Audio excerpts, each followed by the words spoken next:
Rise and shine, and welcome to another edition of this morning's program, that is Good Morning Namibia. I'm Ilagu Shitatala, and it is a pleasure to be in your company today. And I'm Lord Ntabanamata, and it's a pleasure to be in your company under the circumstances that, of course, we continue with our special tribute to that late Dr. Nujoma.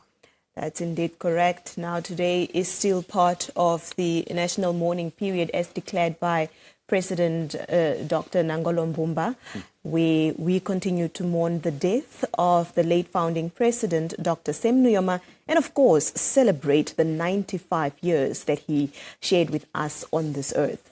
Indeed, as much as it's a period of mourning, it's also a period of reflection, and I think trying to treasure that rich history, his contribution, celebrating all those gains that he has made for Namibia and the sacrifice that he has made so we can be able to enjoy this thing that we call independence. Yesterday, we witnessed the conclusion of the regional memorial services, which was held in the Karas region, Keetmanshoop, particularly at the J. Stephanus Stadium. Now, that memorial service saw residents of both Roundup and Karas region convene to pay tribute to the late founding president. Now, the late founding president has been lying in state overnight at the J. Stephanus Stadium, and preparations, I'm sure, are underway at the stadium for him to be transported, that is, to the Keetmanshoop airport, where he will be airlifted to the capital city for the final memorial service that is scheduled to take place tomorrow. Indeed, his remains are expected to be airlifted, that is, to the Hosea Kutako International Airport. Not forgetting that the first journey, there's been exactly sort of a week since last week he departed from Windhoek, the Hosea Kutako International, where the remains were seen off by is at Dr. Nangolo Mbumba, and again the remains are coming back today, exactly a week after. It's another Thursday, so and then obviously we'll have a procession in Windhoek. We know that law enforcement and the security cluster were doing drills or rehearsals the other day, just for ease of ensuring that it becomes a success. And then we know the remains will also go, that is then obviously, in terms of this procession, is that it's estimated to begin at 8:30, and there are some routes that are to be followed. That's indeed correct, a lot. Well, we also will be giving you an update on what those routes will look like. Yeah. Indeed. So at 8:30, it's expected that the procession will start at Hosea Kutako International Airport and travel towards the B6 road leading to Nujoma Drive, and then it will continue on to Nujoma Drive, passing David Hosea Meroro Road and heading towards Hendrik Vetboy Drive From Hendrik Vetboy Drive, it will proceed to Moses Garweb Street and then on to Winnie Madikizela Mandela Road.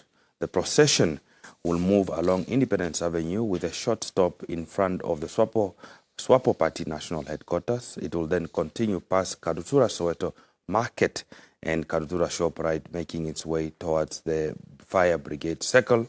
From the Fire Brigade Circle, it will proceed through the Central Business District, passing Avani Hotel and following Sam Nujoma Drive. Finally, the procession will take Sam Nujoma Drive via Robert Mugabe Avenue and conclude at Parliament Gardens. And at Parliament Gardens, the founding president will be lying in state tonight.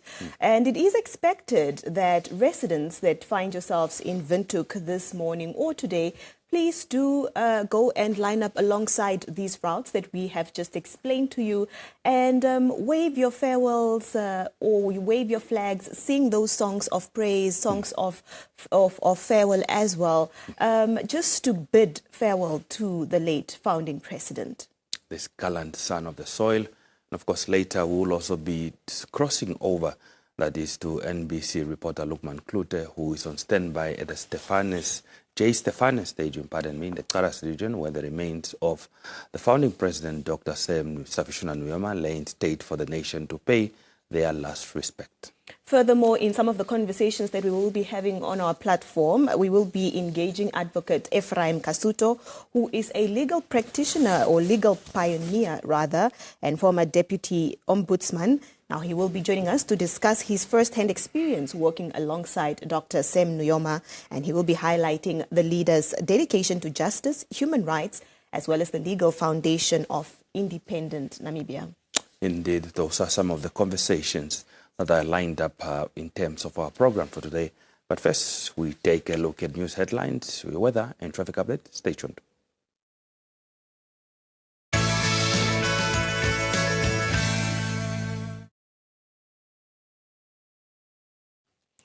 And in news-making headlines this morning, the founding president throughout his lifetime was showered with gifts and, as per the English term, given his flowers whilst he was alive. In 2012, northern-based businessman Fabianus Paulus, well known as Mavinga, heeded the call of then Umsati Regional Governor Sophia Shaningwa to construct a road from Oshakati to Okahao Main Road to the founding president's late parents' homestead.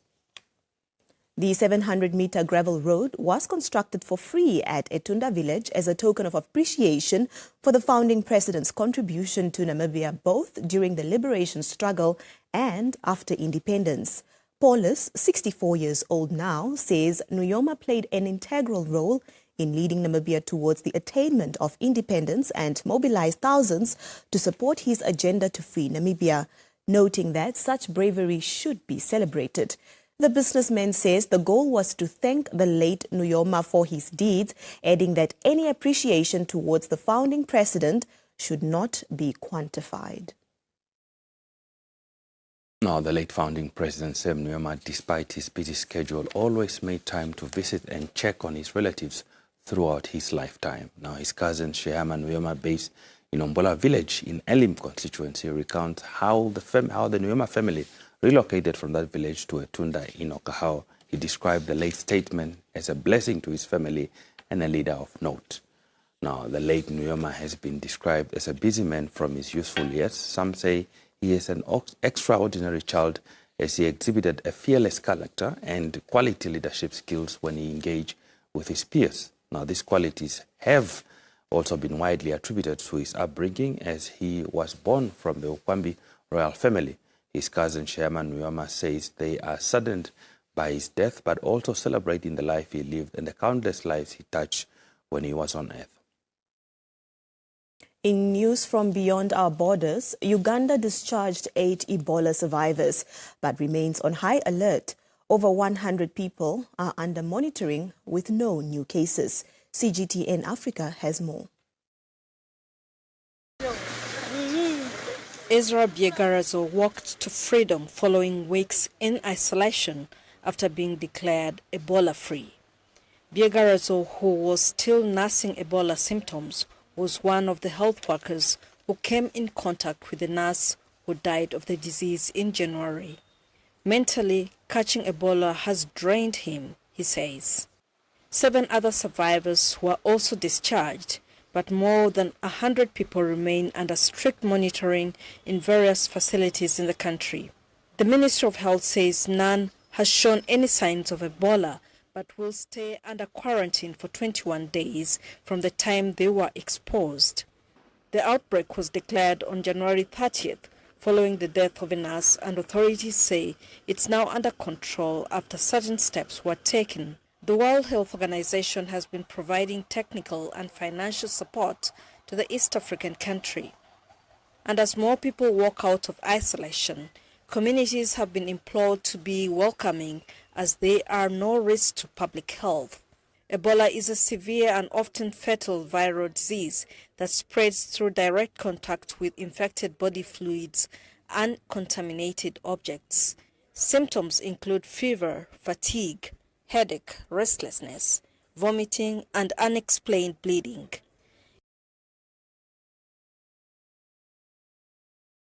Taking a look at some sports news, AC Promotions boxer Charles Shinima is in the final stages of preparation for his fight of the year against South African Brenton Hayes for the WBC Silver welterweight title this Saturday at the Emperor's Palace in Johannesburg. Now, Saturday's fight night holds deep significance for Namibia as it coincides with a historic day when the nation's founding president and father of the Namibian nation, Dr. Sam Nujoma, will be laid to rest.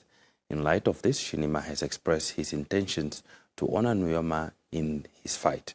Now, the last time Charles fought internationally was last year in Albania against Albania Dennis Nujar, making his first professional loss. Now, the WBC Silver welterweight title will be on the line as Brenton Hayes defends his belt against Shinima. Now that both fighters have officially met, Shinima remains confident. His promoter, Eames Moses, spoke about Shinima's preparations and the advantages he brings into the fight. As a soldier in the Namibian Defense Force, Shinima is deeply moved by the fact that he won't be present to pay his final respect to the founding president and his commander-in-chief, who has been an avid supporter of boxing. However, he plans to honor him in the best way he knows how, through by his performance in the ring.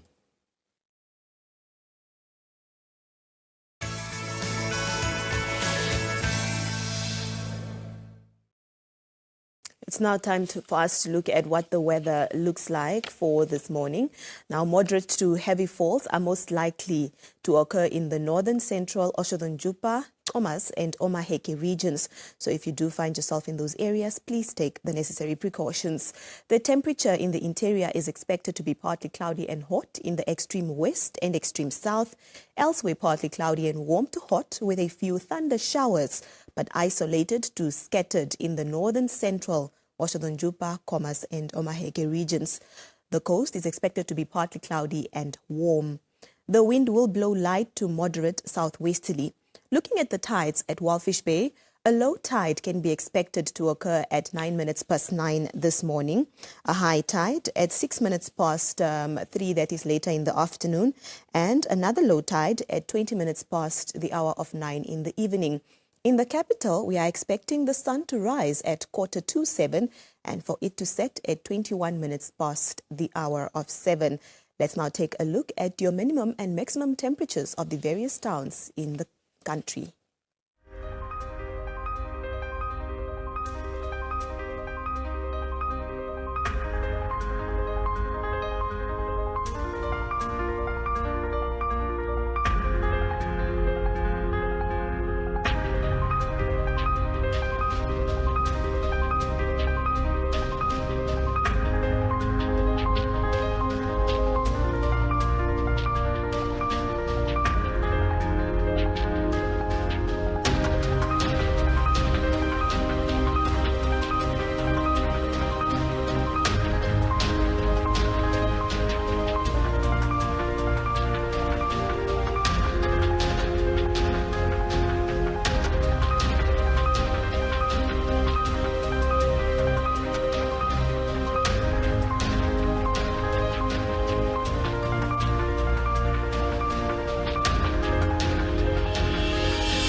Welcome back. Just a quick update is to inform you that the remains of the founding president at the J. Stefane Stadium are being loaded on so that the procession in terms of that military convoy can commence, so that it heads away to the Keetmanshoop airport, and we'll be sharing some visuals with you as we proceed, and that activity continues to go on. However, we are joined this morning, that is by Sergeant Kavekotoka Hamuvindu from the Public Relations and Community Policing section to give us an update this morning in terms of those traffic as well as any crime update within the city of Windhoek. Good morning, Sergeant, and welcome to German. Thank you so very much, Lord. A very good morning to you and to our viewers. It's over to you. Yes, on our road condition this morning, we still have Inias-Nanyamba Road and reference BG Carrera reported to be completely off. That is the area of Kutako. Road closures is still at Upper Mashego Street, the portion between Inias-Nanyamba and Claudius Candovado. Winnie Madikizela Mandela Road, the portion between Claudius Candovado and Inias-Nanyamba is also closed due to road construction that is taking place. Inias-Nanyamba Street on Omolunga also is closed. Moving on to CBD, we have Independence Avenue and Fidel Castro reported to be flashing on red. And the slipway into Hosea Kutako from Independence remain closed due to construction as well. And Casino Street, both sides, is also closed. So we just want to urge our motorists to use this intersection as a four-way, meaning that first come, first go. And of course, to mind our following distance because the roads are wet and there's potholes here and there on the public road. So it's very important that drivers should take caution of this and make sure that they inspect their vehicles in terms of wipers and their tires are in good working condition. Through our traffic law enforcement, these are our mini roadblocks, we're encountering a lot of number of drivers driving without a driving license. And at times you hear this reasons that I forgot it home, I changed handbags, and I just can't find it, to an extent that they are even producing declarations of their lost driving license. And this is not called for. The law is very clear when it comes to that. We don't compromise that. Whenever you come across the traffic officer asking for your license at any given time, you should be able to produce it, because this helps us to see that you are a valid driving holder. You should always carry your driving license at any given time. We don't compromise on that. The Road Traffic and Transportation Act is very clear. If you are driving without a driving license, it's a chargeable offense amounting to $1,000. And if you fail to carry it, it's also a chargeable amount of $500. And it also goes to the owner of the vehicle, permitting this person driving a vehicle without a driving license. You are also going to be charged of an amount of $750. So let's play our role in this and avoid driving without a driving license. There are requirements when you have to be behind the steering wheel. So if you don't have a driving license, stay away from the wheel. Just be a passenger or just acquire the necessary information or knowledge to be on the road, because having a driving license, you should go through a lot of driving skills, having the skills for you to be on the road, to be able even to assist yourself in terms of accidents, or when your vehicle is having a mechanical issue, you should have that bit of knowledge when you are on the road. So it doesn't say if you are moving the vehicle from point 1 to B, you are a driver. If you don't have a driving license, you must not count yourself as a driver. Okay. So let's all play a role in this and take responsibility of ourselves by having this driving license. And also, I should also throw away to pedestrians. It's very dark out there. It's very important that they should also wear their reflective attires, especially during this time of the morning, because it can also avoid accidents. With that said, Lord, our numbers remain the same. That is 061-302-302, or our SMS line, which is 4444. That is all from our side this morning. Well, Sergeant Kavekotoka Humavintu, thank you very much for making time to speak to us this morning. Thank you, Lord. Okay. Now, that was Sergeant Kavekotoka Humavintu from that is Public Relations as well as Community Policing section, City Police, giving us an update this morning. However, we are also ready to show you those visuals at the J. Stefane Stadium, where the remains of the late Dr. Sam Savishuna Nujoma are about to be loaded onto the gun carriage so that military procession can start en route, that is to the Keetmanshoop Airport, and eventually be airlifted. That is to the Hosea Kutako International Airport. We're seeing there that the casket has been loaded. We're seeing the bearers as well as the pallbearers are there giving a slow salute, and eventually the military procession will commence shortly. However, for now, we leave you with those visuals and sounds in the background.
Those are the visuals coming to us live from Keetmanshoop as the casket containing the body of the late founding president is being transported to the Keetmanshoop airport, which it is expected to be airlifted from there all the way to the Hosea Kutako International Airport here in the capital city for it to lie in state tonight.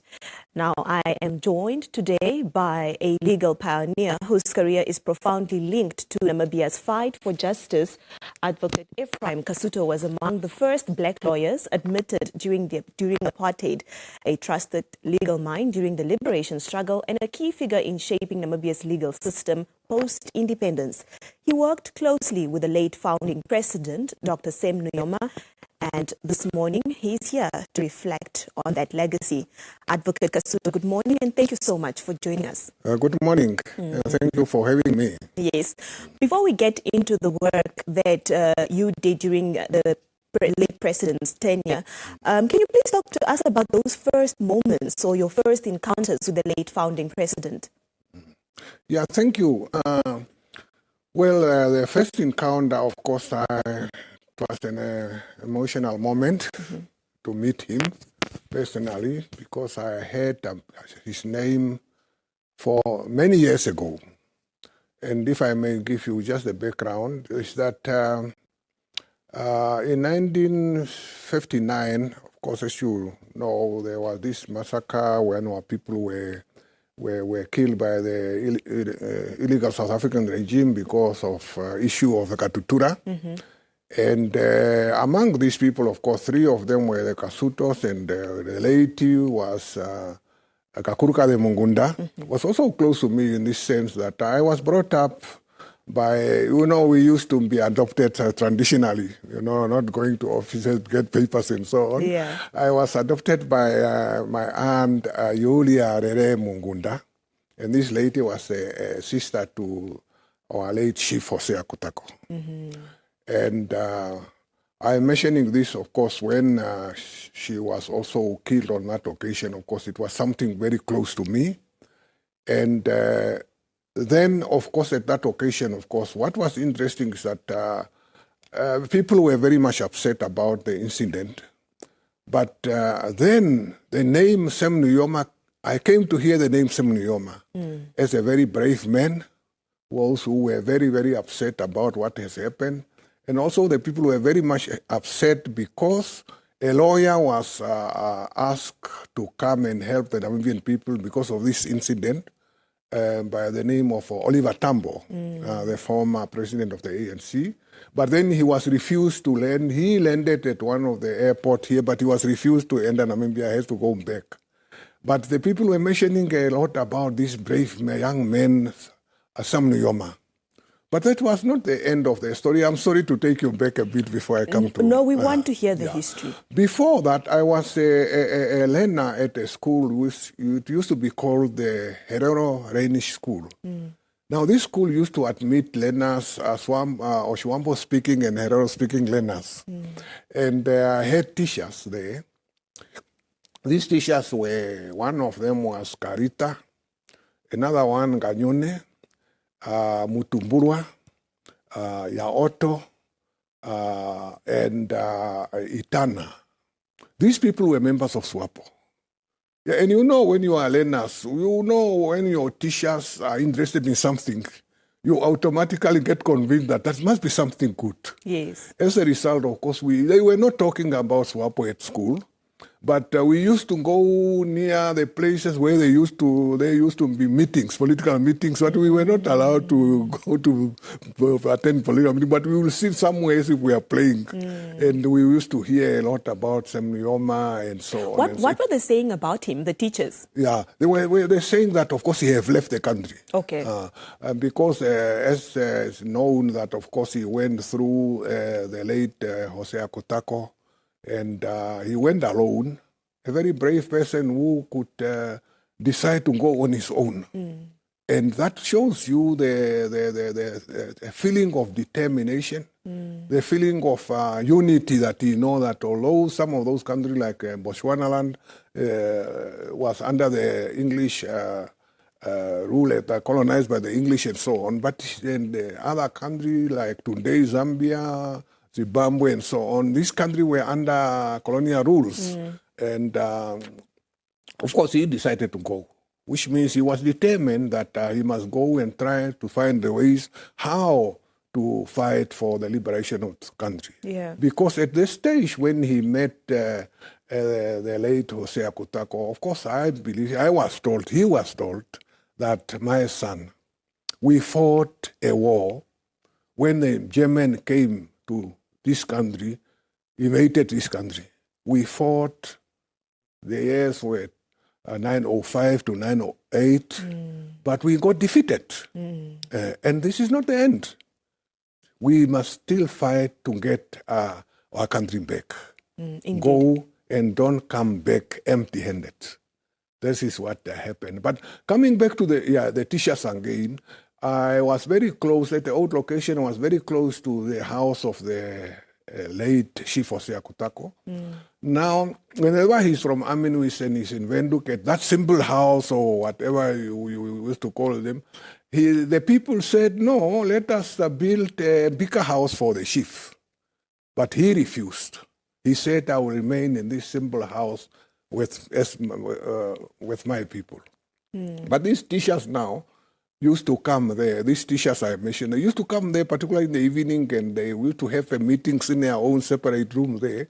And I always also used to hear this name, Sam Nujoma. Yeah, so this is why I wanted just to say that this name, Sam Nujoma, was not just a new name for me at the time we met. Okay. I was not in exile, but we met in Lusaka, the capital of Zambia. Okay. And the purpose of a meeting was I was called to meet him, and he gave me instructions. What year was that?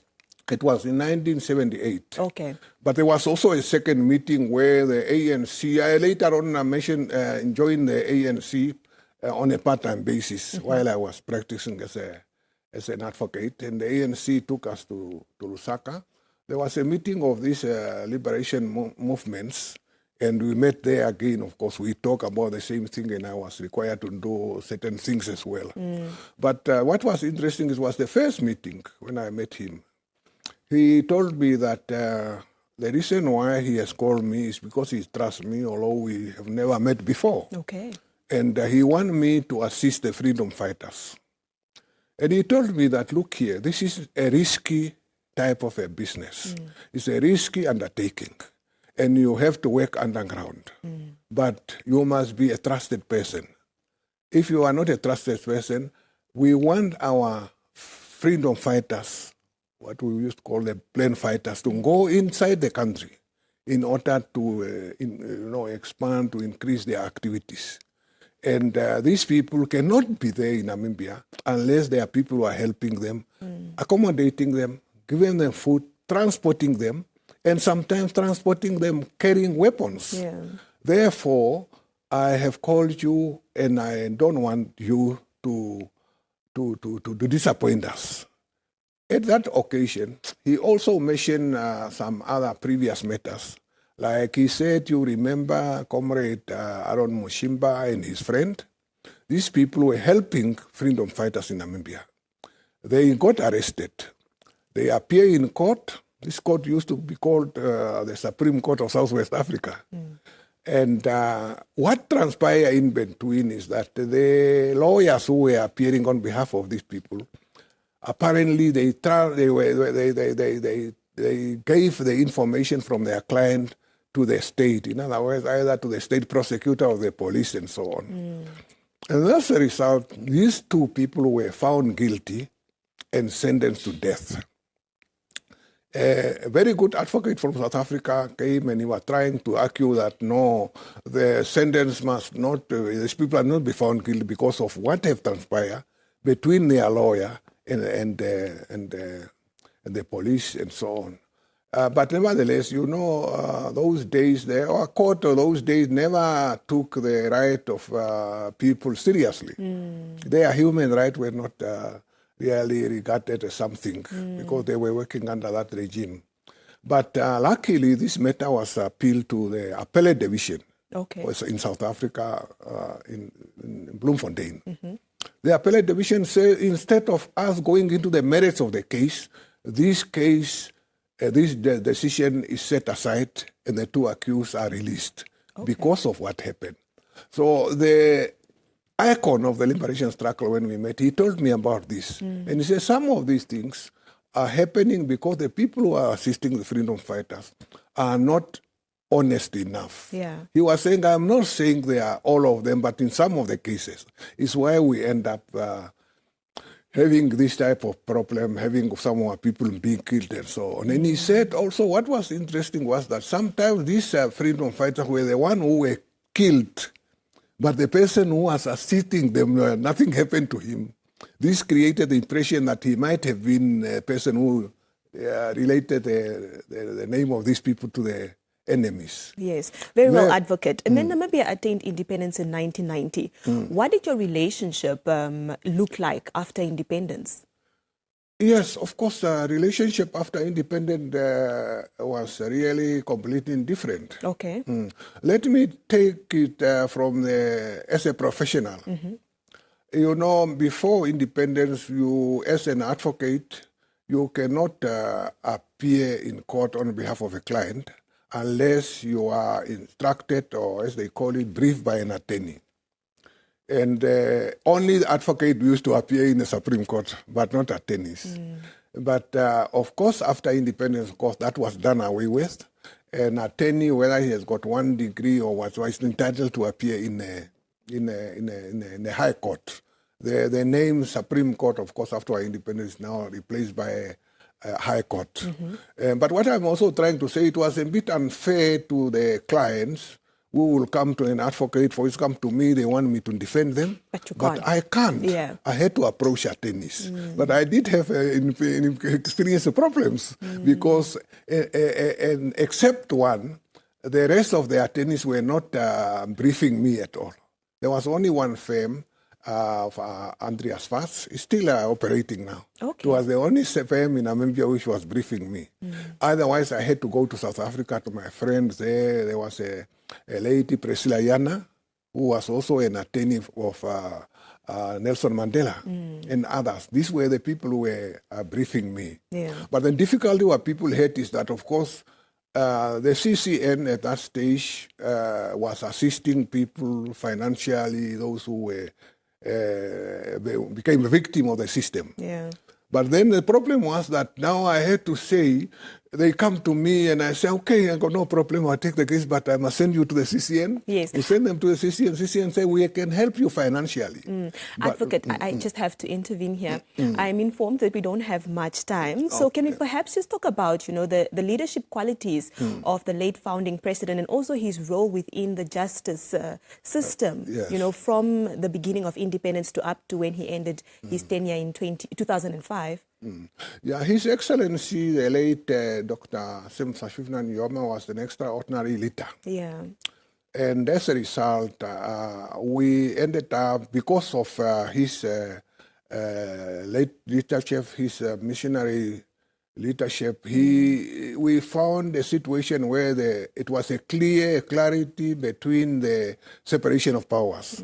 What I'm trying to say that, of course, we have got the executive, the judiciary and the legislature.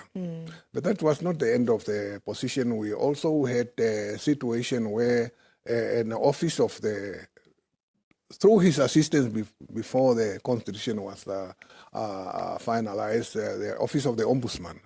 Of course, the office of the ombudsman was there to see to it that the right of the Namibian people are protected. Particularly by the executive and so on. You know, before independence, we were used to this type of things of where the executive or the other illegal administration never cared about the right of the people. And as a result, this office of the ombudsman was really a help to the Namibian people, although it was still linked to the Ministry of Justice. But there were other things which were created because of his leadership, things like the Judicial Service Commission. This is the one which must recommend people for appointment by the president. Yeah, there were also other institutions, legal institutions, which were there to serve the Namibian people. And all this were because in any country, you may look at a constitution and you may think this is something which was done by a parliament or by lawyers and so on. Yeah. But in practice, the influence of the head of state has got to do with what appears in the constitution. Yeah. What about his leadership qualities, made him the kind of man that we praise today?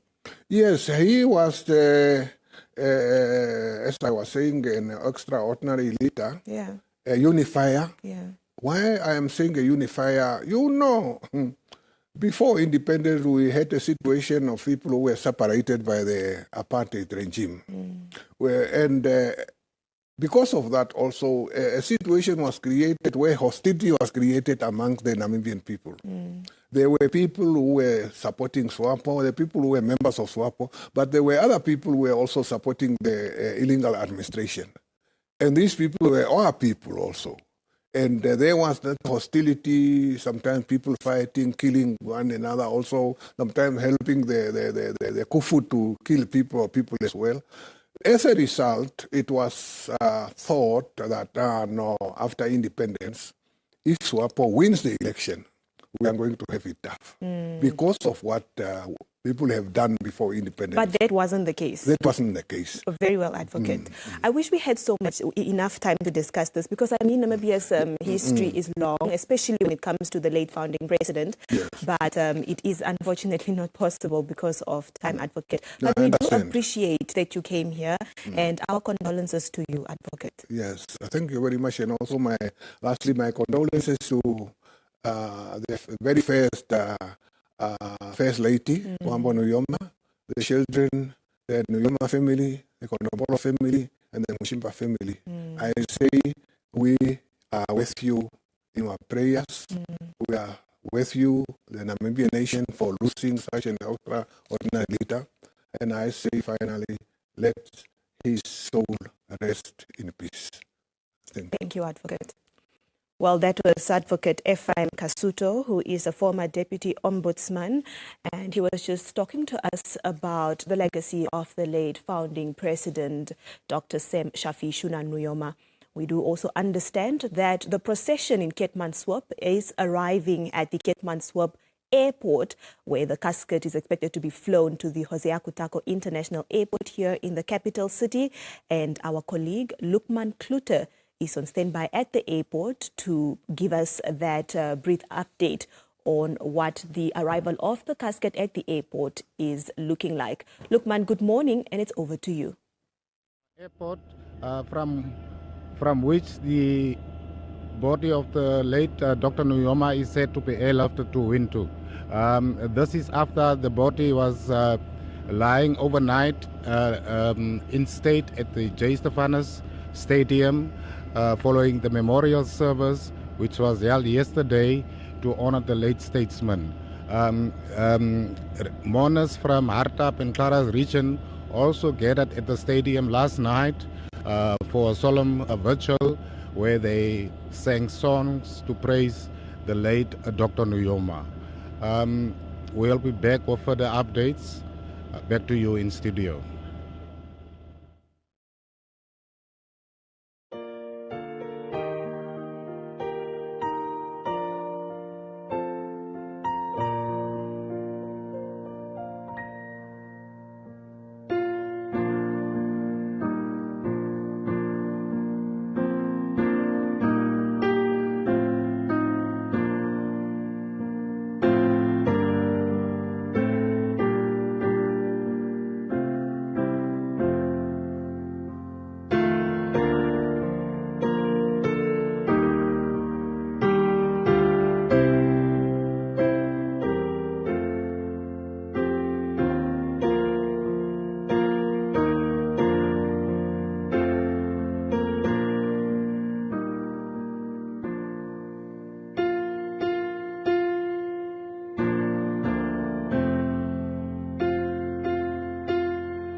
Good morning and welcome to the 7 o'clock news bulletin with me, Lot Nabanamata. Now, before we commence, we were showing you visuals of those remains of the Dr. Sem Savishuna Nujoma, as well as a gun carriage being loaded that do carry his remains on from the Keetmanshoop airport en route to be airlifted very soon, that is to the Hosea Kutako International Airport. Now, residents of Karas region and Haldab region filled the stadium at the Keetmanshoop Stephanus Stadium to capacity to pay homage to late founding President Sem Nujoma at Solomon Memorial, honoring his legacy and contributions. Government officials and the public at large attended the memorial service, which featured tributes and messages of condolences to the Nujoma family. Representing the chief mourner, Dr. Nangolo Mbumba, Deputy Prime Minister John Mutorwa remembered Nujoma as a leader of the Namibian revolution who remained committed to the country's liberation. Your spirit, your soul, your legacy, and your numerous good and noble exemplary work as a citizen of Namibia, as a statesman of our country, cannot die and shall never die. For us, as mortal human beings, who can never get used to death, death is always perceived to be an unwelcome robber, an unwelcome thief. Paying tributes, speaker after speaker reflected on the founding father of the Namibian nation's role in the liberation struggle that led to the country's freedom from the South African apartheid regime. We are here today to celebrate our admiration for his decisive leadership style, echoed worldwide in tributes that recognizes him as one equal in character and determination among Africa's greatest leaders. The contributions made by the gallant son of the soil and the hero of the Namibian revolution lying before us here should be put on record and be documented for both the current and the future generations. Let us honor Dr. Sem Savishuna Nujoma memory by upholding the principle of championed unity, discipline, and the unwavering dedication to the people of Namibia. That the leaders that he leaves behind are the ones that will work tirelessly for the economic emancipation. Our late President Sem Nujoma did the extraordinary. He stood against the fully armed and powerful South African regime. For our founding president, the liberation of Namibia was his first and last calling. Speaking on behalf of the Nujoma family, Mati Asino urged the Namibian nation to unite and march to the greatness of Namibia in honor of the late Dr. Nujoma. Let us take solace that as of today, we must work even harder to perform all duties we tasked with, to please the soul, the spirit of our late Tatekulu. He is an immortal from the past, present, and future. He's looking to each and every one of us to do the right thing. That's where the Nujoma tenacity to continue the fight for our liberty, peace. Nama Traditional Leaders Association chairperson Johannes Isaac, in a message read on his behalf, noted that unity is the lesson Namibians must take from the late Nujoma's life. Lukman Klute, NBC News, Keetmanshoop. Now, Dr. Sem Nujoma was remembered at Walfish Bay as a patient strategist who liberated the harbour town from decades of colonialism and looting. Liberation struggle veteran Ben Amadila delivered a historical tribute to the founding president during the memorial service at Walvis Bay. He said it was not easy for Nujoma to stand up against the most powerful government in Southern Africa before independence, but he was determined. Amadila explained that Nujoma petitioned the United Nations, further gained support of African, Asian and Latin states in his resolve to liberate Namibia and the harbour town. This place, Walvis Bay, was full of fish. It's called Walvis Bay because it was the Bay of the Whales. The whales used to be here on the coast. You could see the whale dancing around, swimming around the what you call it. So nations of the world were coming here to take our fish away. And there was nothing we could do. And South Africa, because they were illegal occupying Namibia, they could not stop those ships. Our fish has been depleted that period of time, and Nujoma wanted to stop that. Unluckily, we did not make it. The veteran noted that Nujoma was heard in 1990 about liberating Namibia without Walvis Bay's reintegration.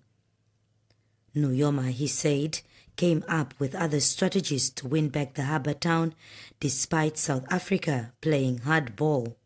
He steered us through all kinds of situations. We get Walvis Bay, Namibia liberated. We got Walvis Bay back. And he taught us one thing. We are a small people, a small country. Namibia must be united. In the whole lifespan of Nujoma, you find that unity was one of his core. I don't know whether he has effectively achieved it, but he's still pleading, and wherever he finds himself, he's going to watch us to see whether we are united or working towards unity.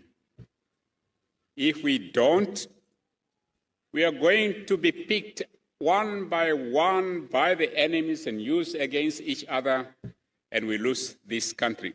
The veteran added that Nujoma's dedication and sacrifice is teaching Namibia a lesson about being patient, hardworking, and united.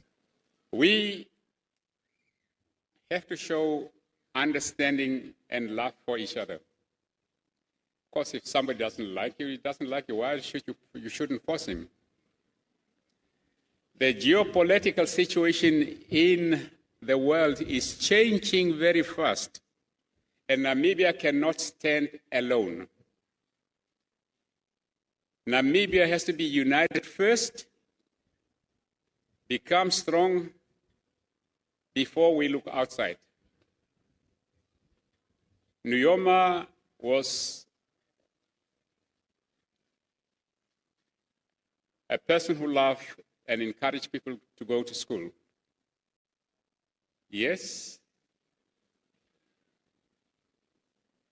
let's help our teachers to give the best to our children, because the world is so competitive, and our children being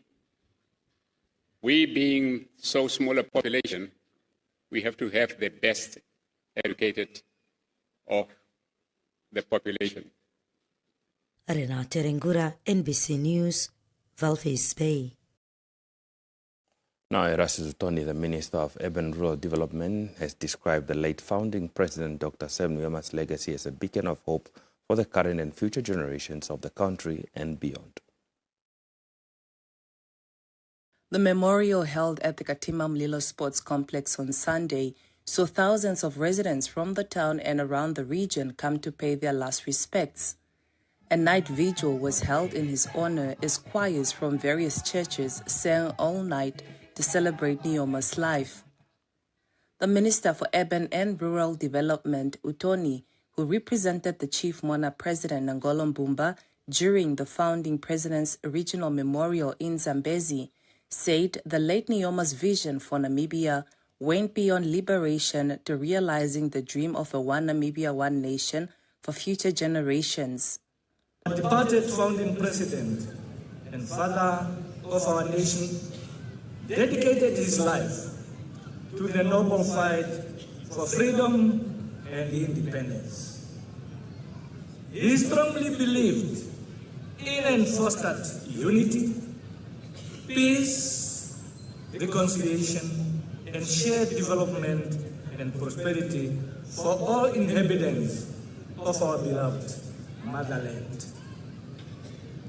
He dedicated himself to these noble ideas during his leadership of the liberation struggle under the Southwest Africa's People's Organization, Swapo, from 1960, as well as in an independent Republic of Namibia during his presidency from 1990 to the year 2005 and up to his last day.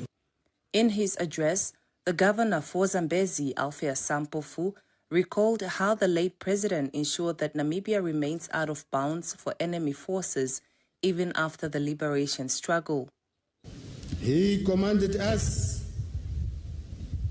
he encouraged us to fight harder so that we get our independence. And we did that.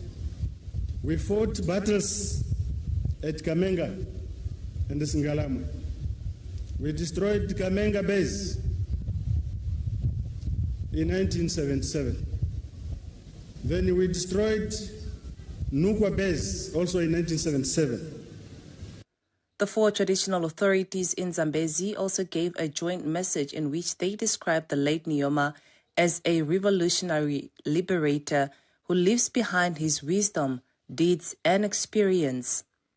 Reading the joint message on behalf of the Ngambela's Forum, the former permanent secretary for the Ministry of Education, Alfred Ilukena, said his unparalleled knowledge of the country's history, his tenacity, dedication, determination, and leadership style remained part of his legacy for years to come. The forum noted how deserving Nujoma is in forming part of the list of heroes and heroines, and equally celebrated as such. Juliet Sveso, NBC News. Katima Mulilo. Now, the Executive Secretary of Comprehensive Nuclear Test Ban Treaty Organization visited the residence of the late founding President Sam Nujoma and signed the Book of Condolences. Now, Dr. Robert Floyd is in Namibia on the margins of the 4th General Assembly of the African Seismological Commission hosted in Namibia. Namibia is amongst the countries that have ratified and signed the Comprehensive Nuclear Test Ban Treaty, which bans nuclear explosions. About 187 countries have signed the treaty. Furthermore, Namibian students studying in China pay tribute to the founding president. As students studying abroad, they say they have the duty to uphold Nujoma's legacy by striving for excellence. On behalf of the Namibian students studying in China and the Chinese embassy, we join the nation in celebrating the extraordinary life and legacy of Dr. Sam Nujoma. We are immensely grateful for his sacrifices and his unwavering commitment to our freedom. His spirit of resilience and his love for Namibia will continue to inspire us as we strive to build the future he envisioned for our nation. While we mourn his passing, we also celebrate the remarkable legacy he leaves behind, a legacy that will forever be cherished by generations of Namibians. His dream was to unite, educate, and self-reliant Namibia. During the earlier days of condolences, China's foreign ministry said Nujoma was one of the founders of the China-Namibia friendship and made significant contributions to the development of China-Namibia relations and China-Africa relations. The Chinese people stand firmly with the Namibian people, turning grief into strength and jointly promoting the continuous flourishing of China-Namibia and China-Africa friendship and shared development. Selima Henok, NBC News, Windhoek.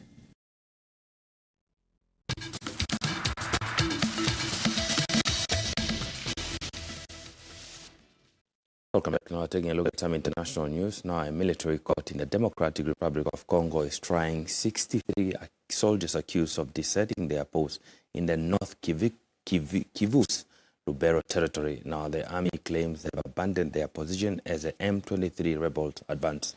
The UN has reported human rights violations by the army, government-allied militias and the M23 in eastern DRC. Al Jazeera reports. Congolese government soldiers in Lubero territory in North Kivu province. They are being tried by a military court for desertion, causing panic and looting property as they fled from advancing M23 rebels. The army is still in charge here, and the government wants to show that any state officials who commits a crime will be punished. Today, the actions they have taken discredit our army and provide ammunition to the enemy. Justice must speak.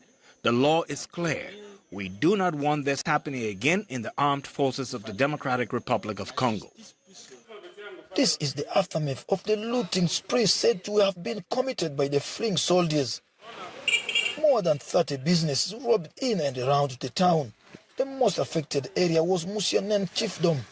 Another 75 soldiers are also being tried in South Kivu for similar offenses. This is not the first time Congolese army are being tried for suspected right abuses in conflict areas such this.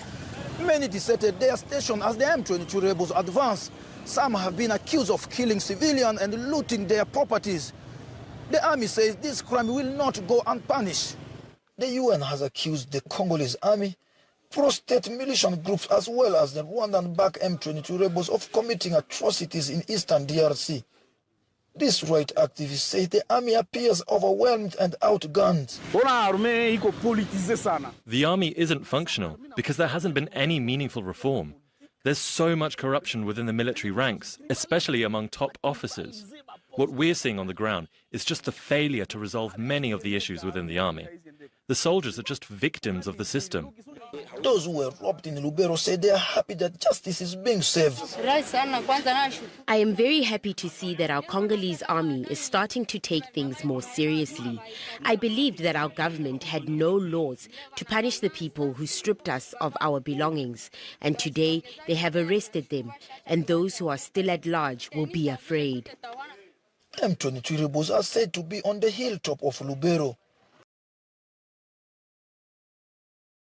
Now that concludes all the news we at this hour. We continue with updates with regards to those remains of the founding president who should be airlifted anytime soon now from Keetmanshoop en route to Windhoek at the international airport. We keep you updated, but only after the short break.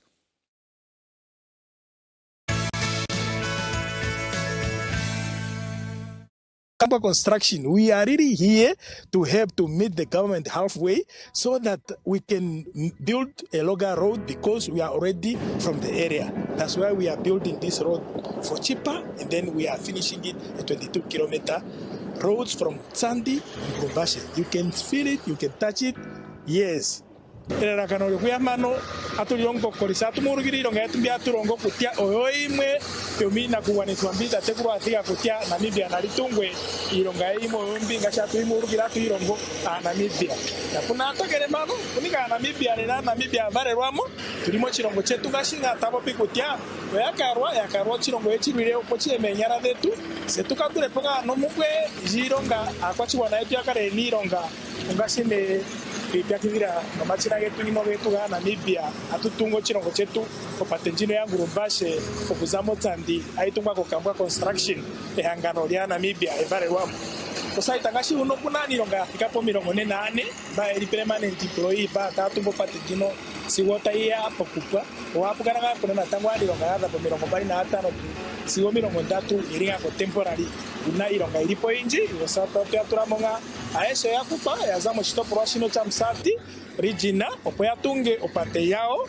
ya shio epangelo letu ya Namibia ya tura po conducive environment ya tura po ngokori founding father yo enga shio chiwana chetu cha Namibia dete chiga njangane mikasha president alishe dono ziko na vivirimo na jipatarera yukako ae achulike ngethane wana kutia Namibia ya tura pondondo jimwe yo pombanda mirongo ya Africa no muuyuni konkokori president sha making sure kutia Namibia ini mana ije mikasha yetu ngashiri mikasha yetu muire tenane tamuire uire tere kwenene ngashiro manga no getu ngano goka kwa construction na otunarera no uchimuyo okuwanisa ponjodhi yonkokori president wetu Dr. Sem Nujoma ngu atulirine nama onkokori tatekuru founding father shate amombero wanje muno.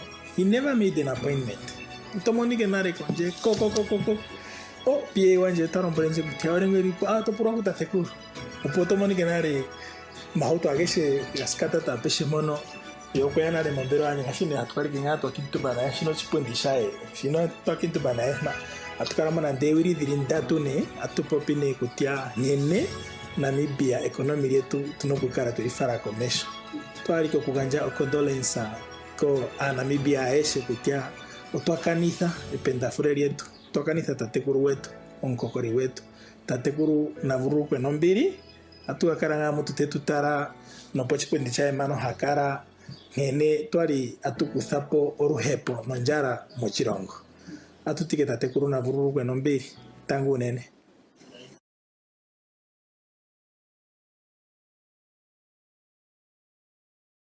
We invited women to try a 2-in-1 clear product, but first we asked them, do you mix tissue oil into your cream for extra nourishment? I do mix tissue oil into my cream. It just moisturizes your skin better. This is genius, in my opinion. You did not expect this from any brand. It's so convenient. Simply mix the oil into your cream or use the oil on its own when your skin needs extra nourishment. I mean, I am obsessed. Clear, love your beautiful skin.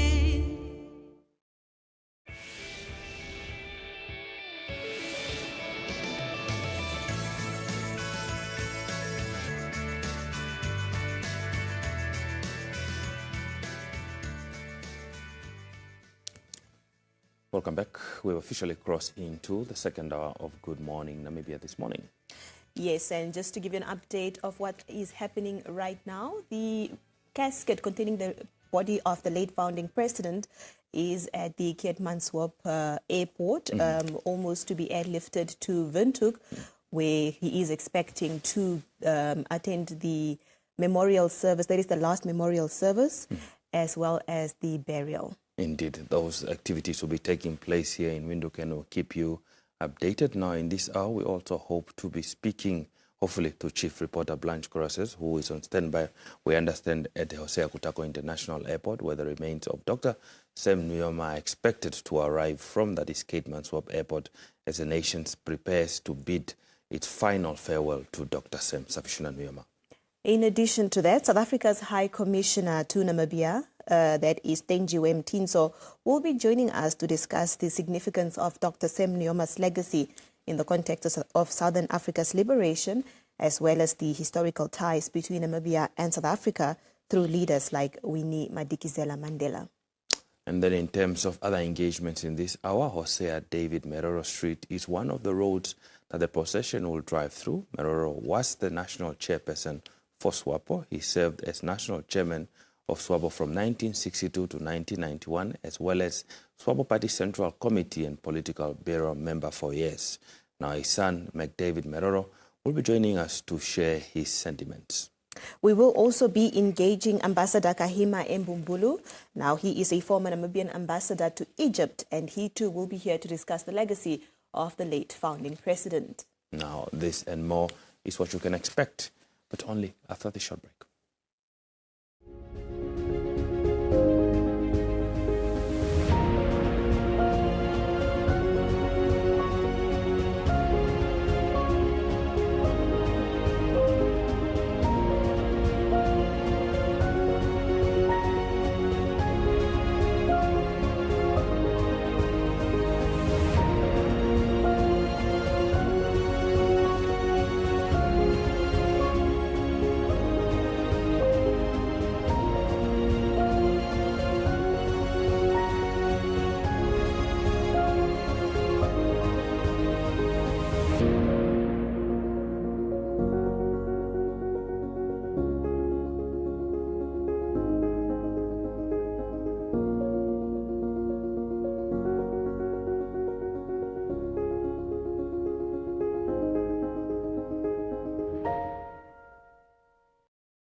Sam Nujoma, Namibia's founding president, was instrumental in leading the nation to independence in 1990. Throughout the liberation struggle, Egypt played a pivotal role in supporting Swapo by providing military training and diplomatic backing. Notably, in 1961, Nujoma attended the Third All-African People's Conference in Cairo, where he met President Gamal Abdel Nasser, strengthening the bond between the two nations. This relationship has continued to flourish, with Egypt being among the first countries to establish diplomatic relations with Namibia post-independence. Today, we are joined by the former ambassador of Namibia to Egypt and Germany, that is Ambassador Kahima Embumbulu, telephonically. Good morning, Ambassador, and thank you so much for joining us this morning. Good morning, ma'am. Ambassador, Sam Nujoma is often hailed as the father of the nation and founding president. How do you perceive his contributions to Namibia's independence and nation building? Thank you very much for that question.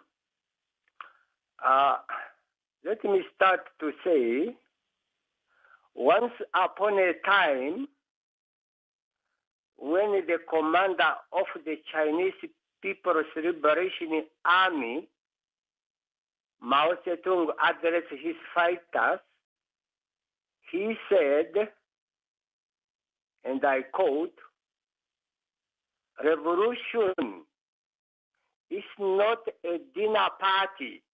I repeat, he said, "Revolution is not a dinner party." And then he continues,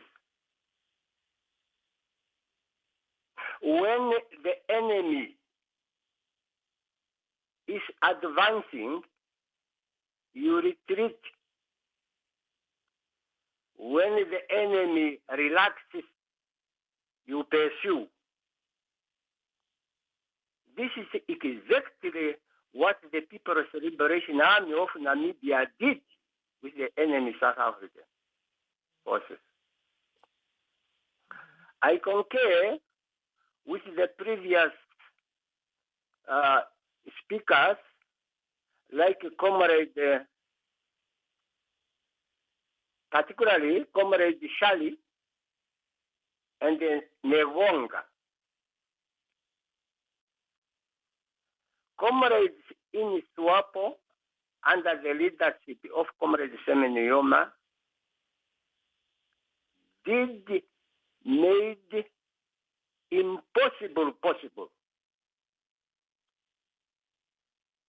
Swapo defeated Malan, Swapo defeated Straydom, Swapo defeated Fairwood, Swapo defeated Foster, Swapo defeated Bota, and the last three, Clark, under the leadership of Sam Nujoma. And the independence of Namibia finally obtained. Chronologically, in 1961, Swapo organized a meeting at Namaungu, Okapa, in Utapi. The area, the meeting was attended by the late Comrade Uno Shaniga, Philippus Amfufu, Thomas Ndikale Asino, Kalumbi Shangula, David Kavira, and myself. By then we were students at Nakayale. We were nearly to be expelled. We did attend that meeting the first time of that caliber, that meeting of that caliber, as the Swapo Youth League. The meeting was organized by Kahumba Kandola, Elias Tuhaderene Kahumba, Abraham Haitomba, W. Shikomba, and Natalia Omateni. I believe they are all late now. In 1965, November 18, if I may just come in here a little bit, could you please just tell us the history briefly, please, because we do not have enough time, especially when it comes to speaking to the late president's involvement in nation building and, of course, helping Namibia attain independence. Now, where do you want me to start? I was coming to your question. Very well, Ambassador. Should I continue? Yes, please continue, Ambassador, but please try to keep it brief.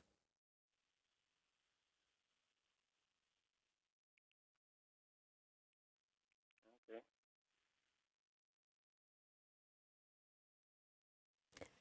Ambassador, are you still with us? Our comrade, hello? Yes, Ambassador, we can hear you. You may go ahead. We left Ongwediva, 6 of our comrades. That includes Thomas Shimi, Isaac Shikongo Pondo, Nakada, Cesar Santoko, and myself, plus Semen Dikwila. I am the orphan of the 6th while I'm speaking now. A group of Helmus, Angola, followed us to Botswana. And thereby, they were followed by the group of the president now, Comrade Mbumba and the Nahas. Now, we entered Francistown in Botswana. There were not only Swapos, but there were Ferelimos, Zapuyen, C, etc. And then we were transferred to Kasungula, where Comrade Pohamba met us. And later again came with Comrade Nujoma, but Comrade Nujoma could not cross the river into Botswana because it was the Botswana protectorate under the British. He sent the Pohamba to cross. And we have chosen Comrade Deimana and the Comrade Bumba to cross and see Comrade Nujoma over the river on our behalf. Now, in 1966, nearly all of us crossed Zambia, but the rest were returned back to Francistown.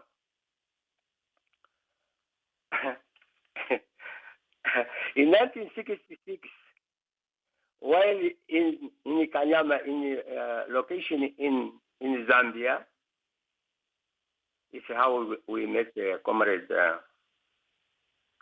Simon Nujoma. So while there, a message was sent to us that Comrade Kazira and me to see him at Rilanda location at the Swapo house. We spent the evening with him and told us to sleep there. You know what is very interesting? The house was full of other comrades. He brought a mattress and spread on the ground, and all of us, including him, we slept there on the ground, which shows the simplicity of the late President, Simon Nujoma. He woke up at 4 o'clock and made tea for us.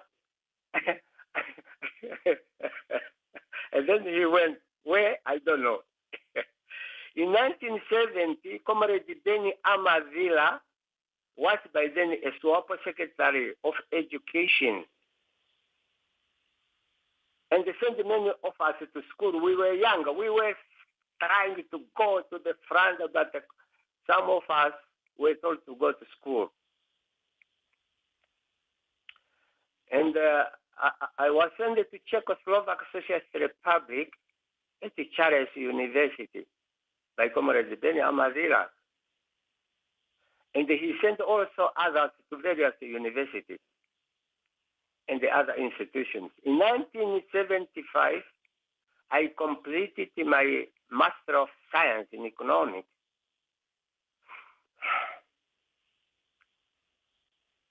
I got my Master of Degrees and the other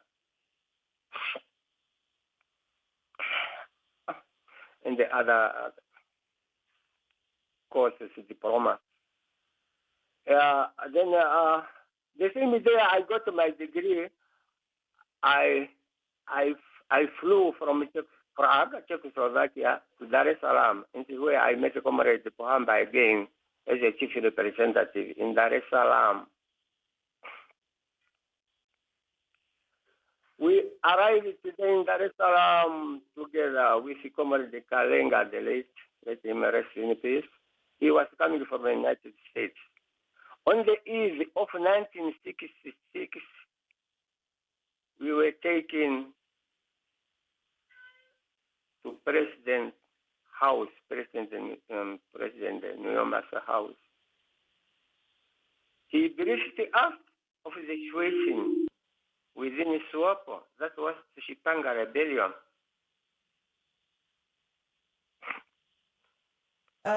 Ambassador, we just have about 2 minutes left for our discussion. Can we perhaps look at the involvement of Egypt in Namibia's independence? I know Namibia received assistance from various countries to attain independence. And history dictates that in 1961, Sam Nujoma attended the Third All-African People's Conference in Cairo. So just briefly, talk to us about the involvement of Egypt in helping Namibia attain independence. Yeah, be informed, Madam, that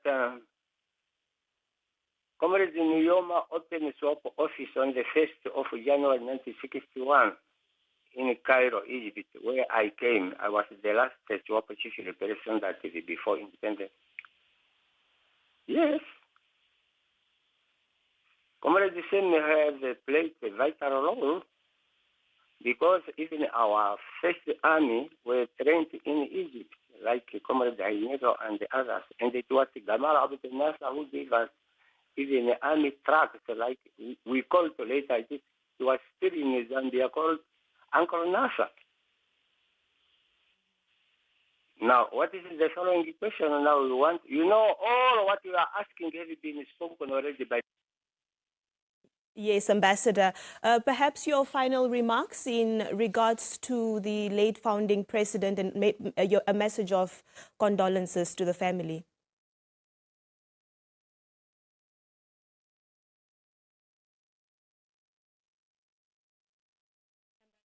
With us?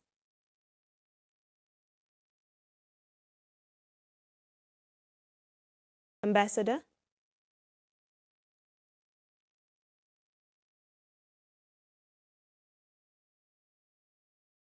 Well, we apologize for that loss in connection. That was a conversation with former ambassador to Egypt, that is Kahima Mbumbulu. We will be back with more. Please stay with us.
Welcome back now as we continue with coverage of this special tribute that is to Dr. Sam Shavishuna Nujoma, founding president and father of the Namibian nation, who passed away on the 8th of February 2025 at the age of 95.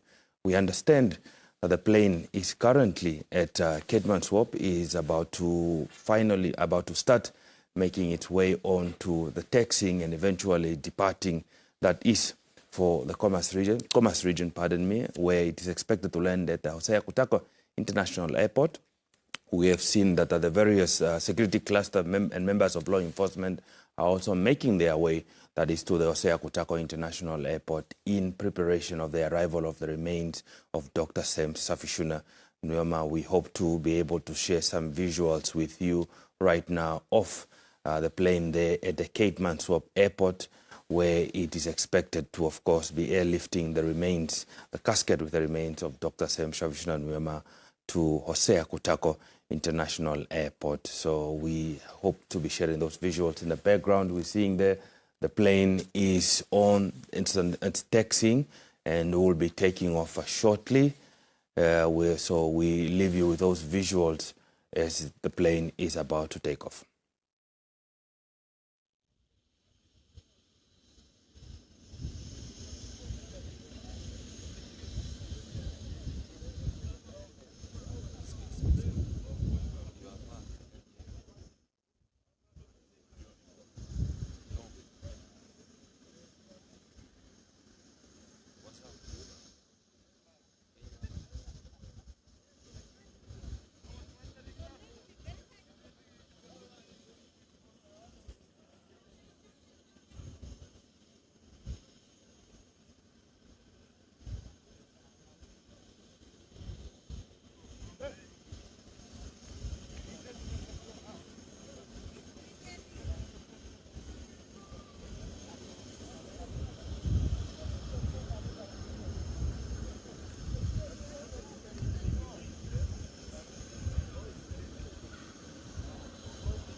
Good morning, and thank you so much for joining us. We are coming to you live from the Keetmanshoop airport, where we just witnessed the remains of our late founding president being carried to be in Windhoek. We are bringing you all matters relating to the procession and memorial service that commenced last week, Thursday. That's, of course, in Musati region, all the way to other regions, and then finally here in the Karas region. Just to give out the roundup of everything that transpired here in the Karas region, here in Keetmanshoop.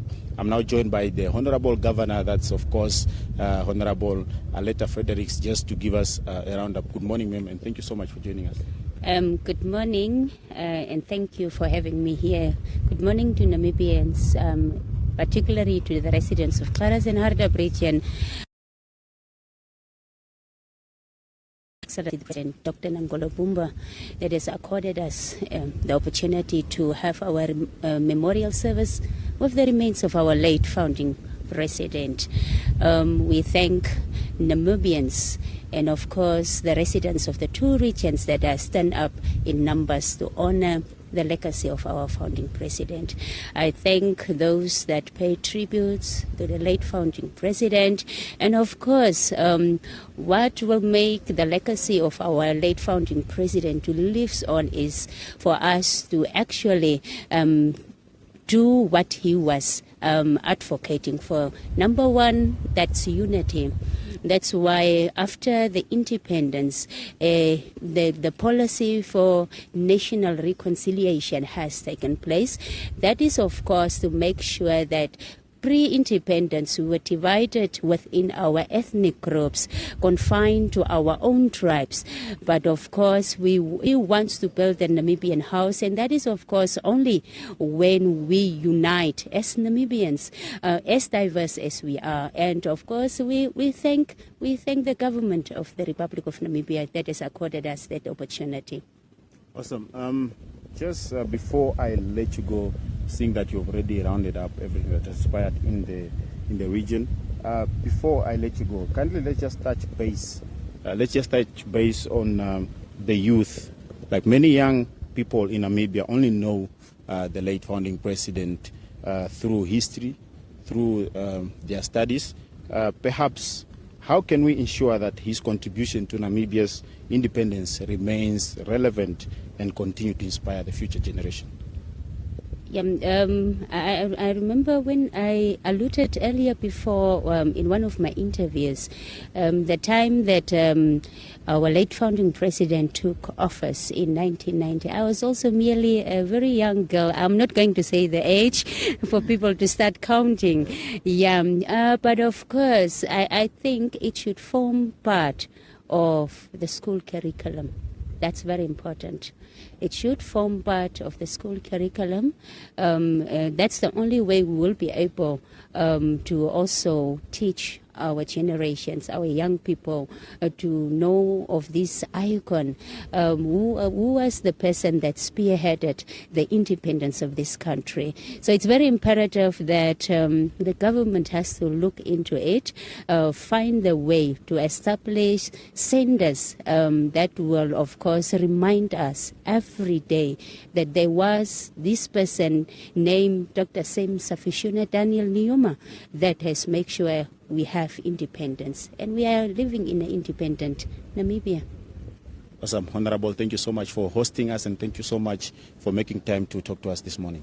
No, thank you so much also for being here, and I'm thankful that we could have hosted you because they say in Afrikaans, and when it's in the South, say the Mark Vrede, and I think we have shown that once again. Thank you so much. Thank you very much. Well, there you have it, Namibians. That's the Honorable Governor of the Karas region, of course, Honorable Aleta Fredericks, just giving us an update on the whole event regarding the procession and the memorial service that was held here in the Keetmanshoop in the Karas region, of course, merging the two regions, that of course with Hardap region. So from us here at Keetmanshoop, it's back to you in the studios.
The Namibian Broadcasting Corporation, NBC, digital,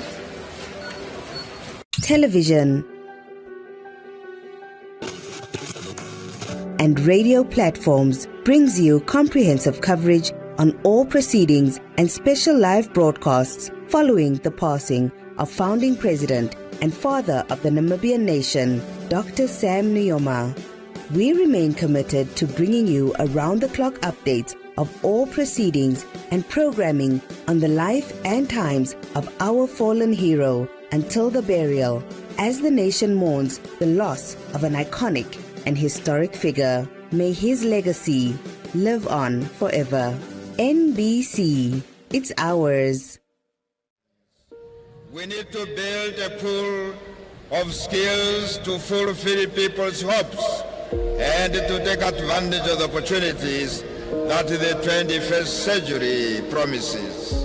Today, after 8 years of independence, clinics and medical services are accessible to more people than ever before. Infrastructure is being expanded to open up the areas that were not so readily accessible. New roads are being built, new affordable houses are being built, boreholes are being sunk. The Sam Nujoma Stadium, with a seating capacity of 10,300, features an extensive concrete infrastructure.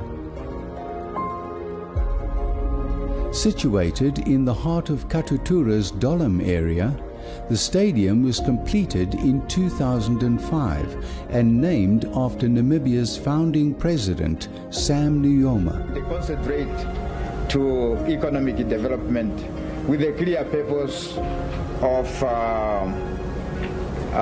improving the life of the masses of our people.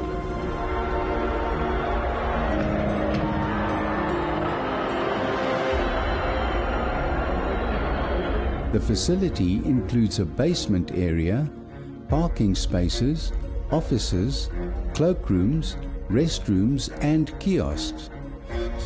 We need restaurants, hotels, banks, garages and petrol stations.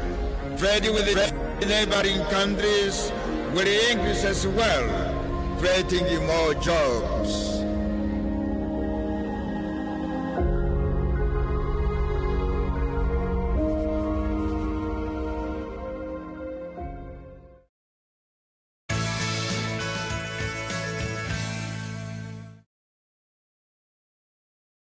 Welcome back, and just like that, we have officially crossed into the third hour of Good Morning Namibia this morning. And we continue with our tribute to Dr. Sam Nujoma. That's indeed correct. The body of the late founding president has embarked on a journey to the Hosea Kutako International Airport, where it is being escorted ahead of the memorial service that will be held tomorrow in the capital city and the burial that will take place on Saturday at Heroes Eka. We do understand that we do have colleagues present at the Hosea Kutako International Airport right now, Lord. Yes, we do understand that our chief reporter, Blanche Colossus, is on standby to update us as of to what is currently happening at, that is, the Hosea Kutako International Airport. Good morning, Blanche. It's over to you.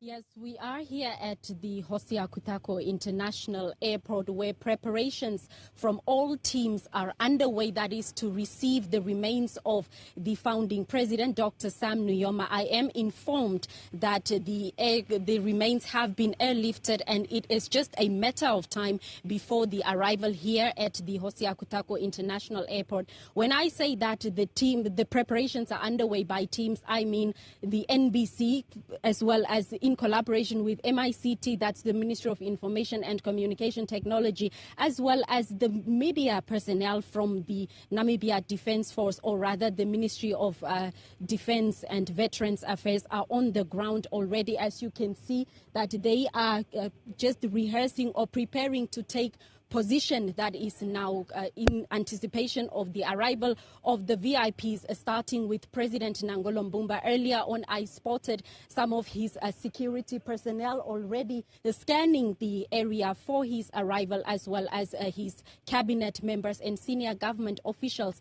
I must also mention that the late founding president's son, that's Utoni Nujoma, who is also the labor minister, accompanied by family members, have already arrived and are in the VIP seating area that is now to wait for the program to start. Now, the program that I have, guys, is from the Ministry of Defense, shared earlier on, stating that the expected time of arrival is at 9:30, after which the official convoy will move through the streets, identified streets, and these streets, I must say, are named after the country's liberation heroes, liberation struggle heroes. You have David Meroro, you have Moses Charweb, you have Hendrik Witbooi, as well as other Pan-Africanists such as South Africa's anti-apartheid activist, that's Winnie Madikizela Mandela, through which the convoy will move with the remains of the founding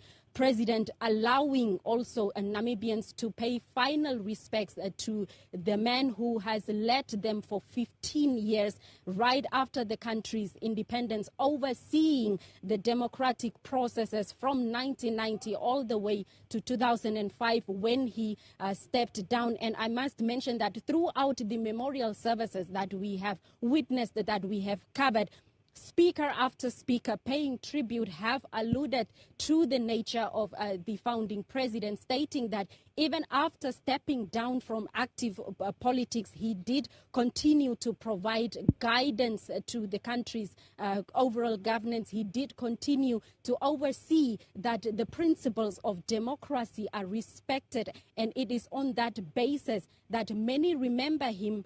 It is that on that basis that many pay tribute to him and remember him as a man that has really brought freedom and independence, or led freedom and independence to Namibia. And yesterday's memorial, I must mention, at UNISA, held in collaboration with the country's High Commission to South Africa, where speakers also alluded to the fact that Dr. Nujoma was such a person that he knew Namibia's independence would be meaningless without those of her neighboring countries, without those of the entire African countries, and thereby he continued to lobby for each and every African country to gain independence or to free their people, to resist injustices, to resist oppression of all sorts. So that is the man that we will be whose remains we will be receiving here at the Hosea Kutako International Airport, an airport that is also named after another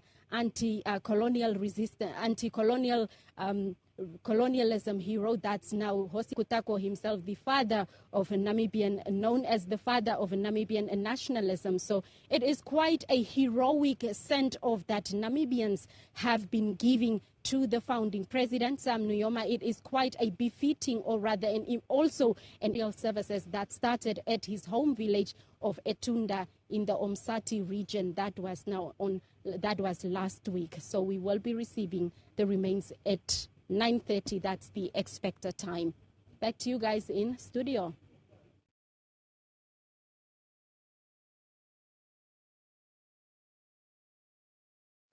Thank you so much, Blanche, for that detailed update. As she has indicated that preparations are well underway, that is to receive the remains of the late founding president back in the capital city. He left last week, Thursday, and he is expected to return, that is today, ahead of the memorial and burial services. Indeed, almost round about the same time as it departed the other week. We know that last week it was much delayed, but I believe round about this time we were already also on our way to the airport last week before the remains were airlifted. That's Ndibaya Toivo Airport that is the Oshana region.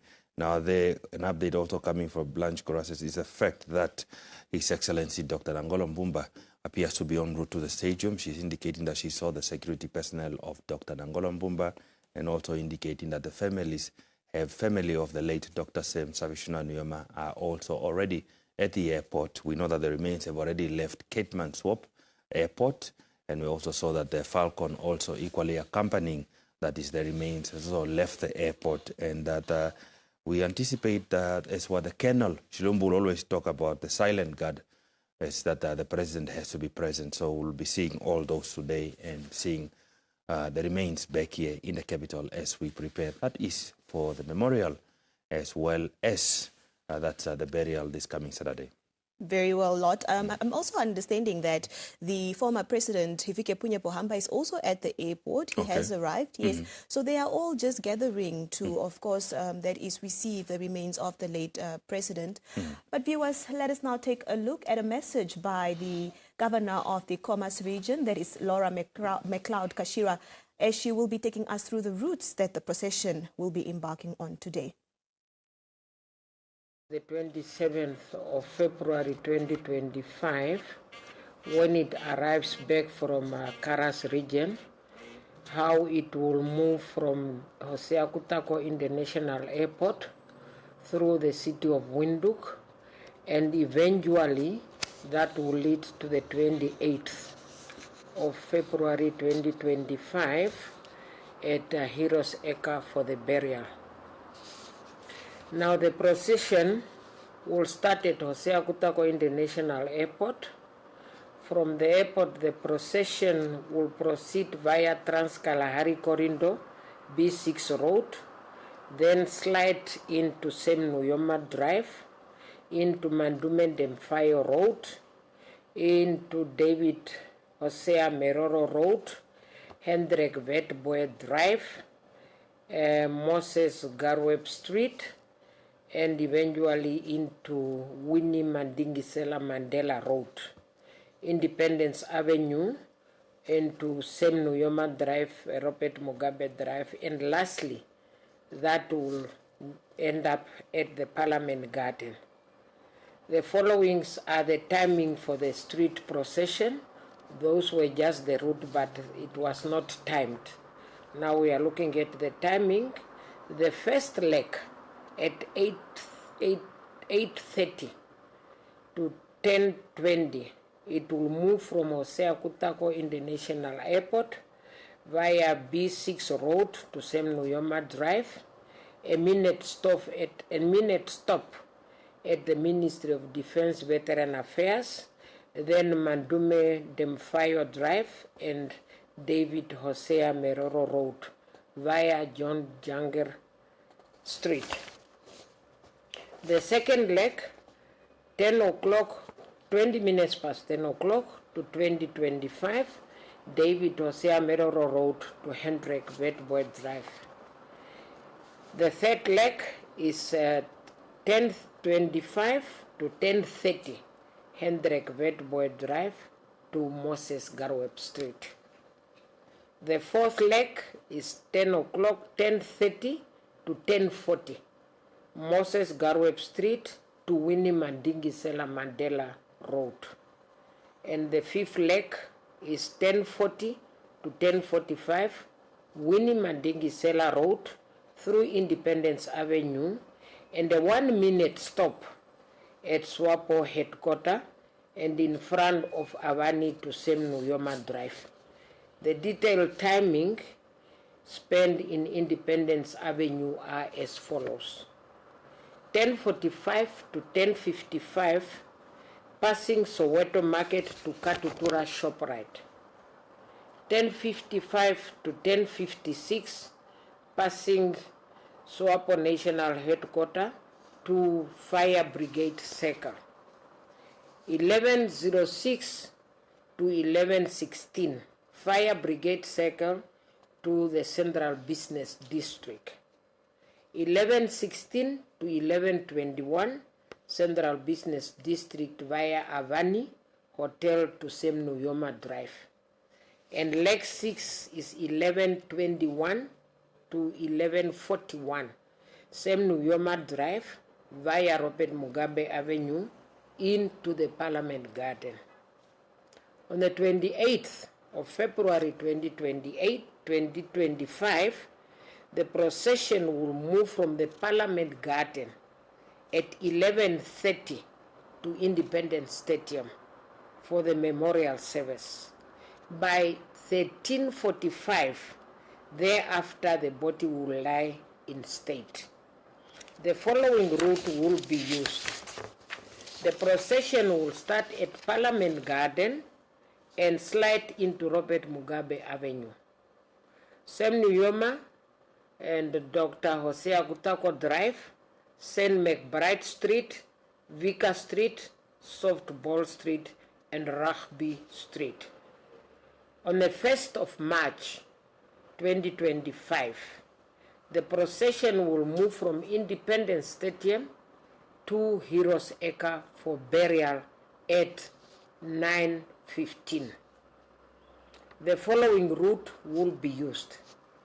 The procession will move from Independence Stadium to Heroes Acre for burial through Rugby Street, Softball Street, Wicker Street, St. McBride Street, Frankie Frederick Street, Hosea Kutako Drive, B1 Road leading to Rehoboth, then to Heroes Acre.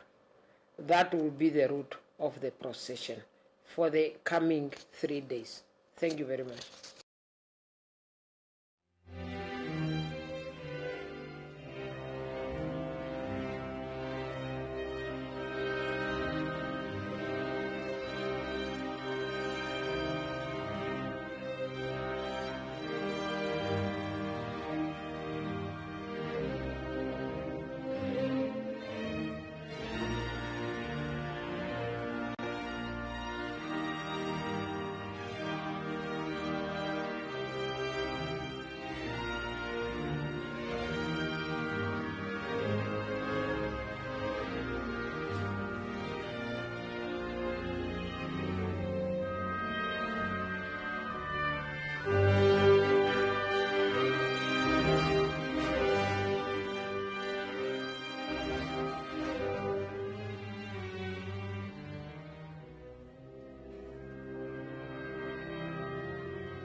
St. George's Diocesan School gathered to honor the life and legacy of Dr. Sam Nujoma, Namibia's founding president and father of the nation.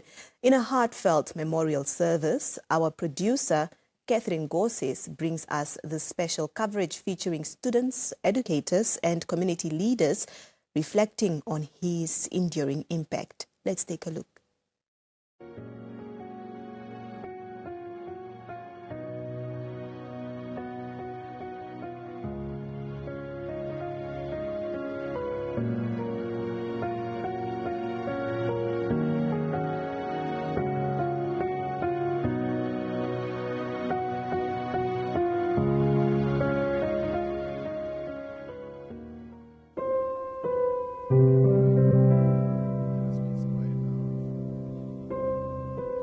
St. George Diocesan School comes together to honor the legacy of the late Dr. Sam Nujoma, founding president and the father of the nation.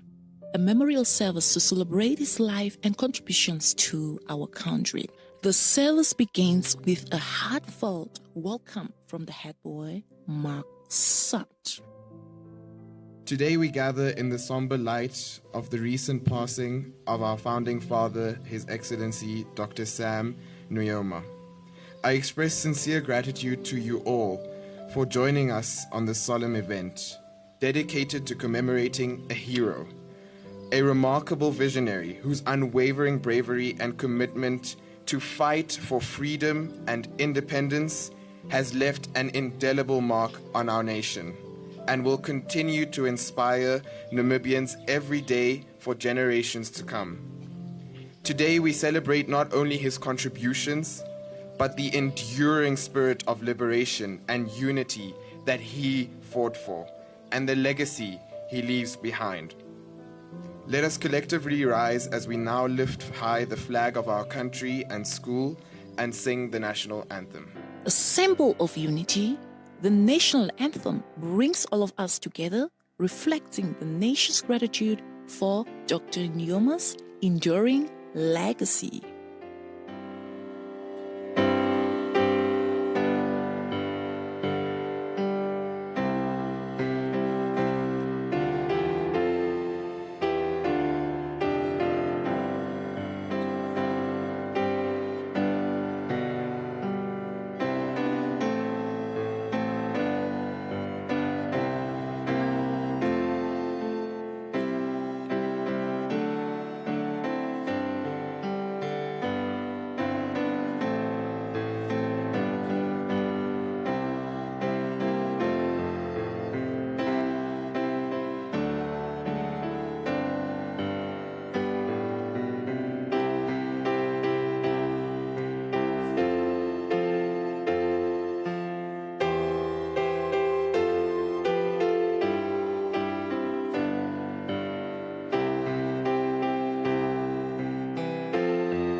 The Prep School Junior Choir honors the occasion with a performance of the song titled Little Star, capturing the spirit of remembrance and hope.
God saw that he was getting tired.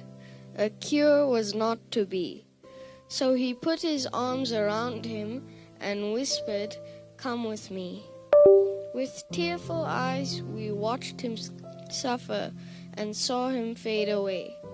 Although we loved him dearly, we could not make him stay. A golden heart stopped beating, hard-working hands to rest.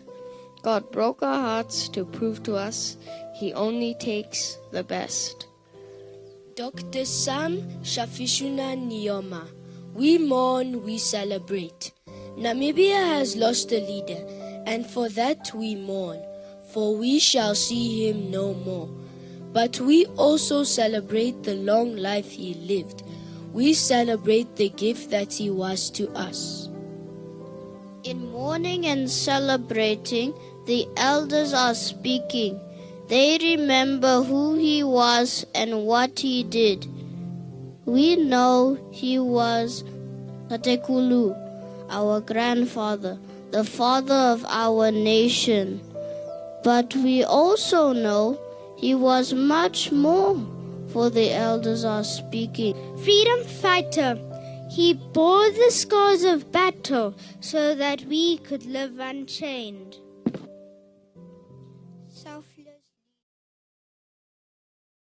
Visuals there from, you said St. George's. Yes, St. George's Diocesan School, where they had a special memorial in honor of the late founding president. Indeed, the education was very important to Dr. Sam Nujoma, and was always talking about the fact that he want every Namibian child, should ensure that they get educated. So it's our responsibility to ensure that we continue that legacy of his when it comes to education.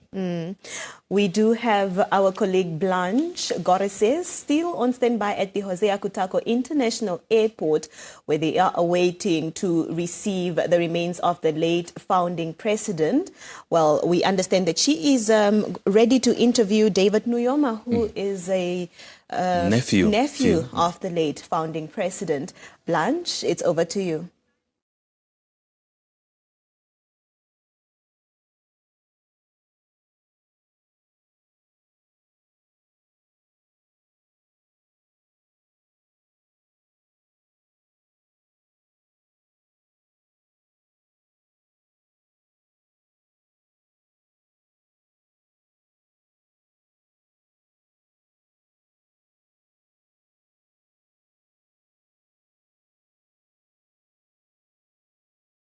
Arrivals are still underway. Just a minute ago, Vice President Netumbo Nandi-Ndaitwah, accompanied by her husband, also arrived, as well as the Prime Minister, Sarah Amadila, and other senior government officials arrived. And I don't know if you can hear me, but the delegation, the official delegation that accompanied the casket to Keetmanshoop for the regional memorial service also is just arriving with the presidential falcon to touch down at any time. But to tell us more about how the 7 regional memorial services ahead of the service leading up to the burial service, I have with me the nephew of the late founding president, Dr. Sam Nujoma, and it is Dr. David Nujoma. Sir, good morning. Good morning, correct. How are you, Blanche? I'm doing well, Tate. How are you? Well, under the circumstances. Well, Mr. Nujoma, it has quite been hectic. It's been emotional. Namibians from all walks of life came out to bid farewell to the country's first president, the founding president. How has it been for the family so far? Well, from the night of the 9th, when we learned of the passing of our father, the father of our nation, who passed on just a few minutes before midnight on the 8th, it has been very, very hard. It has been devastating. The first 2 days, we were almost paralyzed. But with the overpouring, the messages, the love that was expressed, the messages, the prayers that came through far and near. I mean far and near from across the globe, and especially from Namibians. It has been unbelievable. It has been very hard. As you know, we are now mourning for 3 weeks, and we have come to the stage where we are almost at the end of the process, where on the 1st of March, which is in 2 days' time, we'll be laying His Excellency to rest. It has been overwhelming, but as you have seen with going to the visit to the regions, it has been perhaps a good thing. Initially, we were thinking in terms of the well-being of the remains, but we were assured by the team that has been handling and treating that it will be well. And that is what I was going to ask Mr. Nujoma, because the late founding president was also known as a people's person who would have loved to be among the people. So do you think, is this the kind of scent of he would have loved to have? Well, what we can say is that everybody wanted to see and to say goodbye. And I'm happy that the government, under the time constraint and limited resources, was able to facilitate that he goes across the country, north, east, west, south, everywhere, with a hope that as many people could come and had the opportunity to see the remains of His Excellency, our late founding president. So, and from the family side, we can only say thank you for sharing this grief. It has lightened the burden that otherwise could have really overpowered us. And we are in mourning with everyone. We can see it, we can feel it.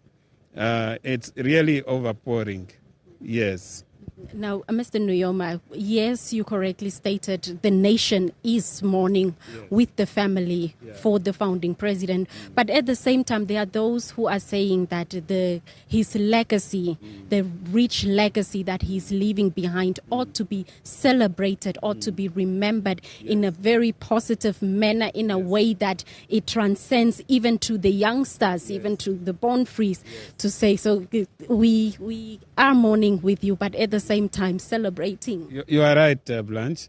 We have seen the expressions that has been made, and we learn so much from the tributes that have been made, how founding president has touched so many lives in different ways, very profound ways, things that we never knew as family, and what he has done to so many people. And it is indeed a life worth celebrating. I always say, if only I could have at least 20% of some of his characteristics, discipline, work ethic, etc. It will be, it could be, I'll make my contribution also to be felt. So we truly had a blessing to have him at the time in history of Namibia to take us over the line into liberation state. I wonder if he was not there, what could have happened? And we share the sentiments as a nation with the family. Thank you so much, Mr. Nujoma. Thank you so much, Blanche. And as we take the final stretch, next to 48 hours or so, let's continue to be calm as a nation, but let me mourn with celebration that indeed he has gone to rest. And as we said earlier, a legend of that stature, he never dies. He didn't die, he has gone to rest. And let's carry on his legacy where he has left off. Thank you so much. Thank you, Blanche. That is David Nujoma, nephew to the late founding president, Dr. Sam Nujoma, just sharing an expression of appreciation to Namibians for the outpouring messages of solidarity, support, and also just standing by the Nujoma families this time around as a nation.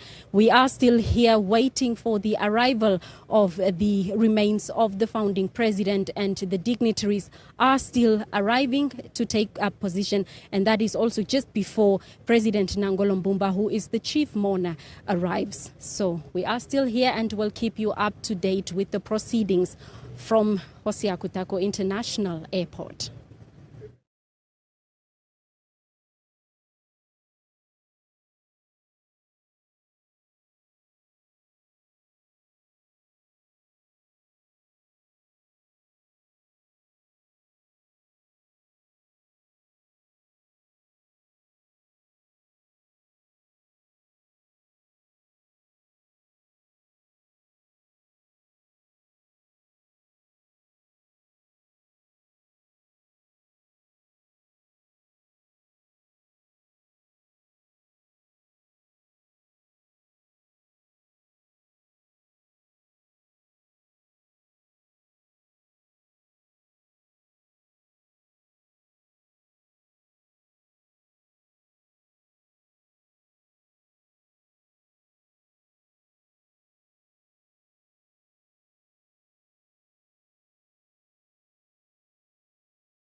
Well, the final regional memorial service took place yesterday in Keetmanshoop, Xaras region.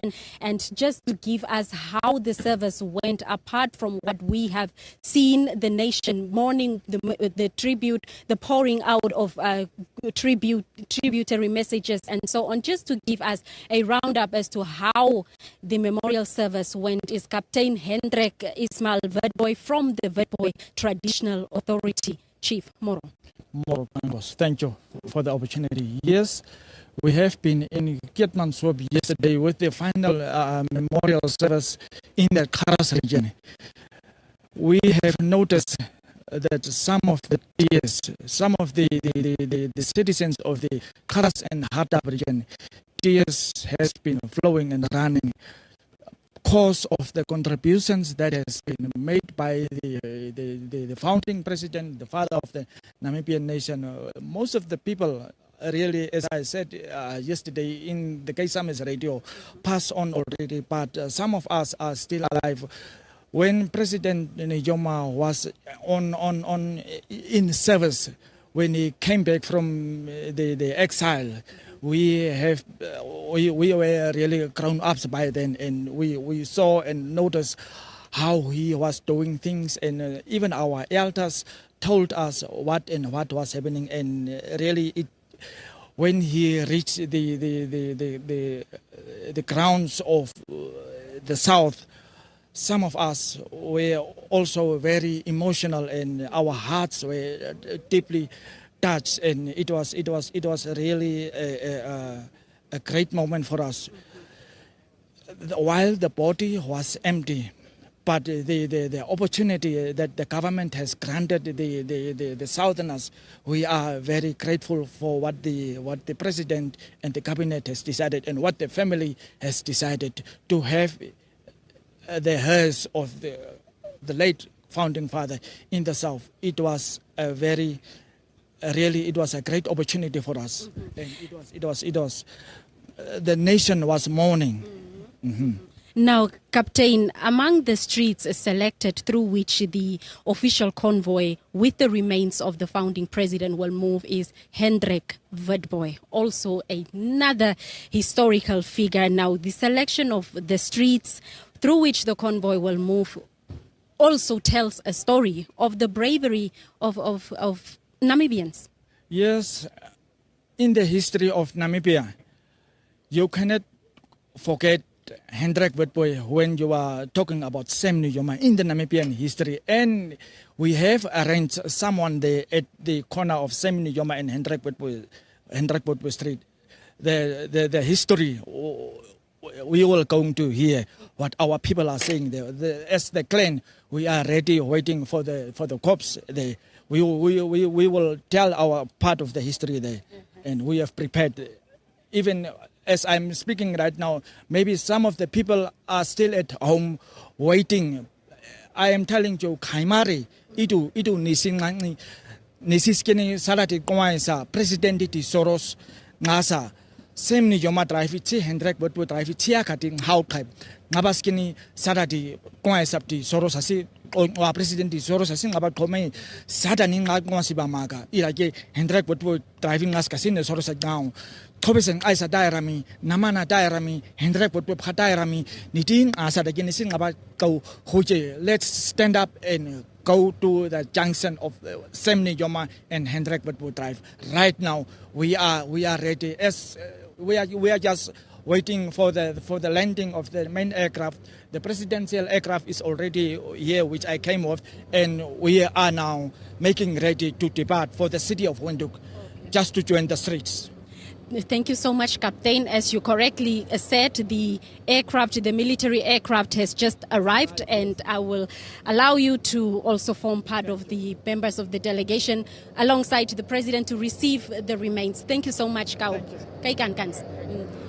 And that is from the Witbooi Traditional Authority, Hendrik Ismail Witbooi, just giving a roundup of how the memorial service went that was now clustered together with the Roundup region for mourners to pay their final respects in the southern part of the country. Well, the military aircraft carrying the remains of the founding president has touched down and will soon park for the offloading of the casket.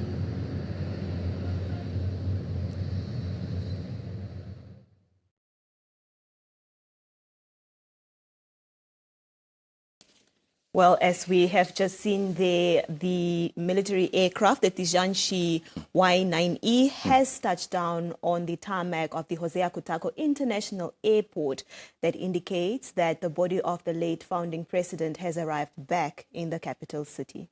Indeed, we have seen dignitaries arriving from former President Dr. Pohamba, as well as the governor of the Thomas region. We also understand that the Vice President at Monanit Daitwa had arrived. I am also, maybe perhaps it's safe to say that Nangolo Mumba, Dr. Nangolo Mumba, the President of the Republic, has also arrived to receive the remains, as we know that he is the one that is ought to be receiving them as they are arriving back from the regions. Given that he is the chief mourner of these proceedings. Well, all that information around the procession that is about to start will be coming your way shortly with Lotna Monomata, as he will be in your company up until the afternoon to keep you updated about everything related to the military route procession that is taking place in the capital city. It will start in a few minutes to come. Indeed, and we'll be joined by Colonel Petrus Shilumbu, who will be joining us just to give us a reflection and break it down for us what it actually means during the street procession and all the activities that will be going accompanying the street procession, as we do know that it is a military funeral. Even though we are comfortable always saying that it's a state funeral, there are elements of the military which are involved, and he'll be explaining to us what it actually entails. Well, from us here on Good Morning Namibia, this is where we come to a close. The special broadcast will continue right after this to take you through the military route procession. So from myself, Ilago Shitatala. And myself, Lonta Manomata, we'll see you tomorrow bright and early. Goodbye.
Sam Nujoma is a household name.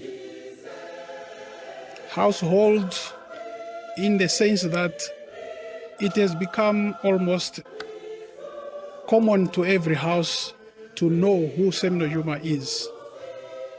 He's the man who fought for the political independence of this country.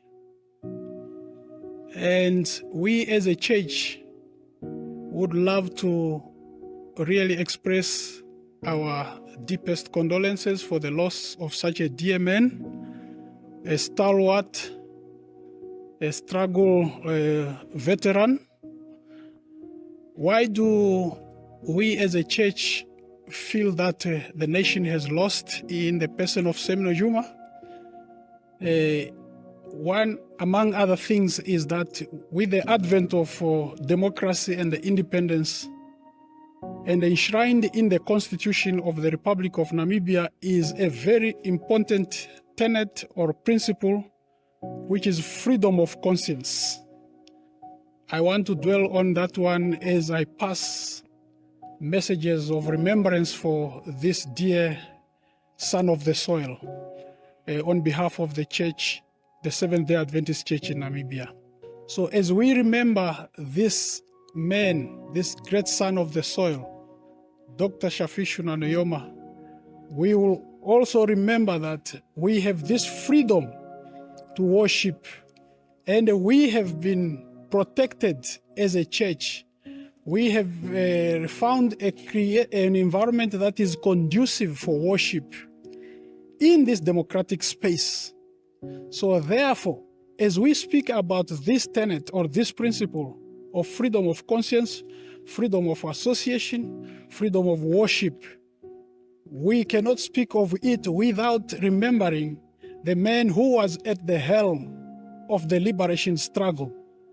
Yes, of course, it was political, but it also included freedom for the church to come and worship.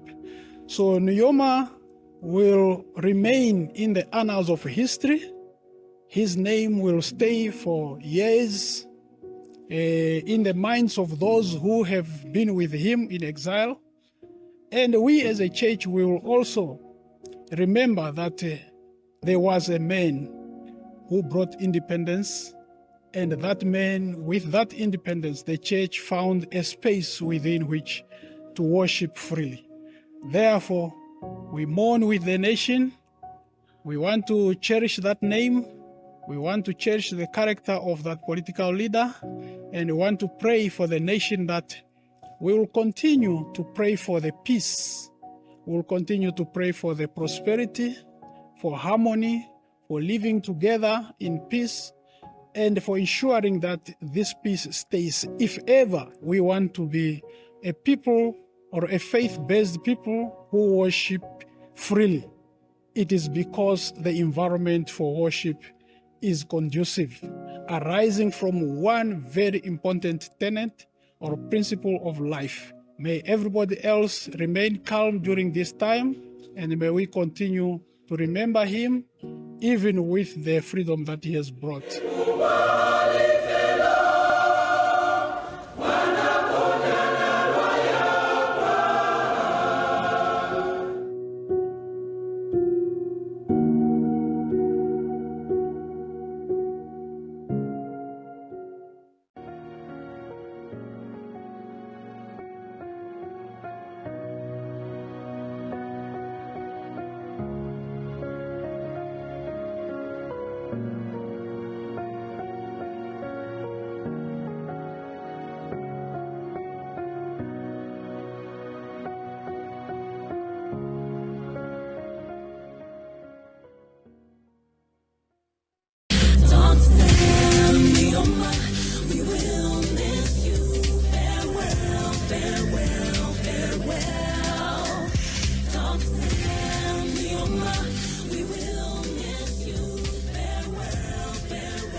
Welcome back now. As regional memorial services conclude, the remains of the late founding president have finally arrived in the nation's capital, specifically Hosea Kutako International Airport, as we saw moments ago. Now, a procession will be held from there throughout the streets of Windhoek, and the government is appealing to the public not to get in the way of the procession, but to wave or salute as a procession passes by.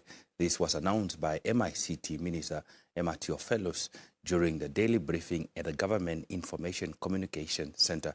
Now let's take a look at that briefing. We wish to thank the Namibian nation for paying their last respects to our hero in a respectful and dignified manner. As I've indicated in the past, this is an unprecedented situation for Namibia. It is the first time in the history that the remains of an individual accorded a state funeral are being taken to the regions for an opportunity to be given to as many Namibians as possible to give their farewells. Therefore, on behalf of the government of the Republic of Namibia, we ask for a forgiveness where we have fallen short in our planning and execution, but sadly, because as we know that we are a culturally diverse country, funerals are not ordinarily planned for, and will definitely lack here and there. Therefore, fellow Namibians, we ask for your patience and tolerance during this period of mourning. Moving on, I'd like to share details around the logistics pertaining to the memorial service at the Independence Stadium on the 28th of February 2025, and then the burial at the National Heroes Acre on the 1st of March 2025. All logistics are currently underway. Considerations to cater for the elements out of the government's control, such as the weather on these two dates and the exact number of people to attend the ceremonies, are being considered and being executed to the best of our ability. Transportation arrangements have been made for the residents of Khomas region to attend the official memorial service and the burial ceremonies, and detailed communication will be made in due course on the pickup points around the Khomas region. We once again ask for the public's cooperation in this regard. The government of the Republic of Namibia has received confirmations of attendance from foreign delegations, some made up of heads of state, others by former heads of state, and other dignitaries such as vice presidents, prime ministers, head of international and regional organizations, speakers of parliament, foreign affairs ministers, amongst others. The confirmed countries are so far the Republic of Angola, the Republic of South Africa, the Republic of Zimbabwe, the Republic of Ghana, dignitaries from the Republic of Mozambique, Republic of Malawi, the United Republic of Tanzania, Finland, the People's Republic of Cuba, and the Sahrawi Arab Democratic Republic. I wish to convey that this list is not yet exhaustive, as we continue to receive confirmations and alterations closer to the burial date. So I urge the public to not accept information around these delegations and related matters from any other source unless confirmed by the MICT. Secondly, the programs of the official memorial service and the burial have been finalized and approved by both the government and the Nujoma family. The programs will be made public at an appropriate time. The burial place, of course, has been identified at the Heroes Acre for Dr. Sam Shafishuna Nujoma, founding president and father of the Namibian nation. The writings on his tombstone are also being finalized in consultation with the Nujoma family. Finally, we expect the remains of our founding father of the Namibian nation to depart from the Keetmanshoop airport at 6 a.m. tomorrow morning and is expected to arrive at the Hosea Kutako International Airport at around 7:30 a.m. Yesterday, on the 25th of February 2025, a full-scale rehearsal of the street procession was conducted by the security cluster from the Hosea Kutako International Airport and along the designated routes in Windhoek. We once again ask for the public's cooperation in the capital city Windhoek to not get in the way of the street procession, but also urge those of us that will be lining along the routes to wave or salute the procession as it passes by, and all motorists to exercise patience and cooperation during the procession. The street procession will go through the following streets in the capital. Of course, it will start at the Hosea Kutako International Airport, where it will proceed via the Trans-Kalahari Corridor, the B6 Road, then slide into the Sam Nujoma Drive, thereafter into the Manduman Demfire Road, then into the David Hosea Meroro Road, and then into the Hendrik Witbooi Drive, then proceed to the Moses Garweb Street, and then into the Winnie Madikizela Mandela Road, further into the Independence Avenue, and back to the Sam Nujoma Drive, into the Robert Mugabe Drive, and lastly, then arrive at the Parliament Gardens. The body will lie in state at the Parliament Gardens on the 27th of February 2025 to allow the general public to pay their last respect to the late founding president. It should be noted that the body will be ready for viewing at the Parliament Gardens from 1600 hours on the 27th of February events. Now, good morning and welcome to the show. Now, my name is Lot Tamanamata. We do apologize that we had not done introduction before going into this inset. Now, I'll take you through the special tribute that is for Dr. Sam Shafishuna Nujoma. Now, what we can share with you is the fact that the remains have officially landed at the Hosea Kutako International Airport. Shortly, we'll be seeing also a silent guard as the remains will be received by Dr. Nangolo Mbumba, President of the Republic of Namibia, and the Chief Mourner. We also know that the Chief Military Mourner, who was also accompanying the remains, will also there to officially recognize that the remains have come back to the nation's capital as he was delegated so by the Chief Mourner. But however, we are crossing over to our colleague Salima Henok, who I understand is at the Robert Mugabe as well as Sam Nujoma Drive to give us an update. Salima Henok, good morning, and it's over to you and the team. We are coming to you live from Robert Mugabe and Sam Nujoma corner. This is one of the routes where the procession will be coming. Of course, but the the country 7 regions so far, and Keetmanshoop was the last place where the remains of the founding president was, and also where the nation had an opportunity to bid farewell to the founding president.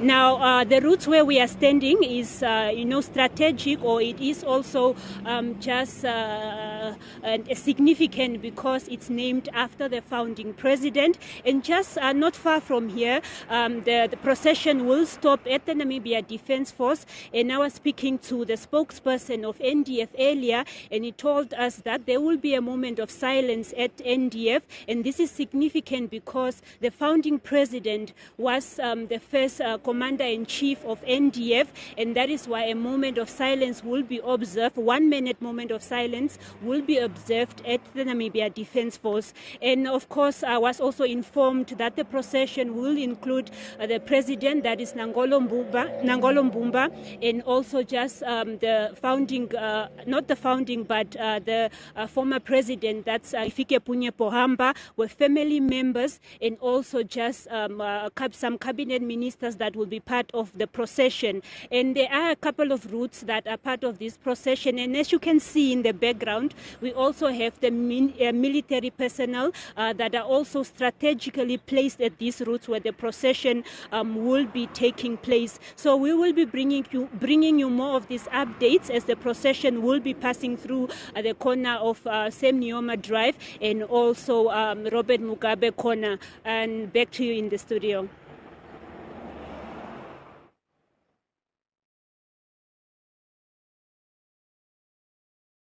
Update the fact that the Robert Mugabe as well as Sam Nujoma Drive, it's also part of the procession.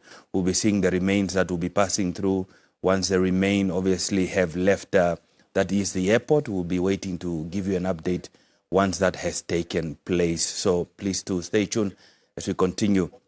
That is to give you an update with regards to the remains. Once they have left the airport, we'll definitely also update you. But however, we'll continue to speak to our various colleagues who are in the field, and Salima Henok is just one of the colleagues. We have various colleagues who are standing by at different road intersections that will be giving us an update as the body or the remains will be passing through in that terms of that military procession.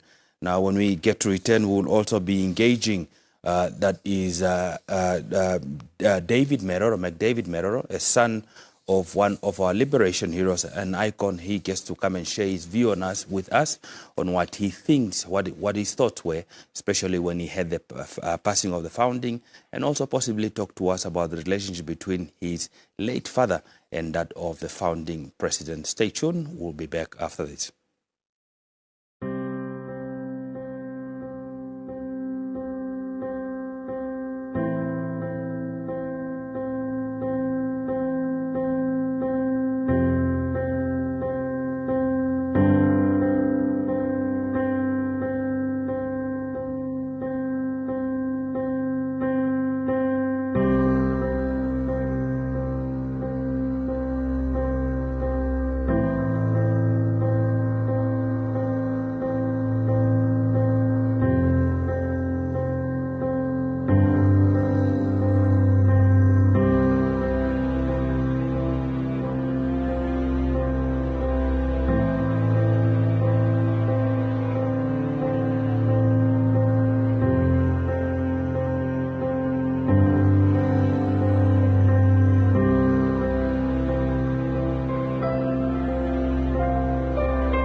Yeah, because of you I was born free. No chains on my wrist that could hold me down.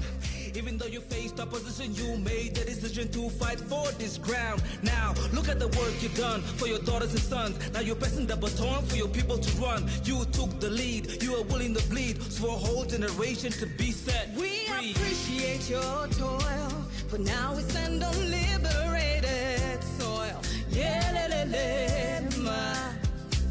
Thank you for your sacrifice, the strength you gave to stand and fight. We tell the world your story, to God be all the glory.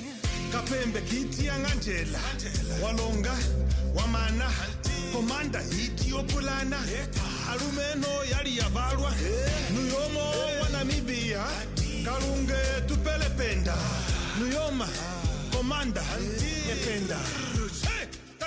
Satu popise machafishu na cha Nujoma, komanda woplana ya matio kakulumbwati. Hey! Dr. Sam Nujoma, we will miss you. Farewell, farewell, farewell. Dr. Sam Nujoma, we will miss you. Farewell, farewell, farewell. For all you've done for the nation, we will carry the baton with dedication. Welcome back as we continue now our broadcast, this special tribute that is to Dr. Sam Nujoma, father of the nation and founding president of the Republic of Namibia. Our colleague Emel Sebeb is at David Hosea Meroro Road to give us an overview as of to what is anticipated when the remains will pass there as part of the military procession. Emel, good morning, and it's over to you. In the studio, good morning to the Namibian nation also. It's almost been 3 weeks since the devastating news that rocked the country, the passing of Dr. Sam Nujoma, Namibia's founding president, whose remains have traveled far and wide across Namibia, allowing the nation to mourn this iconic, towering figure that brought independence to the nation. Well, today about 9:30, his remains are expected to land at the Hosea Kutako International Airport for a procession that will go across Windhoek before it reaches the Parliament Gardens. Behind me, of course, a crowd made up of the MVA staff have gathered at the David Hosea Meroro Street to wave on as the founding president. Very, very significant.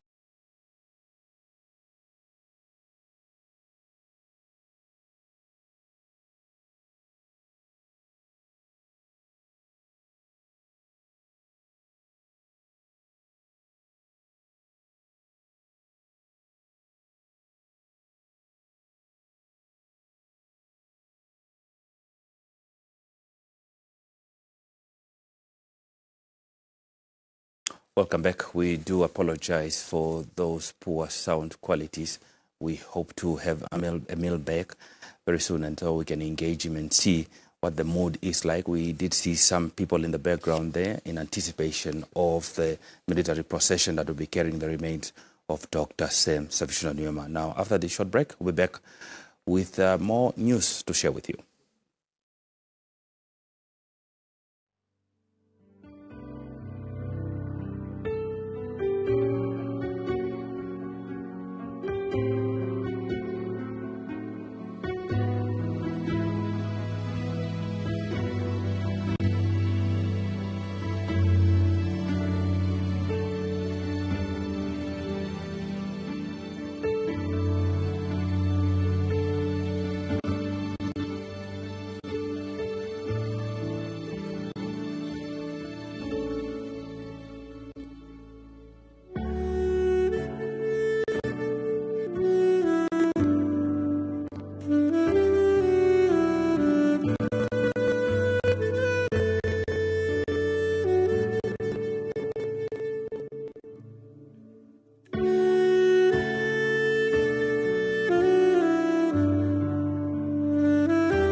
Welcome back. Now, we understand that Emil is ready and he's ready to engage us. Emil, good morning once again, and it's back to you.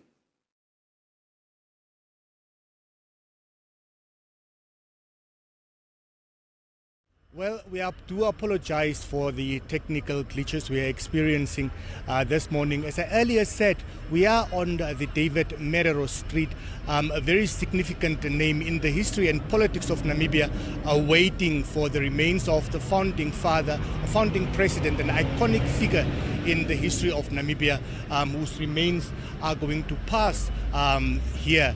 And now behind me is staff members from the Motor Vehicle Accident Fund. They have gathered here to wave a farewell and to receive the body as it lands at the Hosea Kutako International Airport, making its way through Windhoek.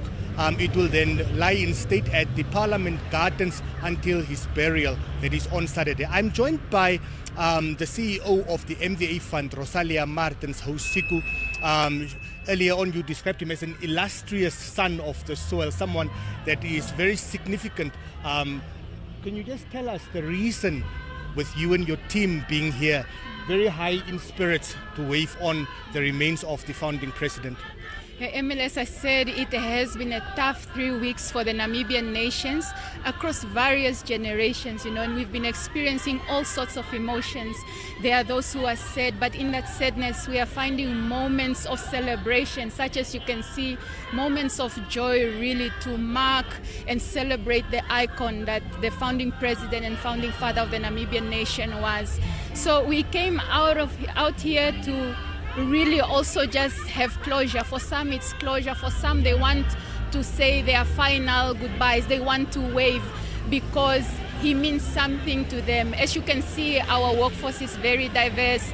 There are those that were probably older, those who are younger, and now we are witnessing a transition. There are those who only read about the founding president in the history books. They were not there to witness as he was actually making such an impactful difference in Namibia. So we really came out to celebrate the father of independence, the father of democracy. For some, they were born in an independent Namibia.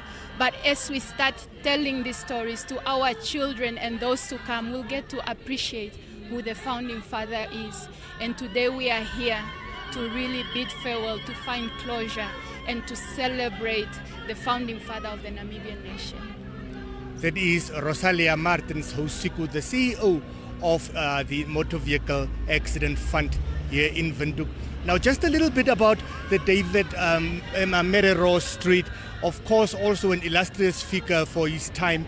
He formed part of the Constituent Assembly, also the national chairperson of the Swapo party back then until 1991. Now, Dr. Nujoma's remains are going to pass here already. If you look at David Meroro Street on both sides, you can see there is a crowd gathered to wave on to the remains as they make their way through Windhoek until it reaches the Parliament Gardens. Lot, we are going to move locations. Later on, we are going to show you the images from Independence Avenue.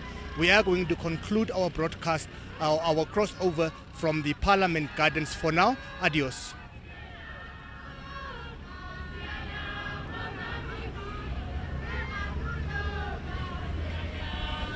I couldn't take pictures with your phone, so I'll Send you. me please now.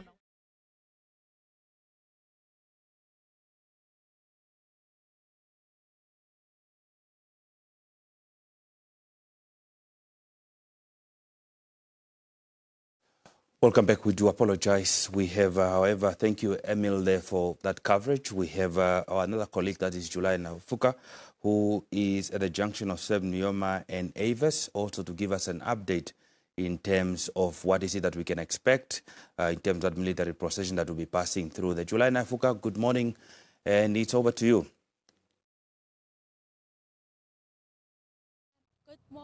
Good morning, Lot, and good morning to the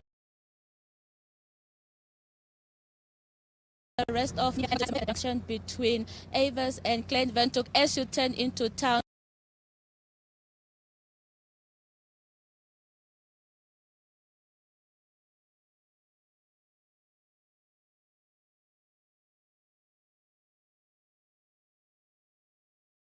from areas such as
Welcome back. Now, as we did indicate earlier that our colleagues are at various points across Windhoek as we anticipate the military procession carrying the casket with the remains of Dr. Sam Savishuna Nujoma. We are now crossing over to Selma Ndikwa, who is at the Ministry of Defense and Veterans Affairs headquarters at Bastion 1, and she is ready to engage us. Selma, good morning, and it's over to you.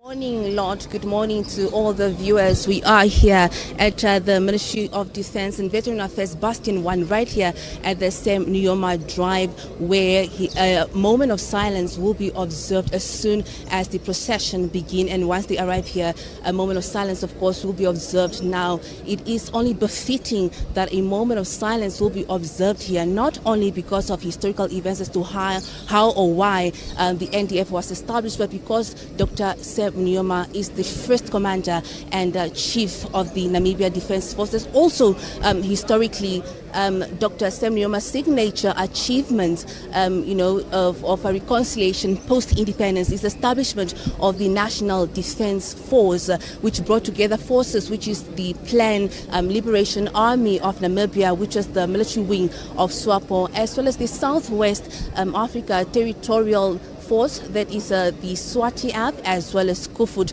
And now the integration process of these forces, was very critical in forming a unified and a professional military force. And of course, this was replaced though in 1990 when Dr. Sam Nujoma became president, and when Namibia finally gained its independence, that is in 1990. And as the first president of Namibia, or rather the founding president, Dr. Sam Nujoma saw it fit, or rather shaped the defense policies in Namibia, and also just to enable that the Namibian Defense Force is able to protect the country's sovereignty and of course the territorial integrity. But of course I understand the procession has begin or will begin soon, and as soon as the procession begin, they will come here to Sam Nujoma Drive, where a moment of silence will be held to honor, or observed rather, that is to honor the late founding president, Dr. Sam Nujoma. Back to you in studio. So Madikwa, thank you so very much for that update. Yes, we will be crossing also again back to her later once the procession is in mode. We are carrying with those remains. We are now crossing over back to Emil Sabeb, who is ready for us to engage. Emil, good morning once again, and it's back to you once again.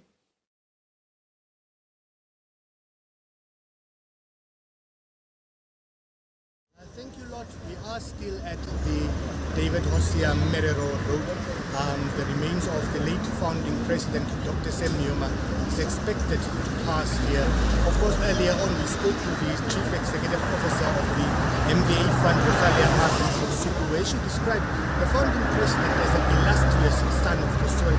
Also with his team is the CEO of the Electricity Control Board, Robert Kaimise, decided today to take part in this procession and wave farewell to this iconic figure. Mr. Kaimise, you are here with your team. What importance does this carry for you personally? Thank you very much for the opportunity. It's a beautiful day. The importance is immeasurable. You can't explain it. But what I can say is we are who we are because of the founding president and the founding father of the Namibian nation. And just to extend it, the reason why we are enjoying lasting peace is because of his sacrifices. During this mourning period, some people might feel disturbed, but the reality is, at any given time of any generation, there is only one leader at a time. So that's why we are all here from the Electricity Control Board. We are enjoying peace. Even our generation, we are enjoying because of the founding president's sacrifice. He never had sufficient quality time with his own children. So that we, up to today and the generations come, they can have quality time peacefully. Peacefully. So his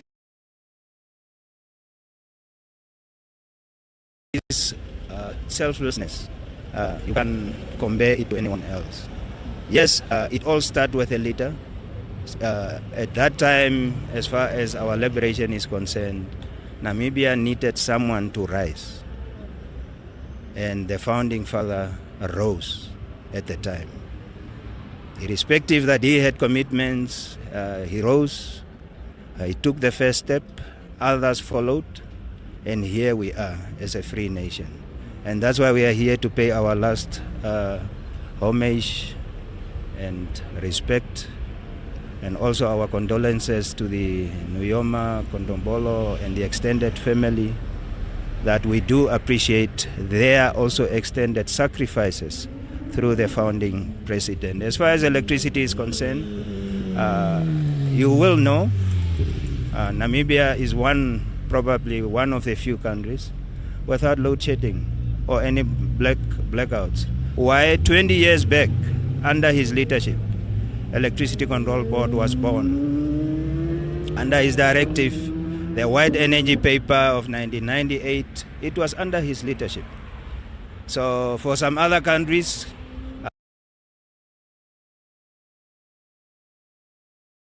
institutions regulate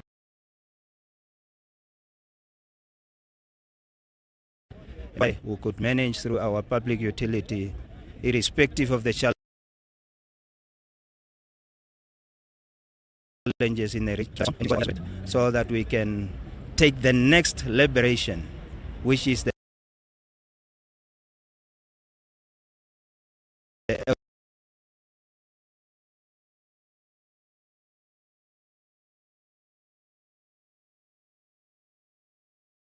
was our collective responsibility to ensure that economic emancipation of our people will be achieved. Of course, that is Robert Kaimise, the boss of the Electricity Control Board. Now, we do know that we do see some helicopters making their way, presumably, to the airport to escort the remains of the late president. Robert Kaimise describes that, said that the founding president made immense contributions, a selfless man that sacrificed his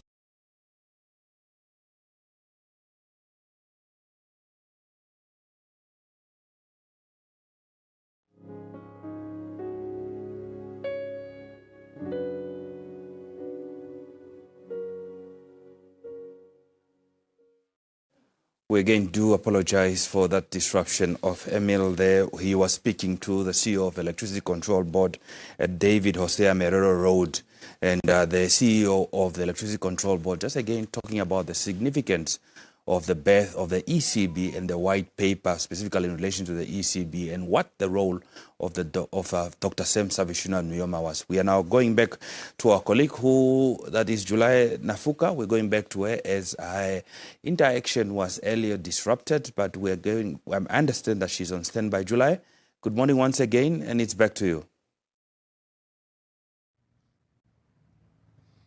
Thank you once more, Lot. We are coming to you live here with my camera person, Festus Mbendeka, here at Avas, at the turn of Klein Windhoek going into town.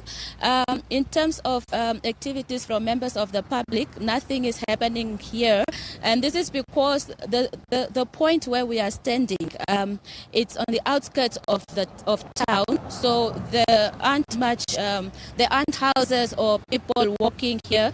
But as you move into town, you will meet people waiting for the procession, because as we were driving to this point, we saw people already lined up and ready for the procession. For now, it's just law enforcement personnel have been deployed and they are on standby waiting for the procession. However, just a caution to road users that will be using this road, the Sam Nujoma Drive Road.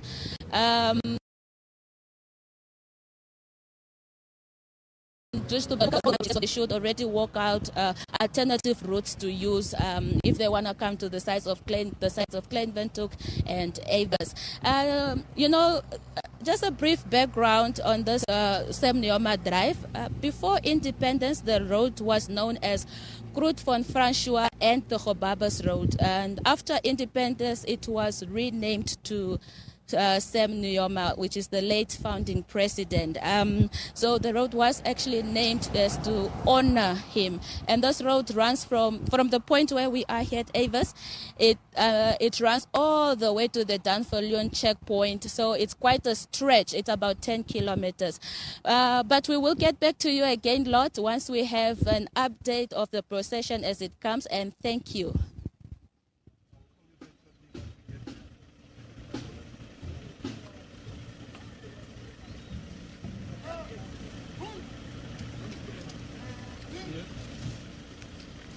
Hello.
Welcome back. Now, as we continue our special tribute right here on the NBC, that is for the founding president, what we can be able to share with you is the fact that the remains have landed at the Hosea Kutako International Airport, and that we understand that the procession will be starting any time from now. We do understand that there is a program also organized at the Hosea Kutako International Airport, and as usual, we have invited, that is Colonel Petrus Shilumbu, Head of Public Relations at the Ministry of Defense and Veteran Affairs, just to engage us and to take us through the military procession and any activities that are forming part of this military procession. Colonel, good morning and welcome back. Good morning, Lot, and good morning, Namibia. Okay, I think we will slowly but surely will just create a flat for you here, I think, just in case we might need to call you back. No problem. Okay. I'll be available. Now, Colonel, we saw that the Chief of Commander-in-Chief of Namibian Defense Forces at the airport, the President-elect is also there, members of Cabinet, family members of the late Dr. Sam Nujoma. We're also seeing that the Chief of the Namibian Defense Forces arrived with the remains, the bearers and the pallbearers. What is currently happening at the airport? Yeah, you have seen the Guard of Honor, it's also getting into their position. They're taking their position so that the whole procession can now start. And we are expecting that they have already offloaded the gun carriage, and then immediately the casket, hook it on the MKKO, as I informed you about the MKKO. That's the armed personnel carrier, APC, the one that is pulling the gun carriage. And this time around, this is a different vehicle from those RG-32 that you have been observing in the regions. It is only Commerce region that we are using a different armed personnel carrier. So after that, we are expecting now the silent Guard of Honor to receive the casket officially and honor it at the Hosea Kutako International Airport. Immediately, there will be also a short melody to be played by the Guard of Honor.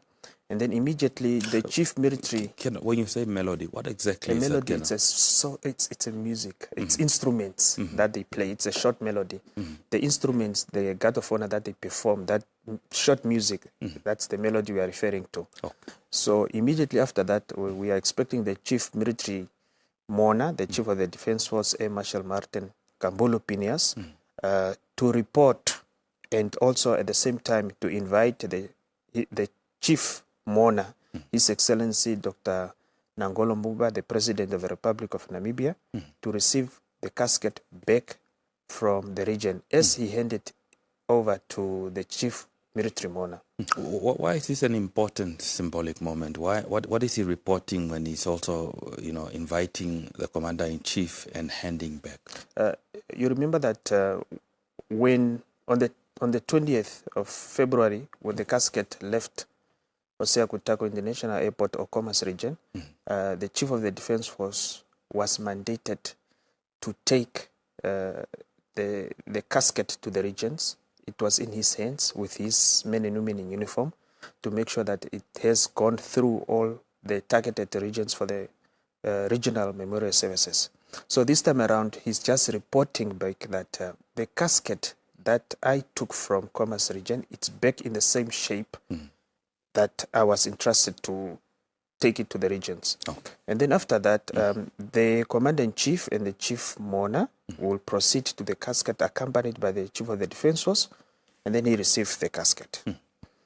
And then immediately after that, the Chief Military Mourner will also ask or request now the Chief Mourner, His Excellency the President of the Republic of Namibia, permission to take the casket for a ceremonial route procession. In terms of this program, seeing so much chain of custody, you report, you bring it back. Yes. It is back now. Again, ask permission for the memorial, processions and all these other activities that are going to take place. Yes, you have to update now the chief of the commander-in-chief of what is going to happen after this. Okay. Yes. Okay. So, and then His Excellency will then also join the procession. And then we are also expecting again the guard of honor to play the last melody. Okay. And then immediately after that, the whole procession will now departure from Hosea Kutako International Airport to Windhoek, using the B6 road. That is now the main road between Windhoek and Gobabis, or between Windhoek and the airport, joining the same Nujoma drive. And then after the procession, the whole procession, we are expecting the casket to make its way to Parliament Gardens. At Parliament Gardens, the director of ceremony will welcome everybody who's there, and then we'll have an NDF chaplain. The NDF chaplain will just read a scripture and a prayer, and after that, the body start now laying in state, where we are expecting members of the public to go and pay their last respect to the founding father of the Republic of Namibia. So until tomorrow morning, that is what's going to happen. But as you know that we have been informing the public regarding the route. The route is still the same. It did not change. We are using the same route like the one we have used last year, the same route that we have used last year when we also lost our sitting president, Dr. Hage Geingob. So there's no change on that route. The only two changes is the two stopover, the stopover at the Ministry of Defense and the stopover at the Swapo headquarters. That's all. So Other than that, the procession will go through the whole route as it was conducted last year. Remains the same. Now, let's talk about you were doing a rehearsal not so long ago, about 2 days ago, in terms of the rehearsals when you're doing them. Were there any mishaps or miscaps that you found in terms of the rehearsals? There was nothing. The whole thing, the issue of rehearsal, you want, for example, there could be some troops who did not participate in the same procession last year. Yes. Now you brought in new members within the procession, so you want them to familiarize themselves with what's going to happen and what is expected from them. Yes. And if there was any need for us to fill in certain gaps that we have identified, then we take the necessary steps that here and here we need to improve ABC, or we need to change, or those are the things. And also to test how long will it take for the Defense Force to conduct this procession. Yes. For example, from the airport to same Nujoma Drive, that will take us 1 hour. 1 hour. And then from same Nujoma Drive to Parliament Gardens, it will take us exactly 3 hours. 3 hours. Yes. So you need to be precise when it comes to the timing and the whole procession. And that's why we are saying we are only stopping for 1 minute, proceed, and then another 1 minute, proceed. Nobody's getting off their vehicles. Everybody will be on the vehicles. It's just that moment that we need to stop for a moment of silence, and then we continue with the whole procession. Okay. Let's talk about perhaps the fact that you're mentioning that we, in terms of this procession, that we will only be stopping for a minute. Does this mean that the Swapo headquarters, as well as the Ministry of Defense, the personnel, or everybody part of that entourage, military procession, will still remain on their vehicles, and it will simply just be for a minute and then proceed on again? Yes. At the Ministry of Defense, again, we have a melody to be, a short melody to be played, an instrument to be played. Remember the late Dr. Sam Shafishuna Nujoma, he's the first president of this republic, and he was the first commander-in-chief of the Namibian Defense Force. And him passing through the street, it's just in front of the Ministry of Defense and Veterans Affairs. It will not be fair for him for his body just to pass through and us not paying any respect. And you find that members of the Namibian Defense Force, or staff members of the Ministry of Defense and Veterans Affairs, the both military and civilians, will get out of their offices, all of them, and line up along the street, and then they pay their last respect. Okay, the same continue to the Swapo party headquarters. We know that there might be not people currently there at the headquarters, but it is also important for the casket to pass there, have a stopover for 1 minute. Again, an instrument will be played again, and then the whole procession will continue. Of course, we know that the late Dr. Sam Shafishuna was the founding president of Swapo, so perhaps befitting again, as also he was the commander-in-chief of the first commander-in-chief of the Namibian Defense Force. And mind you also that the founding president has integrated the two forces together to form what we know now, the Namibian Defense Force, whereby former plant fighters and those who were fighting on the side of SWATF were all allowed or inducted in the Namibian Defense Force to form the nucleus of the Namibian Defense Force. Indeed, important achievements there, aligning to the policy of national reconciliation and ensuring that everybody forms part of the new and independent Namibia. Now, again, we saw some visuals there at the airport that preparations are being made to ensure that the casket is loaded onto the gun carriage, and I think that's once that is done and all the other protocols have been followed, then the procession from the airport will leave, making its way into that is Windhoek. We know that the Colonel also indicated the anticipation from the airport and all the way into Windhoek, it might take approximately 1 hour. So indeed, it is almost, we're heading towards 10 o'clock. So we could be arriving sometime past 11, possibly in Windhoek. Past 11, we are expecting the procession to reach Avas. Also, one important point that I can also mention is that as we are approaching, or as the procession is approaching the residence of the late founding president, it will completely reduce speed. Okay. Because they are driving between 30 and 40 kilometers per hour. So they will reduce speed, slow down completely until they have passed the residence of the founding father. They are not going to make a 10 there. They are only reducing speed. And then they will continue with a normal speed of 30 kilometers per hour until at Parliament Gardens. So what's the significance of them reducing speed when passing at his residence? Even when we went to the airport, we were not driving 40 kilometers per hour when we passed the residence.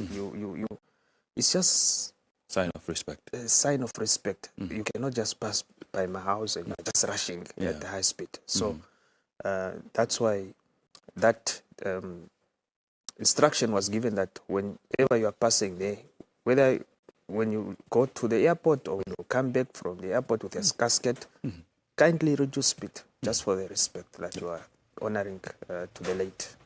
Okay. Now, Colonel, you mentioned that once we have completed the street processions within Windhoek, we will then head to the Parliament Gardens, and where we'll anticipate that we'll also have a director of ceremonies who's going to basically lead a very short program where we have remarks by the director of ceremony, a scripture reading and prayer by the NDF chaplain, and then the viewing of the body starts, and then the body remains in state until tomorrow morning, where you anticipate that as early from around about 10 or somewhere there after 10, then the procession with the remains headed on, that is to the Independence Stadium, that is for the official memorial service. Do we have any details concerning as of to who's leading the program that will be at Parliament Gardens? The program at Parliament Garden is a very short program. We have Brigadier General Philemon Hidimonjila Shafashike, who is the Chief of Staff Plans, Police and Plans, who will be the Director of Ceremony. Okay. There is just because we know that the moment the casket reach Parliament Gardens, members of the public will be flocking to Parliament in big numbers. Now, you need to direct what's going to happen there.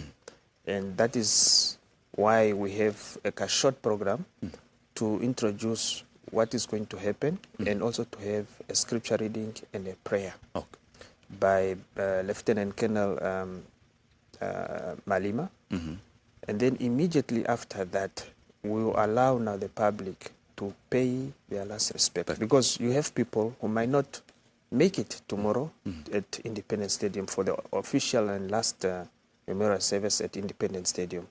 So that's why we also give that opportunity, given the number or the population in Commerce region. So we allow them to start today already, and also tomorrow. So, mind you, also we have some dignitaries that are coming from outside the country. So, one has an opportunity also today, and if you want again to go back tomorrow at Independence, you are more than welcome. Well, more than welcome. Yes. Now, for those that might be watching right now and are following those feed coming from the Hosea Kutako International Airport, we're seeing the MKKO, that is the Armored Personnel Vehicle, APC, known in short, that will be pulling the gun carriage that contains the remains of Dr. Sem Shafishuna Nujoma. We know that all regional memorial services have concluded and the remains are getting ready to be loaded onto the gun carriage. So, Colonel, for those who are watching, what is happening right now? I know there's a lot of silence. There's nothing much happening. All we can hear in the background is possibly engines running or hovering. What is happening right now? It's just the preparation of the casket to be ready and taken to Parliament Gardens. Nothing else. And there are procedures to be followed. You don't rush. Everything is done in a very slow movement. And as long as the casket is secured in the gun carriage, and then they can then kick off with the official program. Okay. Thank you, Colonel. Now, we do know, of course, that there will be, in terms of the arrival of the remains, there will be a short program there as Colonel Peltrus had explained earlier that in terms of the CDF reporting and inviting His Excellency Dr. Nangolo Mbumba, President of the Republic of Namibia and Commander-in-Chief, to receive the casket and then again proceed. The Commander-in-Chief will proceed to the casket accompanied by the CDF to receive the caskets again, and then the CDF will also equally request permission to take the casket to the ceremonial procession route and invite His Excellency to join the procession, and then a guard of honor to play a melody and then eventually depart from the Hosea Kutako International Airport, where then again connect into Windhoek through a street procession, and finally with a casket arriving at Parliament Gardens, where there will be a short ceremony. Very soon we anticipate that small ceremony to take place there of that process that we were explaining earlier. Now, we had also indicated to you that in terms of announcements from the Ministry of Information and Communication Technology, just as an update, is to say that all logistics related to the memorial service at the Independence Stadium on the 28th of February 2025, which is tomorrow, and the funeral on the 1st of March 2025 at Heroes Eka are well on track. Additionally, the Namibian government has so far received confirmations, of attendance from foreign delegations of Angola, South Africa, Zimbabwe, Ghana, Mozambique, Malawi, Tanzania, Finland, Cuba, Sahrawi Arab Republic. All those have confirmed, as the Minister of ICT has confirmed, also indicated that the list does not end there, and it's quite extensive, as we anticipate that more confirmations are coming through. But however, as more information arrive on those that will be coming to celebrate the life of Dr. Sem Shafishuna Nujoma, that will be joining Namibians, who will keep you updated. Now, the ceremony, as indicated at the airport, is starting, and we'll be crossing over there with those visuals and feed that is live on your television.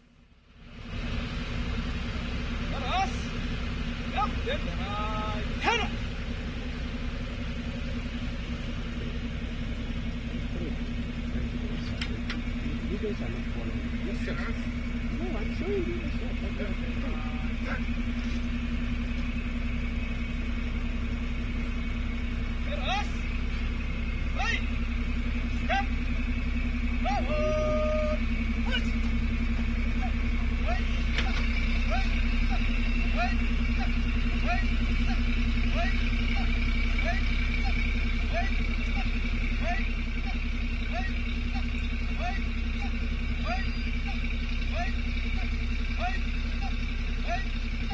Hey!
one speaking like that. Did you see how it is?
Welcome back. If you're seeing from those visuals, we see that the military procession that's carrying the casket with the remains of Dr. Sam Savishuna Nujoma, founding President of the Republic of Namibia, has begun its departure from, that is, Hosea Kutako International Airport en route, that is, to Windhoek. We do know that once they reach the Avas Road, they will turn to their right, then officially entering Windhoek, and then the street procession beginning.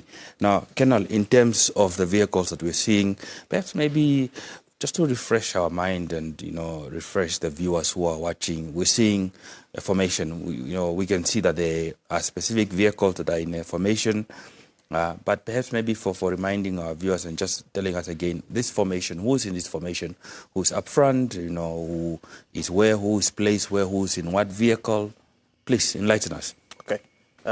As you can see on the visuals, the front vehicles, those are Namibian police and city police leading the procession, and their role there currently they are sweepers, meaning they have to clear the road of any incoming vehicle should be put on hold.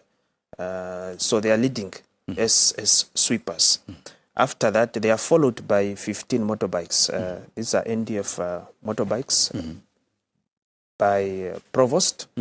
Colleagues from the military police are the ones on those motorbikes that you see. When you say provost, it's the unit, it's the name of the unit. Okay. They are representing the military police who are there to maintain discipline within the Namibian Defence Force among the members. Okay. And then after the provost, after the motorbike, we have also a provost vehicles, two of them leading there. And then after that, we have the white pickup or OB, that is for Namibia Broadcasting Corporation, as for the media. Some media representatives are on that motor vehicle, although it's not all the media houses that could be found there. Maybe it's only some from certain media houses. And then we have the forward protection. Those are the APCs leading. After that, we have the chaplain. Chaplain is the pastor in the military. We call them chaplains. After the chaplain, we have the casket on the gun carriage pulled by the MKKO or the APC. After that, then we also have two other APCs behind the one that is carrying or pulling the gun carriage. And then after that, you have the vehicles of the one for the bearers first, and then pallbearers. After the pallbearers, then you have the chief mourner, in this case, our President of the Republic of Namibia. After that, we have also the President-elect or the Vice President, Dr. Netumbo Nandi-Ndaitwah. After that, we also have other VIPs, other very important persons, VIPs. And then after that, we have the Chief of the Namibia Defence Force, Chief Military Mourner. And then after the Chief Military Mourner, we have the family. After the family, we have also the VIP protection. After the VIP protection, then we also have the rear protection, other APCs that are in the rear, protecting also the procession from the rear. Yes, those are some of the vehicles that are found in this procession. Yes, I should mention that as you can see that we have both NAMPOL, City Police, and then also Provost. Yes, the role of the Provost are there to collaborate with the Namibian Police and City Police and other stakeholders to perform the duties of escort, traffic control, VVIP and VIP protection, and also to maintain law and order throughout the procession. Okay. That's why they are joined. That's why they are joined. Yes. Indeed. I know, we know when we were off air, we saw that I think there was a GRN vehicle that didn't appear part of the motorcade. I don't know. I think we've been talking about this a couple of days now to say that respect the protocol that is involved in the process. And I don't know whether they maybe forgot, but I saw that the other vehicle that's part of the procession came to wheel them off the road quickly and say, respect the process. What happens when one doesn't abide to the instructions that have been given? In some cases, they just panic, but in this case, the driver did not panic. He pulled off immediately, and then nothing really had happened unless he was refusing to pull off, but he just pulled off.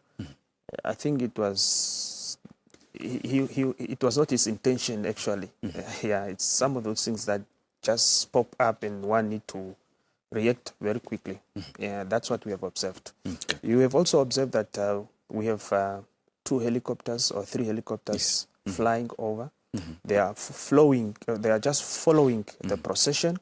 They are carrying out air operation, which include air reconnaissance, making sure that the procession is also protected and observed from the air, and to make sure that no other obstructions or any other disturbances may occur during this time of the procession, and that's why they are there to conduct the air operation. Very critical for this type of procession that is taking place. And then you have also observed that currently we have seen 3 aircraft that took off from Hosea Kutako International Airport. Those are our jet fighters, K-8s, flown by Namibian pilots. Currently, they are at their holding position, that is in the area of Koryachap. They are practicing, or they are rehearsing what role they are going to play on Saturday. So, as we're also speaking right now, we have our troops on the ground at Heroes Eka rehearsing again for the program of Saturday. So that's why you have seen those K-8s taking their position. They're just waiting to be told that, okay, it's now time for you guys to perform your role as they coming to pay their last respect at the final salute on Saturday. Yes. So Namibians don't have to worry. It's indeed a normal process. It's a normal process that we usually carry out during the time of state funeral, if it's been conducted like the way we have it now. Now, you did indicate that, currently as we speak, we seem to be driving at a range of around about 30 to 40 kilos, and once we then obviously getting closer to Avas on the outskirts of Windhoek, then it means we also have to slow down at once we are passing by the house of the founding president to just signal respect. In terms of the anticipation and time of arrival, I know we are a little bit behind time, but what time do we anticipate for us to be able to arrive in Windhoek? 1 hour. I think we left now about 10 minutes ago, so we are expecting them to arrive after 1 hour. They will be at Avas, entering Nujoma Drive. The speed is not that high. It's a controllable speed. Yes, it's between 30 and 40. Just between. So one can say it's an average of 35 kilometers per hour. Average 35 kilometers per hour. Okay. Let's talk about perhaps maybe the importance of this. You talked about the fact that we've got the K-8 aircraft or jet fighters that are obviously rehearsing. The importance and the significance of what is the importance of when you have military vehicles of this nature who are part of a state funeral or an activity of this nature? What does it signify? What you do is you look at the equipment at your disposal that you can utilize this time around. What type of aircraft do you want to put on for the last respect that they are going to perform? And in this case, the K-8s are also suitable to perform such. But tomorrow they will be joined, or on Saturday they will be joined by F-7. F-7 is also one of the jet fighters that we have. So those are the ones that were tasked to take part in the conduct of the state funeral for the late founding father. So it's to say which equipment you want to employ. That's the whole idea. And then a decision is taken that, okay, let's have this and this and this.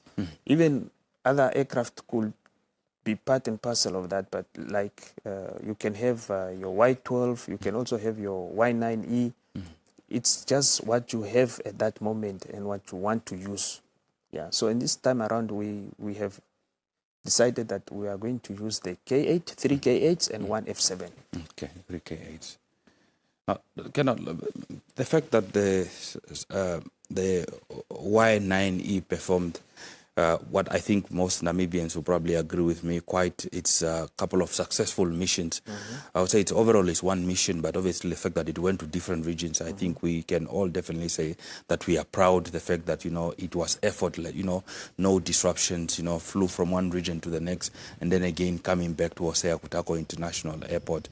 Again, from this defense side point of view, you see that also General Martin Shale retired talking about that, we should have some sort of tribute to say that this is a plane that carried the remains of the first commander-in-chief of Namibian Defense Force.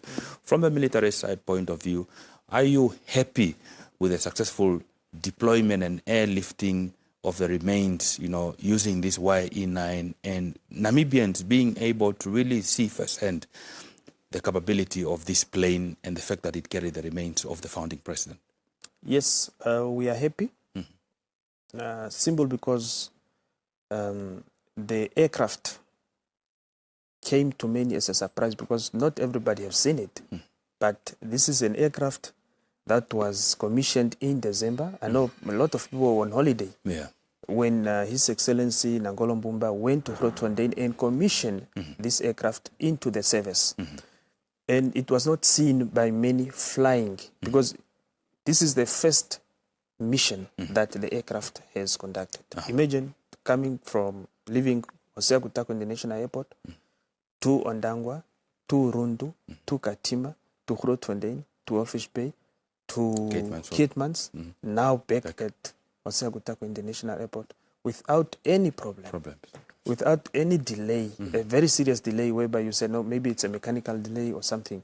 We must be proud as Namibians for this air asset that we have acquired for this country, and it will be utilized when the need arises, any emergency where the Air Force need to airlift anything. This asset is at the disposal of the government of the Republic of Namibia to make use of it, be it during drought relief or be it any deployment, anything that need to be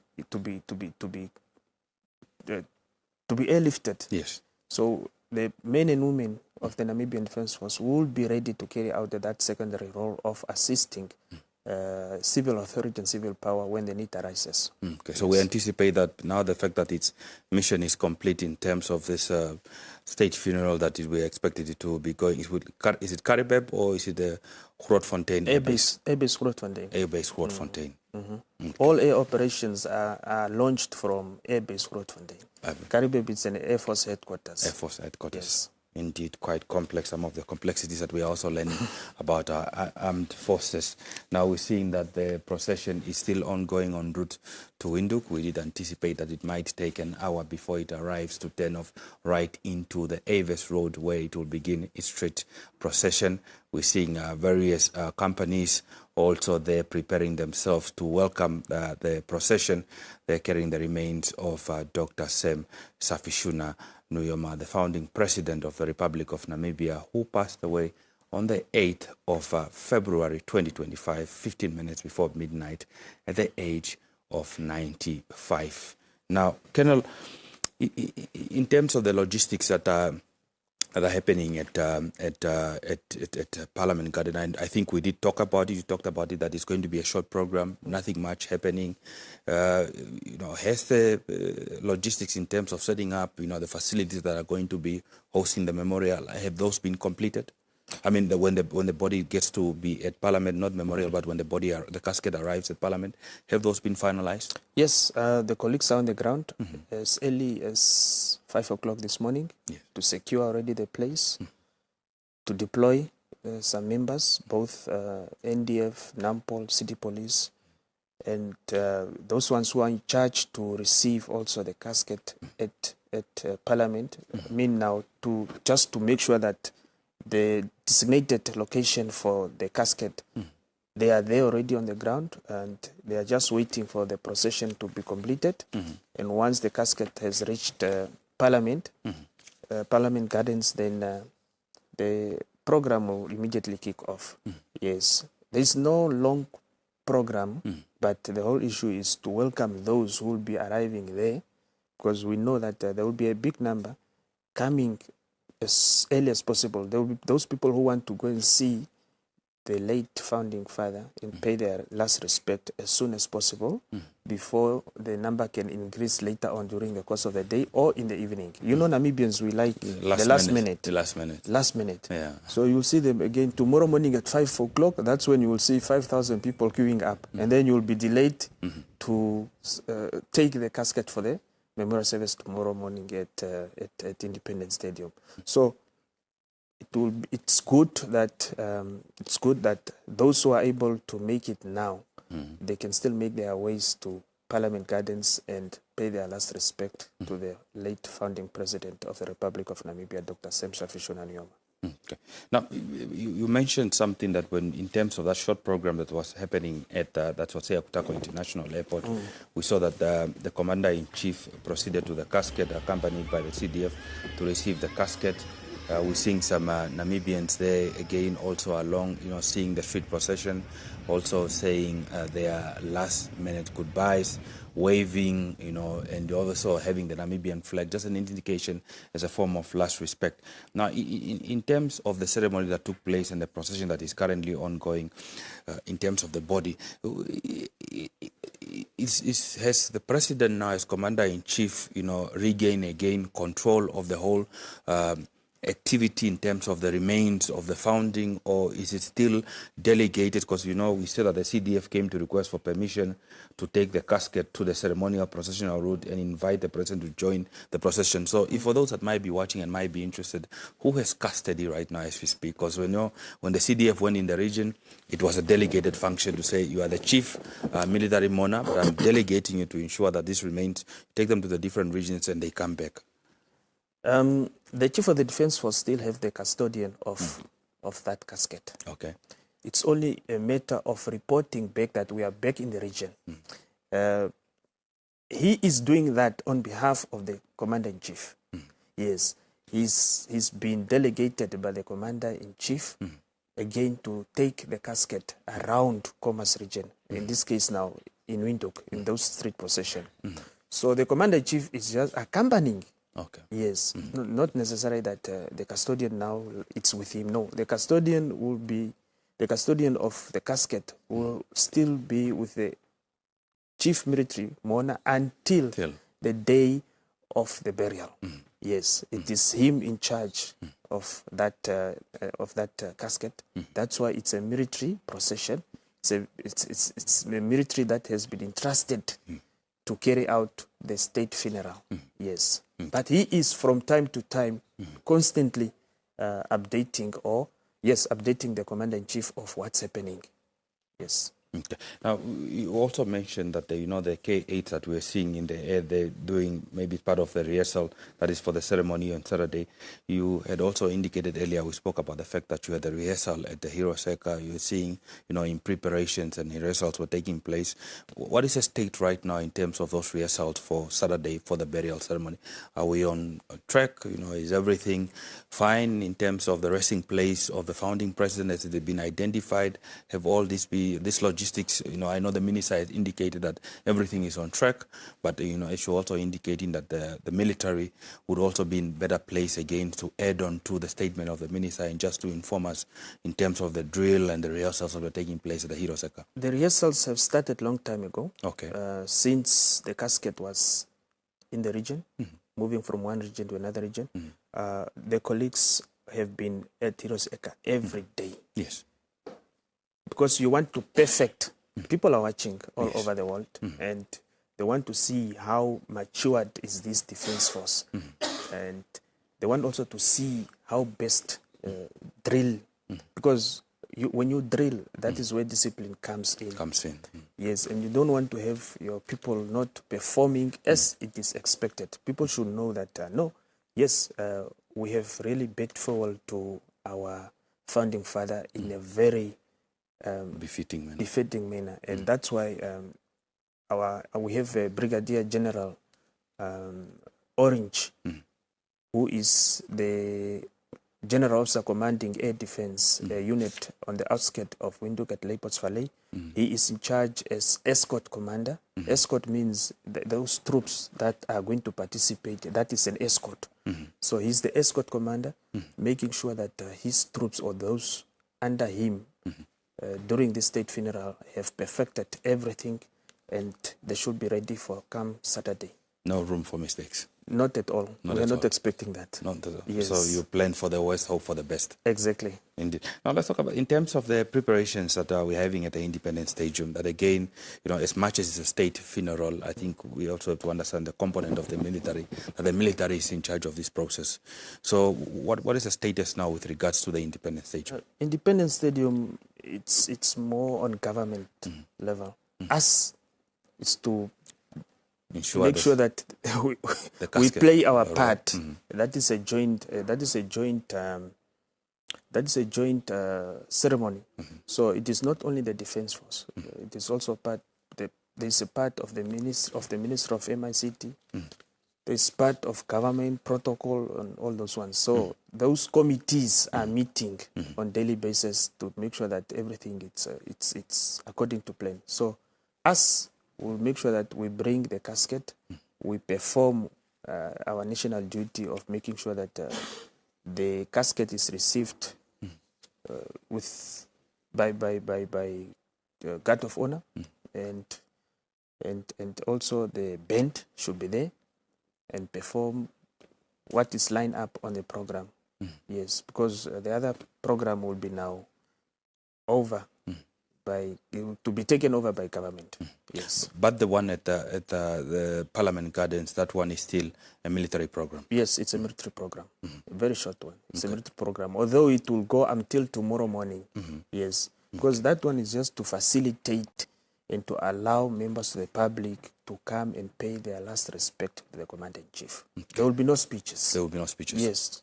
No speeches. I know in the past we talked about the vigilance guard that will be guarding the remains. Talk to us about who's in charge of that process tonight until tomorrow morning. We have Brigadier General Wandela. He will be the one in charge of the vigil guards from today, hopefully from 1 o'clock. If we are late, then it's maybe 2 o'clock. From 1 o'clock, no, maybe 2 o'clock, because it's already past 11. Past 11, yes. Yeah, so from 1 o'clock to 2 o'clock. So he will take charge with his vigil guards. We are expecting the pallbearers and bearers to withdraw. So someone else has to take over the custodian of the casket, the security of the casket throughout. And those vigil guards will be on duty throughout the night. They will be relieving each other. Maybe after 20 minutes, 4 vigil guards will come and take over, and then others will go and rest throughout. There will be no sleeping. There will be no sleeping. You have 15 minutes to sleep when you get back to your seat, and then after that you are on duty. And we are trained for that. We are trained for that. Yes. So, but again, the pallbearers and the bearers will still be needed.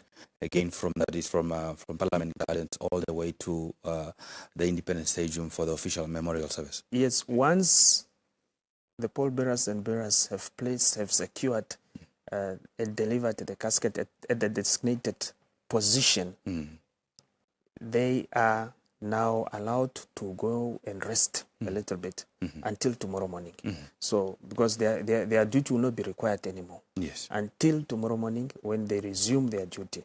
And to be honest, those pallbearers and bearers have worked. Have worked indeed. Throughout. There was no time where there was any replacement from any of them, including, I must also appreciate and commend the Formation Sergeant Major, that is Warrant Officer Class 1, Lucas Bernard. He is the Formation Sergeant Major from Namibia Defense Force Training Establishment in Okahanja, who is in charge and controlling those bearers who are carrying the casket. You have seen the way he has he was commanding them, the standard he has set, because they were all performing one motion or one action at a time. And the discipline among those officers, warrant officers, it's really of high professional, and they have really performed very, very well throughout. We have seen them since day one. They are actually just carrying out their duty as trusted men in uniform, and the way they are also acting, you can see that it's somebody well trained and well prepared to carry out this specific task. Okay. Let's also perhaps talk about those logistics, seeing that the remains were carried from here, the Khomas region, and obviously to Oshana region, and then from Oshana again flown, that is to Kavango East, and then Zambezi, and then flown, that is Walfish Bay, and then flown to Karas region, and now flown back in Windhoek. In terms of those logistics and the military having planned for that, were there any hiccups that were experienced, and are we generally happy with the way that things went, and that you would consider this to be quite a successful mission? Yes, it was a successful mission. You will always have hiccups. But those are in-house that we can improve within 5 minutes. And that's why you have a team behind the scene controlling everything from the defense headquarters. So the moment these pallbearers and bearers get into the aircraft, they have an opportunity at least again to rest until they land. But it does not take that long. It's just 1 hour. 1 hour, 45 minutes, then you are ready. So the logistics, very, very important. It was prepared, and we did not experience much problems, not at all. And it is also important to mention that the way we have rehearsed both our pallbearers and bearers tells that the colleagues know what they are doing. Yes. Okay. Now, as we anticipate the arrival of those remains in Windhoek, it's sometime after 11 o'clock right now. We did estimate that it might be an hour or so until they reach at the turn off to Avas in to Windhoek, where the street procession will commence. However, we'll keep you updated, and as you're seeing the visuals there en route that is to Windhoek, and that once they do reach close to Avas on the outskirts of Windhoek, close to the residence of Dr. Sam Savishna Nujoma, they will slow down again before picking up speed on towards Windhoek, and then turning off onto the right.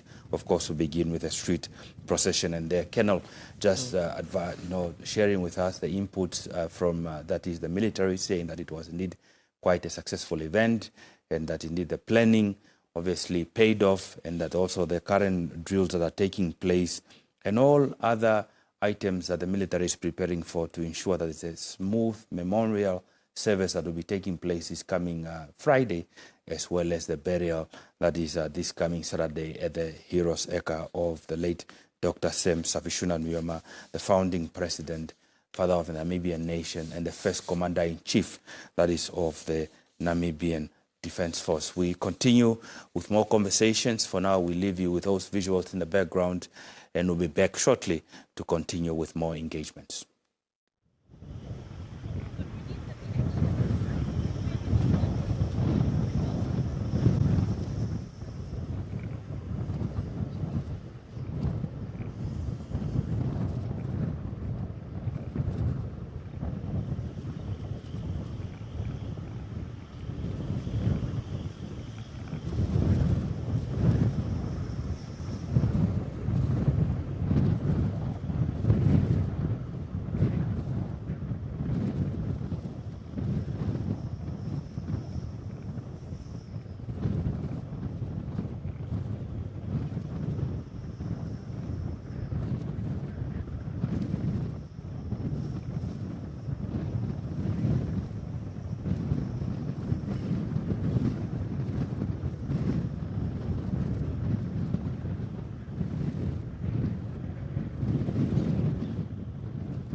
Donata ontenya nus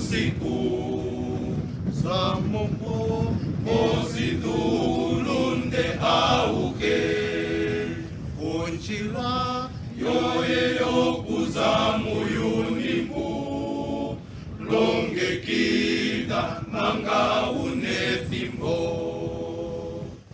tali yange funja tali endelele esokali na ponjolola tali kuthapo akulunduna nona ayambanosho ohepele longekida ponjila yoi ekupito ukamone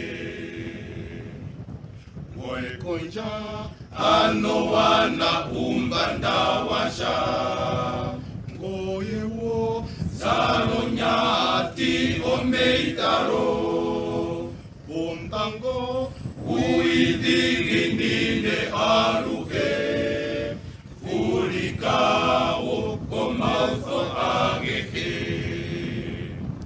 tali yange funja tali endelele eso kalina onjolola tali kutapo akuluntuna nona ayambanosho ohepele longekida onjila yoye ekupito ukamone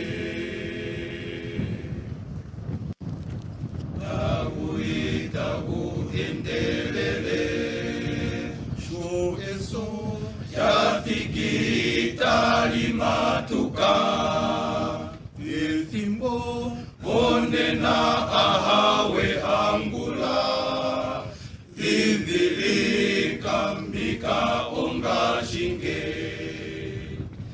tali yange funja tali endelele eso kalina onjolola tali kutapo akulunduna nona ayambanosho ohepele longekida onjilayo. You were him, you were chosen.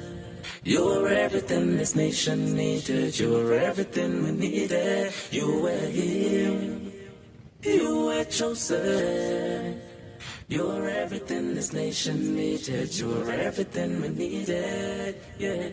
Namibia, group free. Namibia, group free. Oh, yeah. Oh, you were here. You were here. You were here. You were chosen. You were everything this nation needed. You were everything we needed. You were here. You were chosen. You were everything this nation needed. You were everything we needed. Atubantura sema, atubantura sema. Retungera fikina shomerira turi aturantura sema. It feels like yesterday how it seems. 21st March 1990. You were chosen by Elohim. You were him. You were him. Tate karungo kwanjo messenger. Fikufoka kurumba tiwa famosesa. Tetu kufamoshi wanashange mupika. Ekupirangero kome shororo liupika.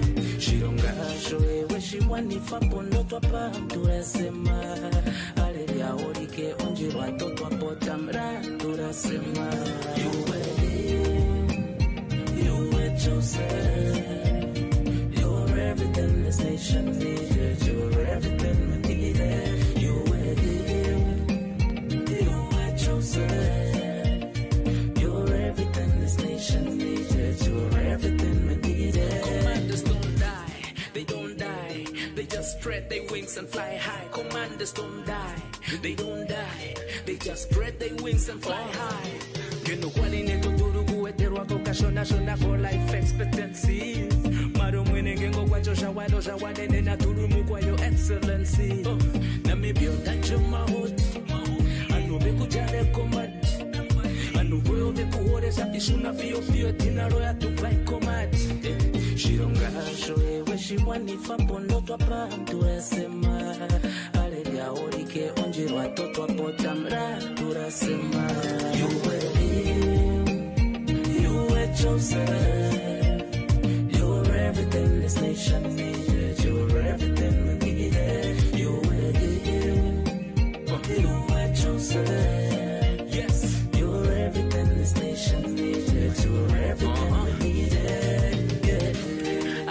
Take a bow and dedicate this to His Excellency, Dr. Sam Shafi Shuna Nujoma, the liberator of the land of the brave.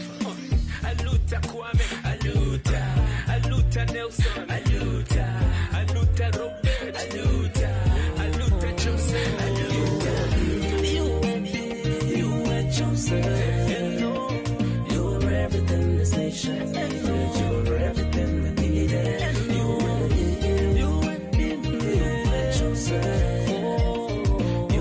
everything this nation needed. You're everything we needed.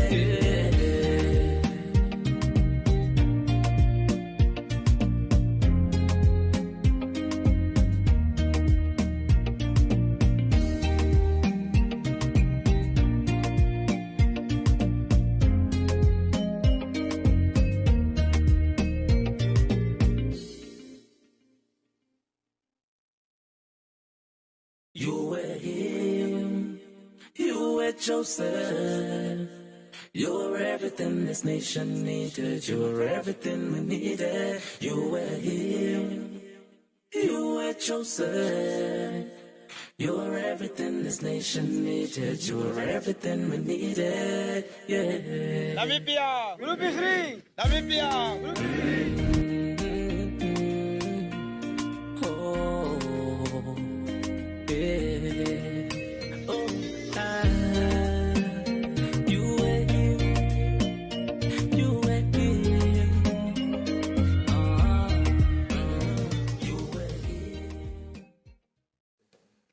Welcome back. As you see, they'll definitively be before the sounds of Young T there in tributing, that is Dr. Sam Savishuna Nujoma, indeed saying that you are the chosen one and you are what this nation indeed needed. Now we are crossing over back to our colleague July Nafuka, who's at the entry of Dr. Sam Nujoma Drive as we wait the procession, the military procession carrying the casket with the remains of Dr. Sam Savishuna Nujoma. July, good morning and once back to you.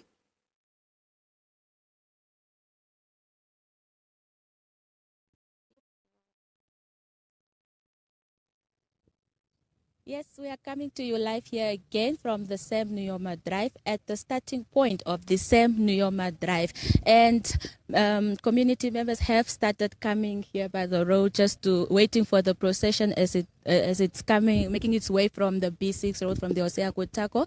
And while we wait for the procession, let me just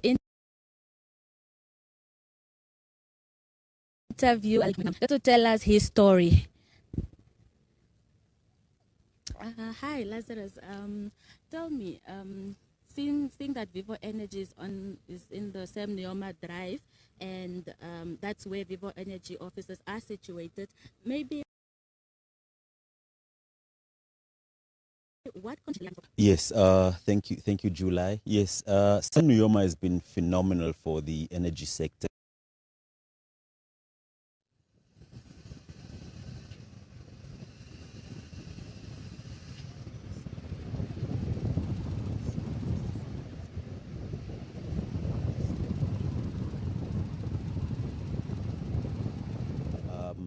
Sam Nujoma Drive itself, I think we are situated on there. Our staff are going to be there to just pay homage to a very great human being, somebody that not only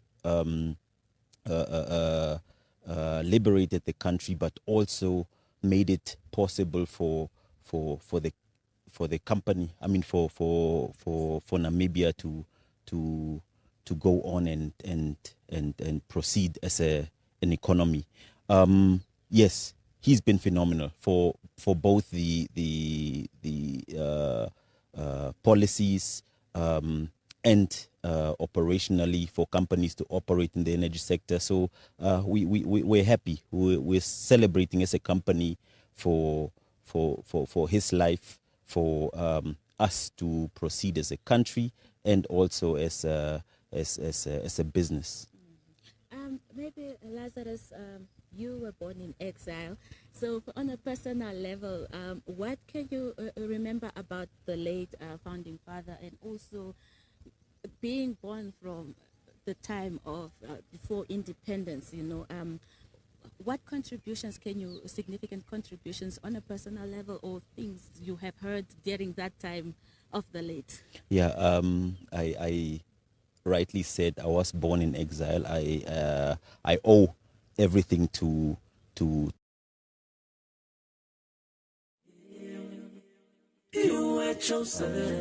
I have one very short memory of him. I was young still, I think, when I was in Germany, and a very, very big human being. I think you feel his aura when he steps into the room, and I think that's what I felt at the age of 5 years old. So yeah, everything else I think is a story that everybody else tells, and we owe so much to him. So that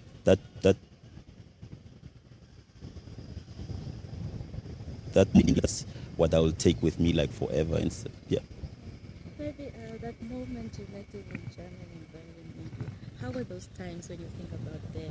Those times of before independence. How were they? Well, it was tough.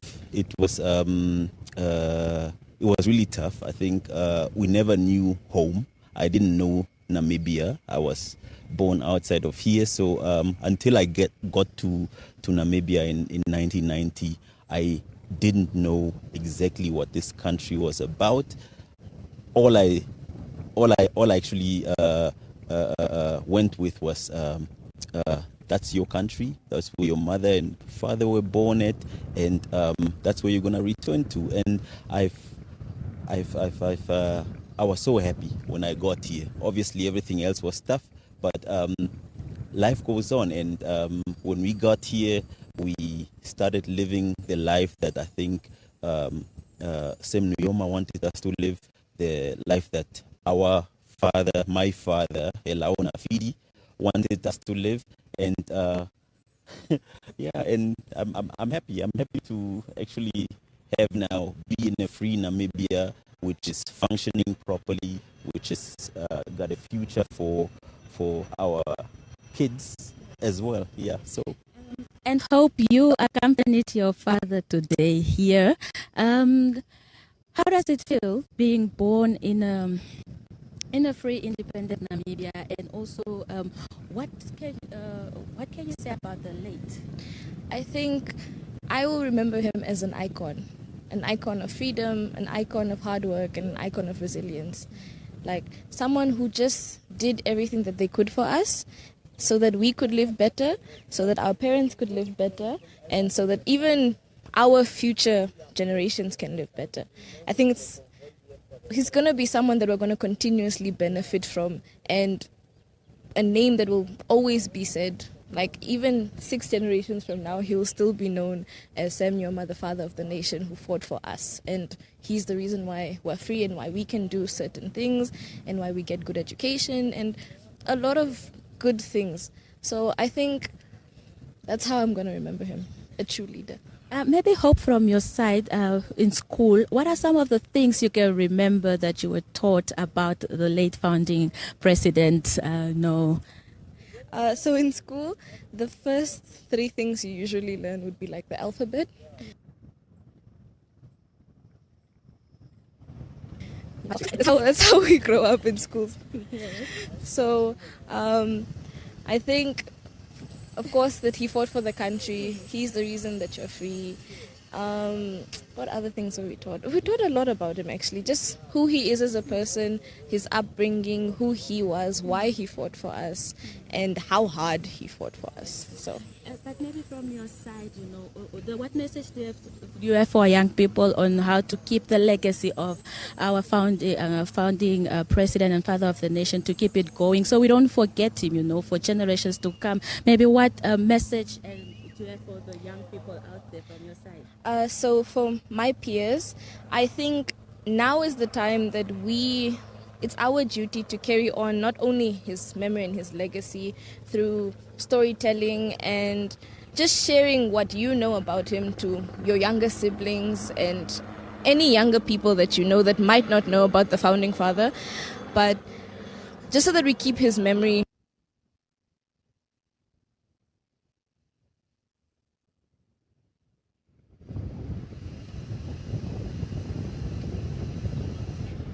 known as a father. It's going to be known as like a grandfather who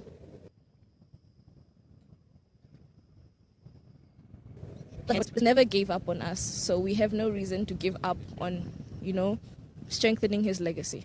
Thank you so much, Hope. It was nice talking. Yes, as you can see behind us, the procession is about to get here at the starting point of Sam Nujoma Drive. And just to give a bit context of the Sam Nujoma Drive, before independence, this road was known as the Groot von Francois and Gobaba's Road.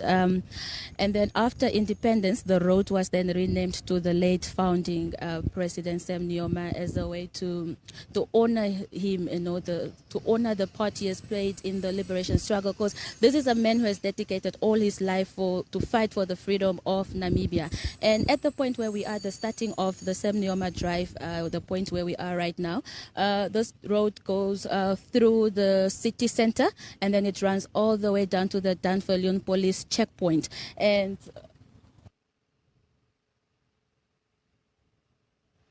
from 10 kilometers all the way to the Unveiling checkpoint. And another thing, speaking about roads, we all know that Sam Nujoma had a good relationship ties with countries such as Zimbabwe and Tanzania, and this countries also, in honor of the relations they shared during the liberation struggle, these countries have named also roads after him, such as one of the major roads. You will find it in Harare, one of their main roads also. And here comes the procession, and the members of the public also are here. Some are singing and some are holding their phones and waving, just saying bye to the to the founding father of the nation, really. And it's quite a sad moment for, you would say. It's really sad that to see that a man of this status has actually left us. But you know what the public is saying is like, as much as it is sad, let's also celebrate and rejoice the work he has done for Namibia, the good things he has done for Namibia, and the effort he has put into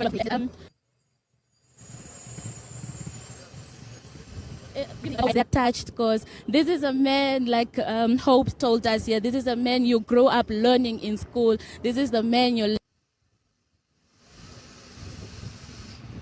learn from, who is the father of the nation. So the procession has passed through now to city center, and it will continue, and it will go make a 1-minute stop at the Namibia Defence Force headquarters. Over to you in studio.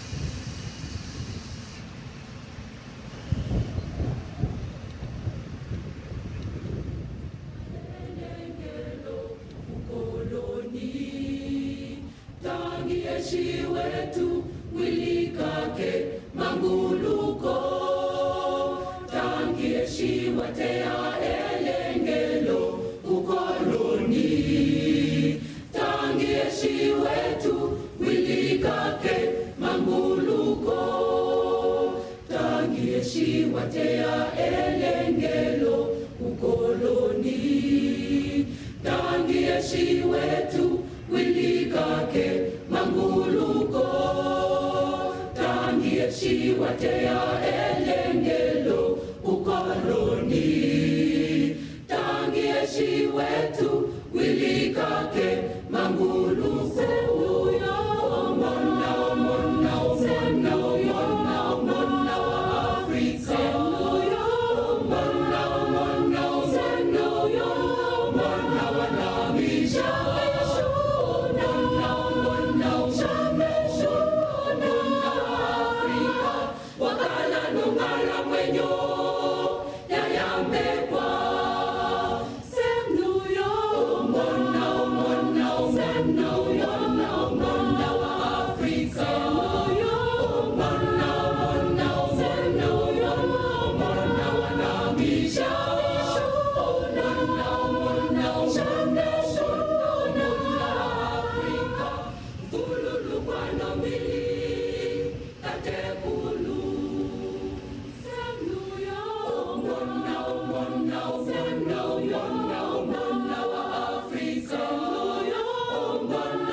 Welcome back. We do apologize for the fact that you had to see that.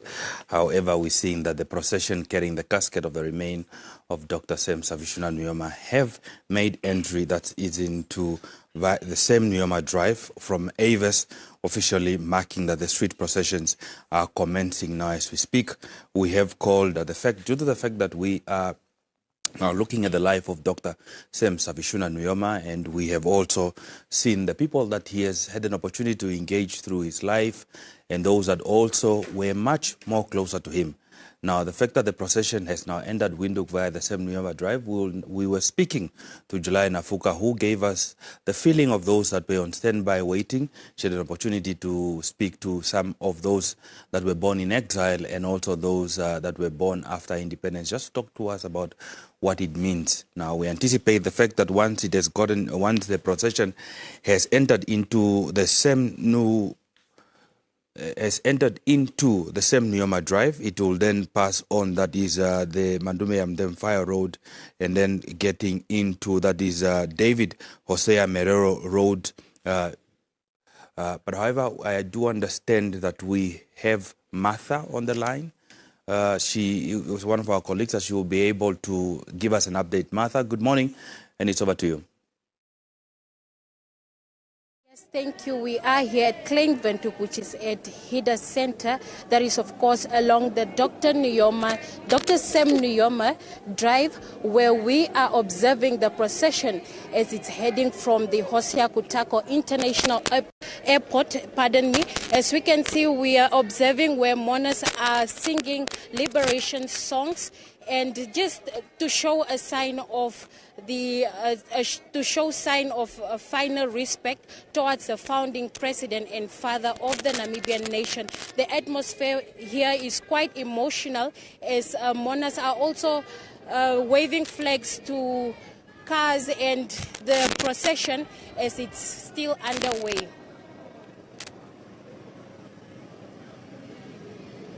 The Dr. Sam Nujoma, our late founding president and father of the Namibian nation, as he has played a vital role in the struggle.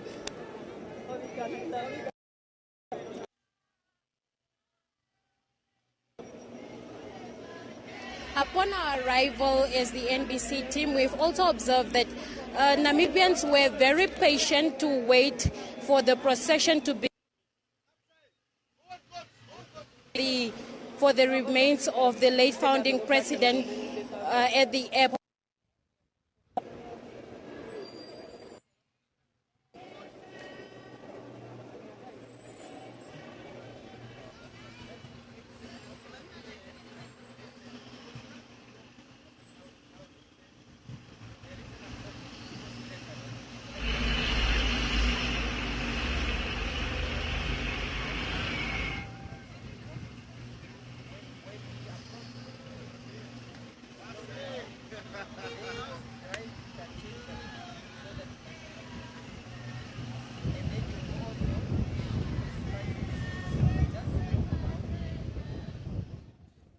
Thank you so much. So that is Martha and the team there in Klein Windhoek showing us those visuals of the procession, the military procession carrying the remains of Dr. Sam Nujoma have entered Windhoek, and obviously the route, as we indicated to you later on, is starting to take effect.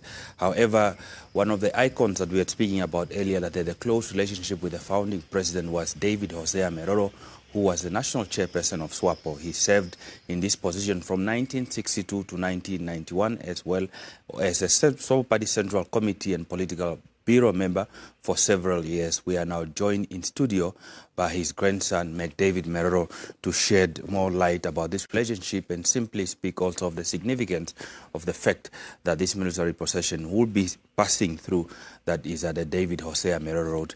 David, good morning, sir, and thank you very much for making time to speak to us. Good morning. Thank you very much to have me here. I would really like to touch on the relationship that both Comrade National Chairman David Meroro, who is my grandfather, and Comrade Founding President had during the bitter years of our national liberation struggle. My late grandfather was one of the very close confidant of late Comrade Nujoma, and I really remember after the attainment of our political independence, when Nujoma will always visit our residence, I've never seen him calling my grandfathers on his name. He will either refer him as Inyangu, which literally means elder or omze in Swahili.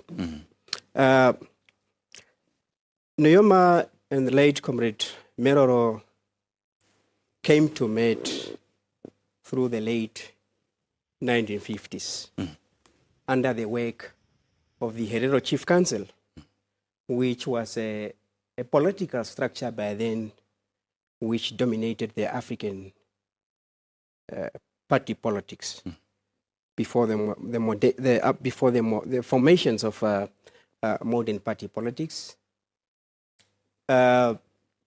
They were very prominent people that were at the forefront, rebuting Southwest Africa not to be placed under as the fifth province of Southwest Africa by then.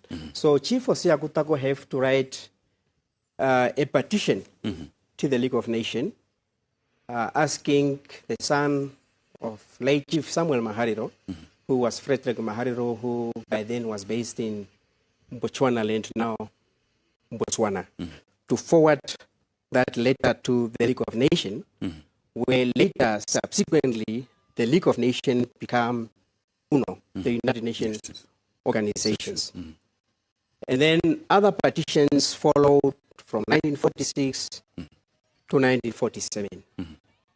There was a group called Ovamboland, or a group of intelligentsia, a think tank of the Chief Council that used to draft the petition on behalf of the Chief Council, which involved the late Reverend Bartholomew Godwin Karwaira, the late Berthold Winnie, who became the first teacher of the founding president, Sam Nujoma, when he came back from Walvis Bay after the death of his aunt, Julia Nujoma.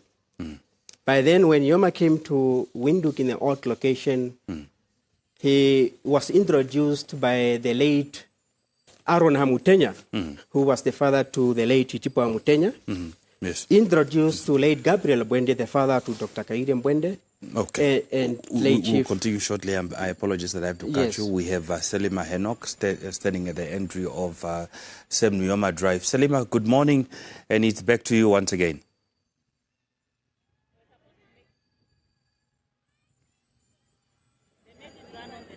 The procession just passed by the Robert Mugabe and Sem Nujoma Drive, coming from Hosea Kutako International Airport, where the remains of the founding president just landed from Keetmanshoop, where the last memorial service, regional memorial service, was held. Public members came out in numbers just to bid farewell to the founding president and the father of the Namibian nation.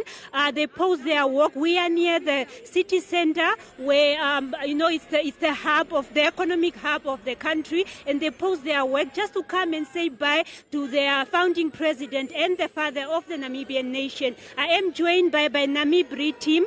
They have T-shirts that are printed out just honoring the founding president. Just tell us quickly why you came out here to bid your farewell. Good morning, fellow mourners, fellow Namibians. For us as Namibri staff, we are very fortunate and privileged to have the opportunity to join the nation in bidding farewell to our founding president. It is indeed an honor, and we feel in as much as we've lost a giant, we have to celebrate his life, and that's why we are here. He did what he needed to do, and we will forever be appreciative and grateful for what, and that is why we are here today, joining the nation in bidding farewell to our beloved Tatekulu and founding president. Thank you very much. Thank you so much. So the procession is leading to Namibia Defence Force headquarters, where a moment of silence will be observed. This is because that is where the founding president was the first commander-in-chief of the Namibia Defence Force before it leads to other.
Very good afternoon, Lord. A very good afternoon to all the viewers once again. Of course, as the processions continues across various routes in the streets of Windhoek, we just witnessed the remains of the founding president, Dr. Sam Nujoma, here at the Sam Nujoma Drive, right in front of the Namibian Defence Force and Veterans Affairs Bastion 1, where a moment of silence was observed by the staff of the Namibian Defence Force, which of course entails the military and the civilian personnel, as well as some members of the public who are chanting and singing songs of victory to honor the late founding president, Dr. Sam Nujoma. Now, of course, a moment of silence was observed, as we all know and heard before, that the founding president was the first commander-in-chief for the Namibian Defence Force. And here at the Sam Nujoma Drive, where a moment of silence is being observed, a man with a unifying vision. So does this road serve as it linked different routes in the country, as well, just connecting people from all walks of life freely, which depicts the freedom of the founding president fought for all those years. And equally, the Namibian Defence Force signifies the leadership role that the founding president played in enabling that the country is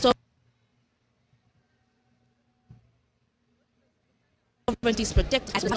People that were gathered here actually are going back to their offices, but they deemed it very significant that they honored and paid their last respect to the late founding president, Dr. Sam Nujoma. Well, the processions are still ongoing. The current processions are currently proceeding to the Mandumende Fire Road, a road that is also significant in terms of resistance of colonial rule and just honoring the late King Mandumende Fire for his bravery, for his leadership, and as well as his courage for fighting and resisting against Portuguese, particularly colonial rule as well. Well, we will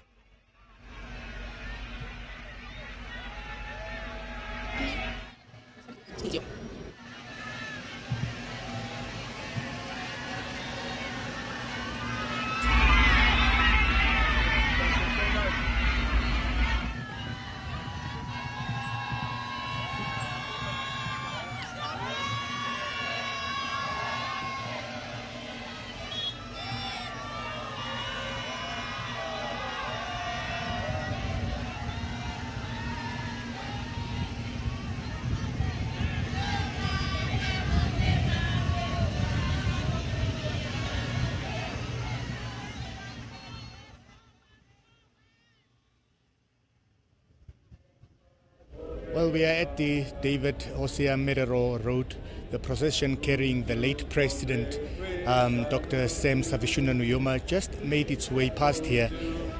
Quite a somber mood. If you know this area, there are government offices and other corporate companies that are very close next to the David Hosea Meroro Street. You can see branded T-shirts, corporates coming out. They are CEOs, they are executive directors of these ministries actually making their way just to wave farewell to the late president.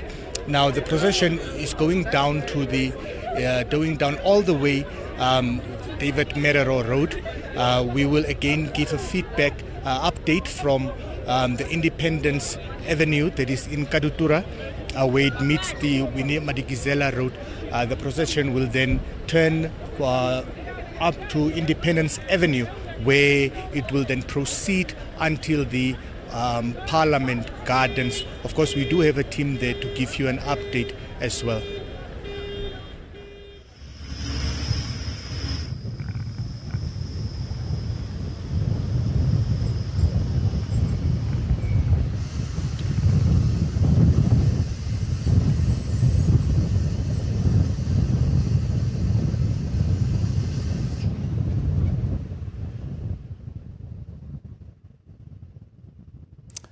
As of course you can see the military procession carrying the caskets with the remains of Dr. Sam Savishuna Nujoma in procession there in the nation's capital.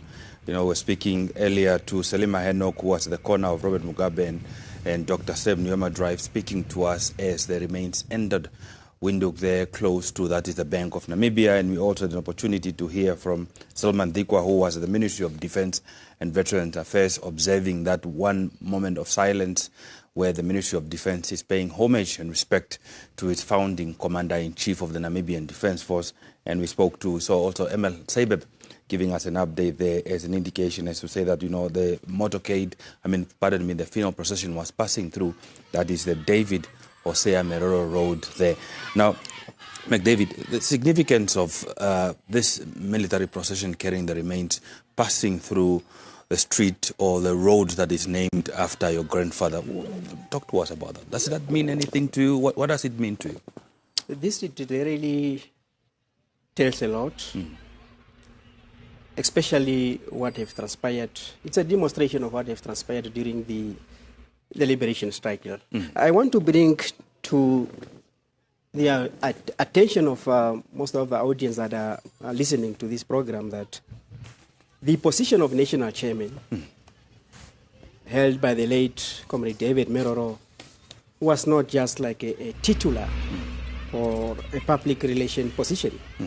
Basically, it was that positions that held the party together like a glue during the difficult years of the liberation struggles. And in the absence of Comrade Founding President, the person who acted as second chief in command to Comrade Nujoma was Comrade David Meroro. And that is the reason why many of us can attest that after the attainment of our political independence, at the first Swapo Central Committee held outskirts of Windhoek, Meroro made a statement that he is not going to compete or to contest for any political position. And then it was decided by the party leadership. It was a collective decision that if Meroro is deciding that it is appropriate that we deactivate the position of national chairman from the party constitutions because we can't serve two kings at the same time. The position of national chairman, its power was almost equal to that of the presidency because in fact, the chairman was the one who was supposed to chair the Politburo and the Central Committee. But there was a sharing of power between the two people because they had a mutual understanding and mutual cooperation. So the leadership decided that let us deactivate this position. So we are talking about two powerful people who were in charge of Namibia liberation movement that brought the independence of this country and break the chain or the yoke of colonialism. Apart from that, I want to make it categorically very clear that many leaders who were in exile, there is no leader that you can say was not made by Nujoma. Especially those that were in exile, because many of them were appointed by Comrade Nujoma. And I heard you also mentioning that Meroro was the chairman of Swapo from 1962. I also want to correct that. When Swapo was formed, the first chairman of Swapo was Professor Burumba Gerina, who was also part of OPO. And the man who suggested the proposal of a name to transform OPO to Southwest Africa People Organization. But in June 1960, he was removed due to the differences with the leadership. And in 1961, Meroro was appointed as the acting chairman, as it was mentioned by Comrade Pohamba Etetunda, that when they were sent with Comrade Mwatale to come and spread the message of the liberation struggle, that it is possible that we can fight the superior South African apartheid regime. When he came to Namibia for the very first time, he came to meet the leadership of Swapo inside the country, who was Meroro, by then the acting chairman, and Comrade Jonya Otto, who was a teacher by profession in the old location. And they had 3 days meeting, and after those 3 days they were arrested and they were deported back to the north. That was the very first time that even Pohamba placed his foot in Windhoek. Nujoma met the very first leaders or founders of Swapo that he met in Windhoek was the late Living Ganyone, who was the Secretary for Information, Emma Kantema-Gaomas, who was one of the men who assisted him how to type on the telegram, and David Meroro. Now, David Meroro is one of the very successful business by then. In 1960, he was working underground, awaiting the administrative of that regime by then. But in 1961, he was appointed. In 62, he was confirmed as a chairman. And in 1964, the position was declared national chairman. National chairman. By both the internal and the external leadership of Swapo. So if we have to talk about Sem Nujoma, you can't talk about Sem Nujoma without mentioning David Meroro, Emma Kantema-Gaomas, Living Ganyone, and even people like Clement Kapua, although later they had some differences and in ideologies and so on. But those were the first people that when Nujoma came from Walvis Bay, he first met with all these people. The rest, even Yatwevo. Nujoma met Yatwevo after his release in 1984. Well, McDavid, unfortunately, I wish we could have more time continue to speak. I know there's so much history to speak. I think that was also again demonstrated, that is by the former president when you were speaking in Etunda. But unfortunately, the time is so much limited. And I also wanted to add something which is very important. The book, Where Others Wave It, the forward message was wrote by Comrade Meroro. And globally, when you are talking about a men who have led a revolution, like Comrade Sem Nujoma, for half a century, and a founding president, founding father of the Namibian nation, you obviously have to look for somebody of that caliber that will attest and confirm that what is written in that book is really what have happened during the liberation struggle. Nujoma did not look for anyone, and it was not Nujoma's decision. It was a collective decision. That they have to approach Meroro and say the only person. By then, most of our leaders, they were alive, including Yatwevo, Pohamba, His Excellency Comrade Kaingop. But the person who wrote that forward message in that book, Where Others Wave It, was David Meroro. And I was listening to Comrade John Mutorwa when the parliamentarians were paying tribute. He also mentioned and quoted what Meroro stated in that book. The other thing that I also want to bring to our attention of the audience is the Kasinga Day. When we were giving tribute and celebrating the lives of Comrade Fidel Castro at the Parliament Garden, the late General Sebastian de Tunga also mentioned that when Kasinga was established, there was an airplane, Air Force, I don't know, maybe the military men can assist me in what you call it, where there is only one pilot and two passengers. One was Sem Nujoma, and the other one was David Meroro, who went to identify that area, the Kasinga, to be the camp should be established.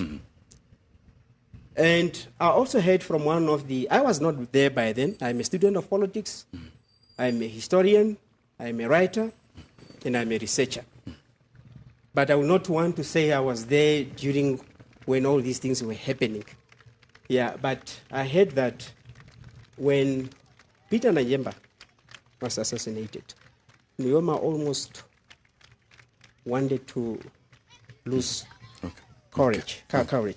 And Meroro have to advise him to say that, listen, Comrade Founding President, us, the Herero people, during the German Herero War, if you could look to that number of people that we have lost in that massacre, it's not comparable to what is happening here. So the leadership have decided to say that no, Meroro should be the one to speak on that day. Nyoma never said a word. And one of the things also... Unfortunately, I'm out of time and I have to cross back to the street procession as we will continue to engage other colleagues to follow. But there is so much history. I understand what you're saying, that so much had to be shared.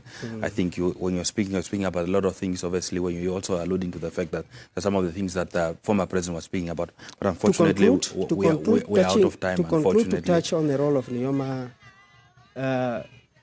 one of the luminary and great leader in the African continent. The very last surviving leaders and founders of the Organization of African Union that has become the African Union was Comrade Nujoma. And we could have not do it if it was not Comrade Nujoma.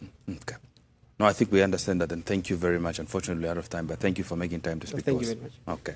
Now, that was David Meroro, the grandson of David Hosea Meroro, talking to us about the contribution of his grandfather and also the significance of that street procession that's passing through with the remains of the founding father. Now, we leave you with those visuals there in terms of the street procession that is happening in Windhoek. When we come back, we get to engage you with another guest. Stay tuned.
The street of Moses Karwe street.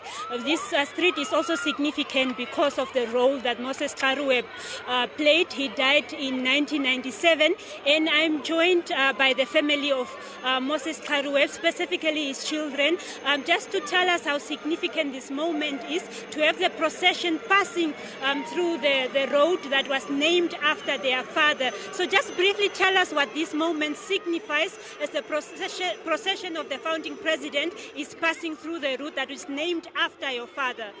This is quite an enigma of a moment. technically, as you can see, the children, the people, the spirit, the soul, was celebrating a great man. He lived his life. He gave us life, provision, protection, future education. As we stand today, me and you have got the liberty to talk about this thing. So it's such an honor that I'm standing on the street with my family members here, my siblings, grandchildren here, on my father's name street. So it's really outstanding. But it's not about my father today. It's about my namesake, Nujoma. We're celebrating life right now. Greatness, this is history. He is not just ours. He is for Southern Africa. He is for Africa. He is for the world. There's a long legacy behind what he has done, the difficulties, the challenges, the achievements, as you can see right now. That's what I have to say in a nutshell. I'd like one of my kid brothers to say something. Mati? Yes, quickly. Yeah, as my elder brother had mentioned, it's a significant moment. It's historical. And again, it's not about our father. It's about the CIC over here, honorable founding. I think the send-off actually is very, like you use the word, enigmatic. Their spirit, their soul. We lost a giant, a titan, but he's world-renowned. We love him. The send-off is just the right way to do it. And yeah, I'm just glad that we could be here to share this moment. Yeah. Thank you so much. Of course, the family of Moses Karueb, who was the Secretary General of Swapo and also the Minister of Labor. As you can see, the procession is passing by Moses Karueb. You see the school children just excited and also just bidding farewell to the founding president and the father of the Namibian nation. The procession will lead to Winnie Mandela Road, where it will also go to the Swapo Party headquarters, where they will observe a moment of silence. So what's quite interesting here is the public that came out, the learners that came out, excited and actually just bidding farewell to the founding president. So we'll allow Thomas just to capture the moment and the visuals as he shows you what is happening here at Moses Karueb Road.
Good afternoon, Lot. Good afternoon to the viewers also.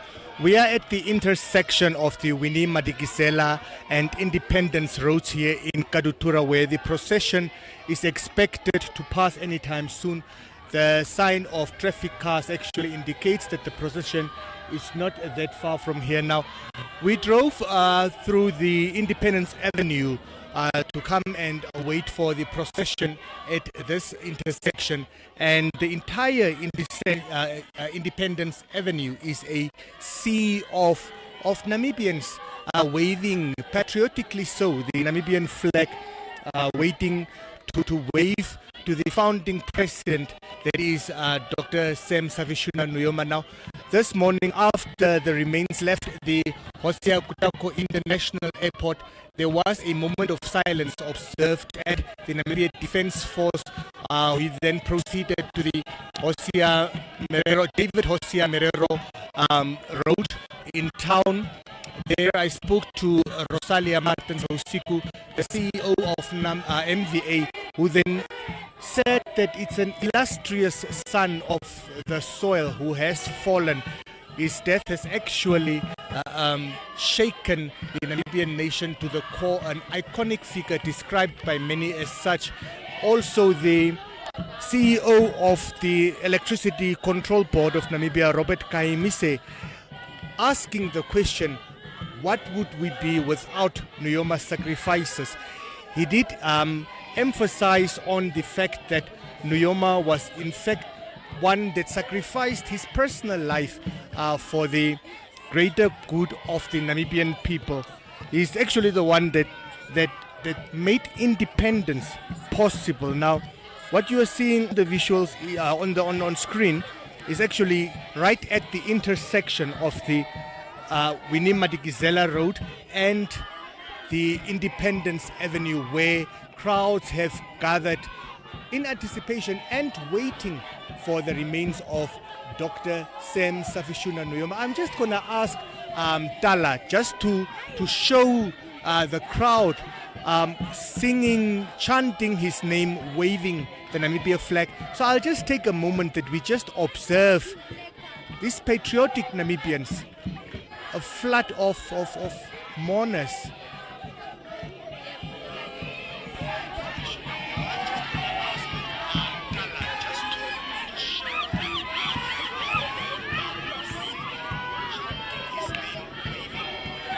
We are expecting any minute now that the remains of the late President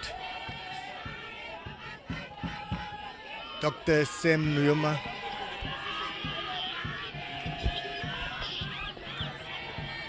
they just cut like that.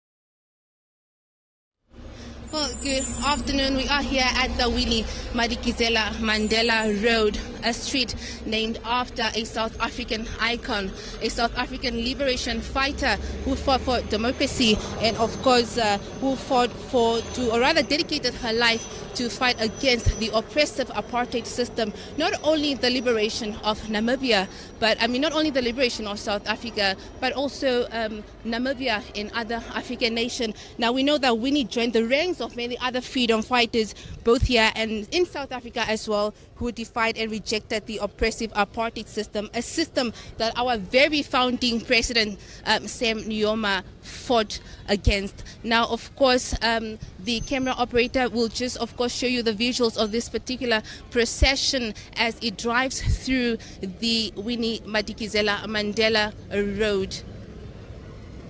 And of course, behind us here, all around this intersection, the Moses Garweb, Winnie Madikizela, we do see a number of public members who came out in numbers rather to just, of course, observe the processions as well as pay their final respect for those who will not be able to make it on Saturday. That is where at the Heroes Arc, rather, where our founding president will be laid to rest.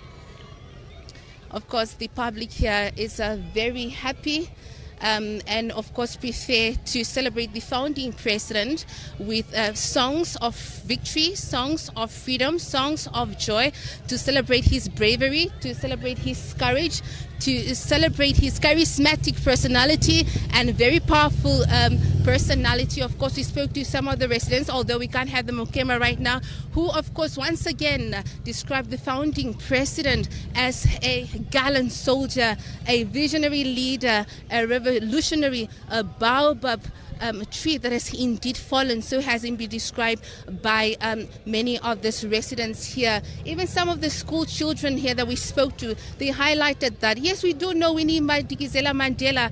She's a very strong, powerful woman, and we are glad that she played the role in liberating Namibia's, Namibia as a country. And of course, some of them say that we don't really know.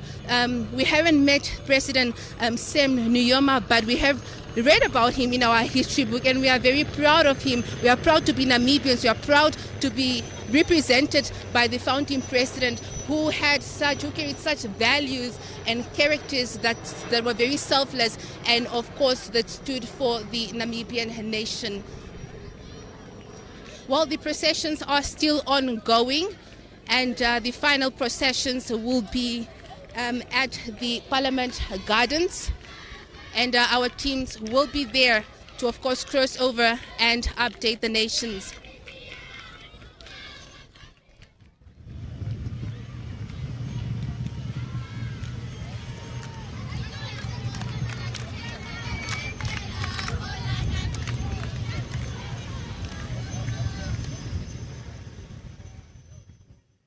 Thank you so very much to our colleagues who are indeed moving up and down. That is Selima, Emel, as well as Selman Dikwa. They're updating us in terms of the transition and the procession of the remains of Dr. Sam Savishuna Nujoma. We see now that obviously they are in Winnie Madikizela Mandela Avenue, which was formerly known as Chomwise Road, which was renamed after the City Council of the City of Windhoek approved, of course, that renaming. Now, as Namibians continue to honor the life and legacy of its founding president, the procession is passing through the Winnie Madikizela Mandela Avenue, named after anti-apartheid activist and former First Lady of South Africa. Now, to reflect on this significance of the moment, we are joined in studio by Ambassador Welile Ntlapo to just engage to us as of what this means. Ambassador, good afternoon, pardon me, and welcome to this special broadcast. Good afternoon, and thank you for having me. It's a pleasure to host you. Yes. Ambassador, in terms of this procession and passing through Winnie Madikizela Mandela Avenue, and also at the same time having the street renamed after this stalwart and icon anti-apartheid activist from South Africa, what does this signify, the fact that the remains of the founding president of Namibia are also passing through this avenue? Well, as we would normally say in our own situation, when a giant of the nature of President Nujoma passes, is that those who went before him, who were part of that struggle, will be forming a guard of honor to receive him.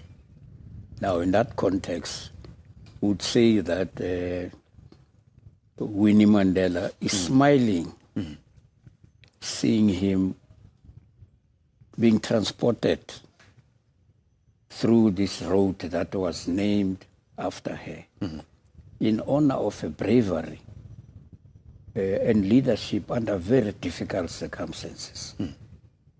And therefore it is quite fitting, and I hope South Africans are watching this, because this represents who we are, Namibians and South Africans. We're literally faced with the same common enemy.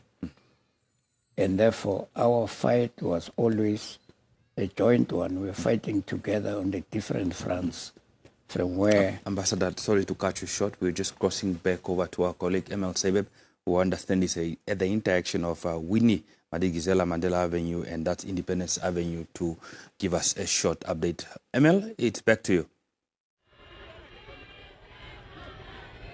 Well, the procession has just ended Independence Avenue here in Kadutura, the intersection of the Winnie Madikizela Road linking with Independence Avenue, heading to Parliament Gardens. Before they reach the Parliament Gardens, there will be a stopover at the Swapo Party head office that is still today. So we'll just take a moment to observe the procession from this angle.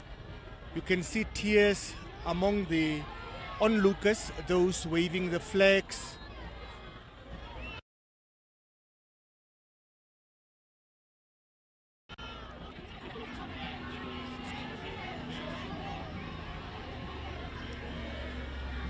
There he goes,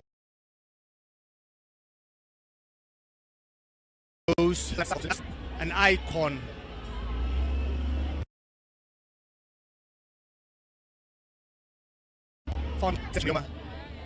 This will be the last time he ever gets to be on Independence Avenue, where it was quite renamed after, on this very, very historic road. A gallant son of the soil, Dr. Sam Savishuna Nujoma, heading to the Parliament Gardens. I'm speaking under correction. I also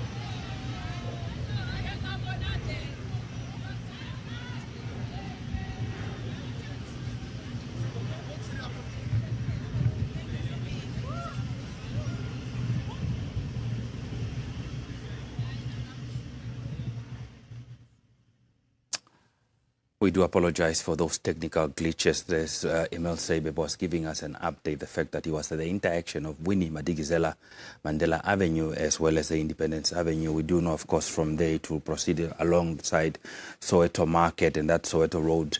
And definitely more Namibians will continue to say their goodbyes, and we'll continue to update you.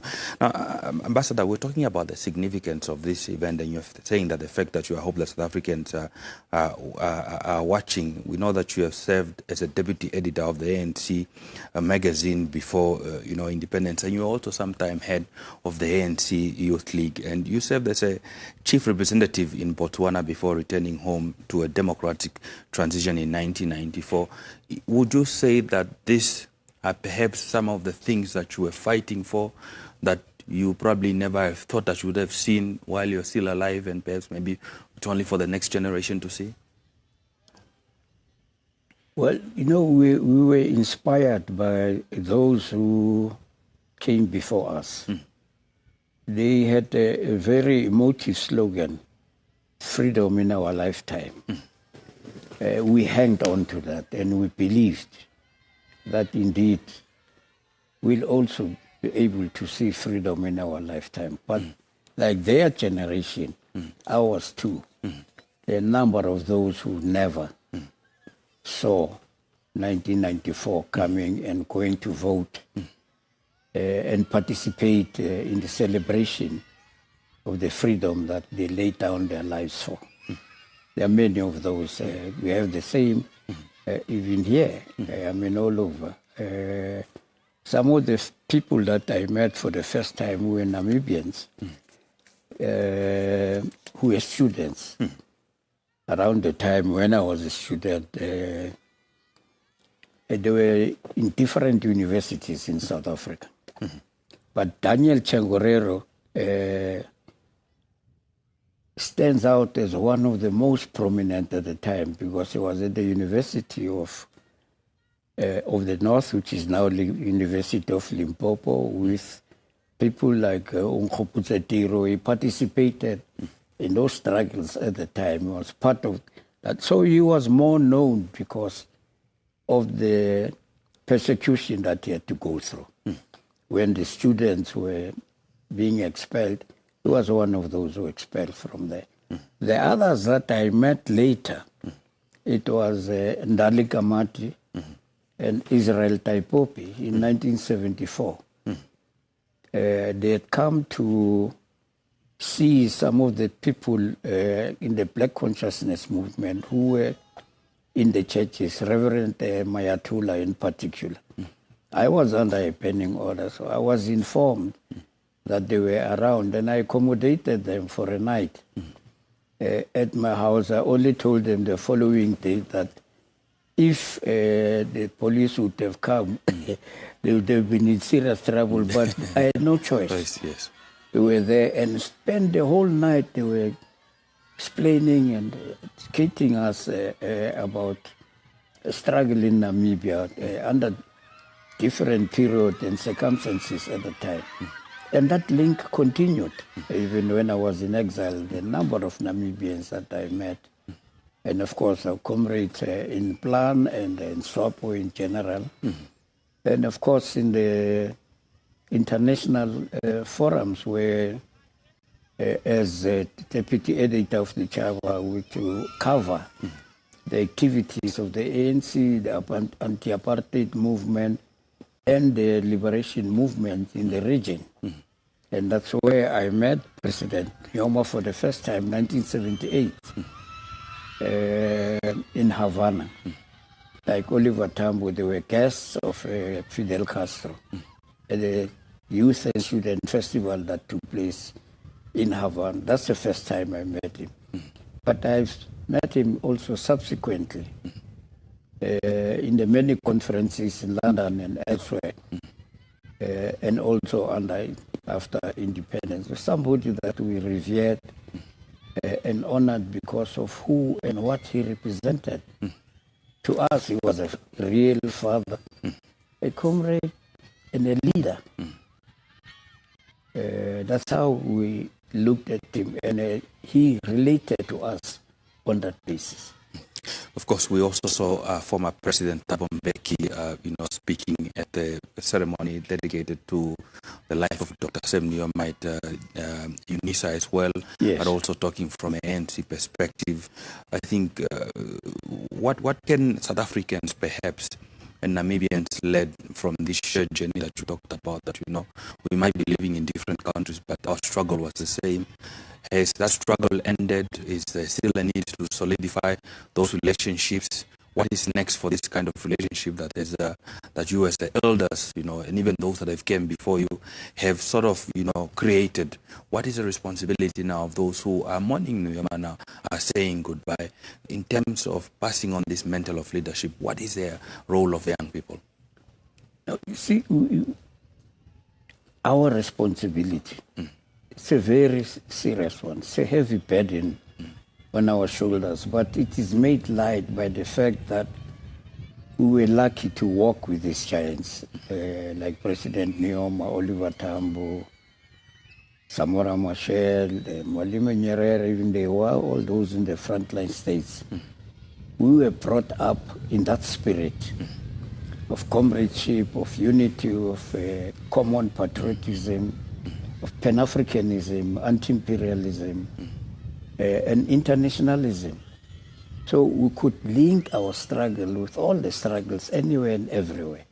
And solidarity became the key of our struggle. And that is why sometimes when the young people in South Africa celebrate the Battle of Kutako, that's where you are able to make the link that because of that Battle of Kutako and the settlement that was arrived at the time paved the way for the processes that followed afterwards in South Africa. So it is not by accident that the fall of apartheid regime here and its grip on Namibia led to their fall in South Africa. Indeed. Because it was a common struggle waged on all fronts. Indeed. Indeed, very true. Ambassador, unfortunately, we are running out of time. Before we let you go, however, what would be your message perhaps to the Namibian nation and also that of the Nujoma family? Well, we want to sincerely extend our condolences to the family and extended family, the Namibian people, the veterans in Plan,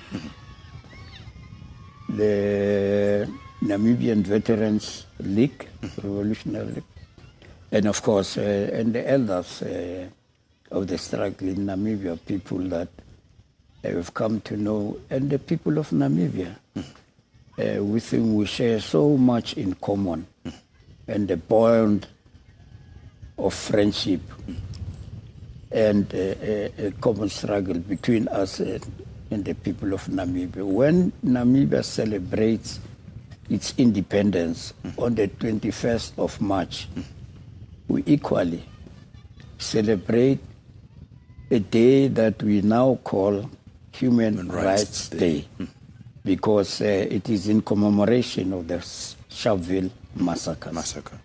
So there's that common link again between us,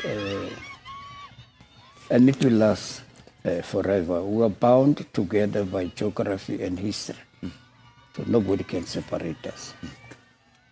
And common values and principles in terms of ensuring that we stick together and let our people enjoy the fruits of this freedom.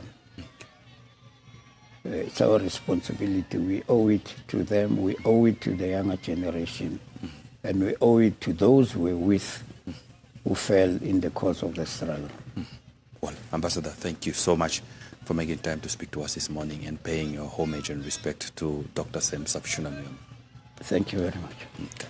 Now, that was Ambassador Welile Ntlapo, who is a former editor, a deputy editor of the ANC magazine Sechaba, and also formerly appointed as a former head of the ANC Youth. He served in the ANC leadership and also served as his chief representative to Botswana before returning home to a democratic transition of South Africa in 1994, just giving us some historical context and the background between that's the ANC as well as Swapo, and also the relationship between those liberation icons, specifically also talking about the relationship that he had with the various members of Swapo that he met during their fight for liberation, and highlighting that we are bound not only by history but by geography. For instance, or indicating the contribution of Battle of Kutako, that the impact that it had on that South Africa and obviously also on Namibia. So much history that we have between our two nations indeed, and that we must guard jealously against that and hard-earned freedom that we are enjoying today, and ensure that the next generation continue to enjoy it. We continue to see the procession there and Namibians again passing through, that is almost making its way close to, that is the Swapo national headquarters, where we are expecting that there will be 1 minute of stop, and definitively we will also be sharing those visuals with you as they come through.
They make their own guys.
As you see that the military procession carrying the remains of Dr. Sam Savishuna Nujoma have made a stop at the Swapo Party National Headquarters, where we understand that there is a program that is taking place, and also including that is the unveiling of the statue at the Swapo headquarters that we understand that is being named after the founding president.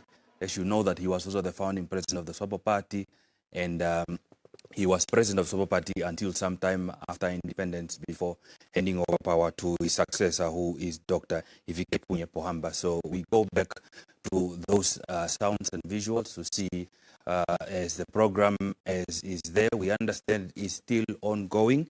We understand that this is a tribute that is being made towards the Sam Savishuna Nujoma, the founding president and father of the Namibian nation. He was president of Swapo Party for over 47 years, and since he took over that position when he was elected unopposed, as we have heard from, and also in absentia, by the way, as we heard from the numerous speakers who were talking through his eulogy and also sharing the journey of Dr. Sam Savishuna Nujoma. So we are crossing over for some feed with regards to this program at the Swapo Party head office. That spirit will never die. He shall continue to guide us, Swapo Party, to stand tall and withstand all the weathers and storms until the end of us. The Swapo Party leadership, the rank and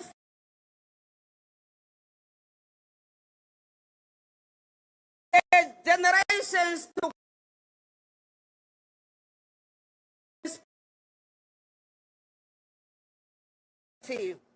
by looking at this and historic.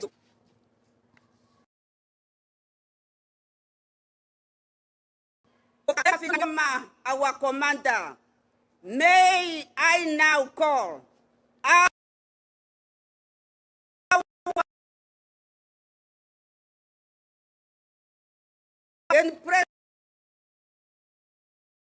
President come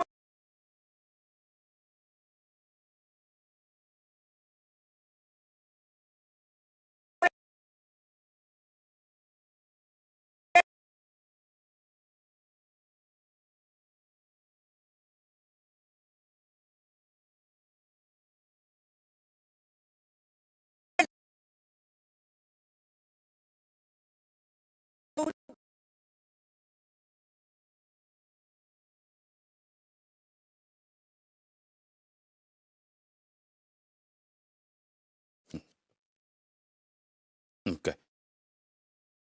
We apologize for those sound poor quality that you were saying there on your screen.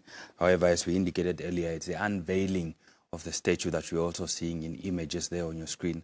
That is of Sam Savishuna Nujoma, Dr. Sam Savishuna Nujoma, founding president, father of the Namibian nation, as well as founding president of Swapo, who we know who was president of Swapo since some time before independence, until eventually handing over the reins of power of the Swapo Party presidency to that Dr. Keetmanshoop, who also was his successor at state level as the second president of the Republic of Namibia.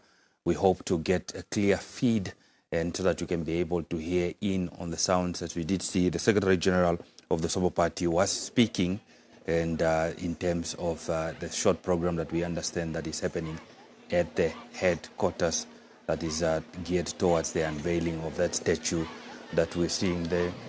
Colonel, in terms of, is the military aware of any logistics with regards to this activity? I think my leadership are aware of this activity. It's just becoming surprising to us, some of us who are in the studio. Yeah, but it is a good decision that they took to rename the statue after the founding president of the Republic of Namibia, and also the first commander-in-chief of the plane. Yeah. So, and for them to do it today, it's also a good decision that they also took. And there's a big number of people who turn out to come and witness this renaming or this unveiling of the statue. Yes. Indeed, the Colonel also indicating that it's important to note that he is, of course, the founding commander-in-chief of the plane fighters that obviously were merged together with the SWAFT that became one team at the Namibian Defence Force and Veteran Affairs.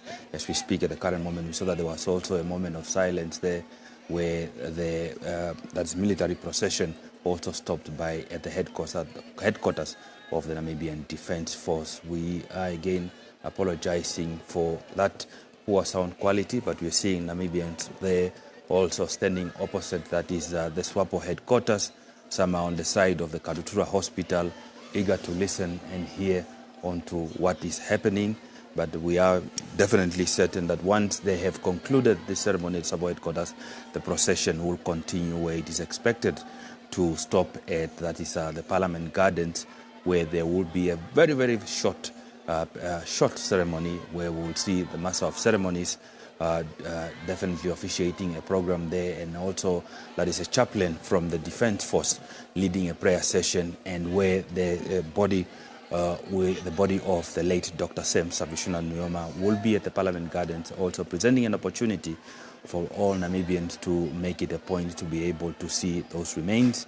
We do know that, of course, the body will remain in state at the Parliament Gardens until tomorrow morning, where we anticipate that in the early mornings the remains will be moved, that is from the Parliament Gardens and all the way to the Independence Stadium. As you know that tomorrow it is the 28th of February 2025, meaning that the memorial service of the passing of the late Dr. Sem Savishuna Nujoma will be held tomorrow, and subsequently that is the burial will be on Saturday the 1st of March 2025. So however, we continue to leave you with those visuals and hoping to get a glimpse of that ceremony that is currently taking place.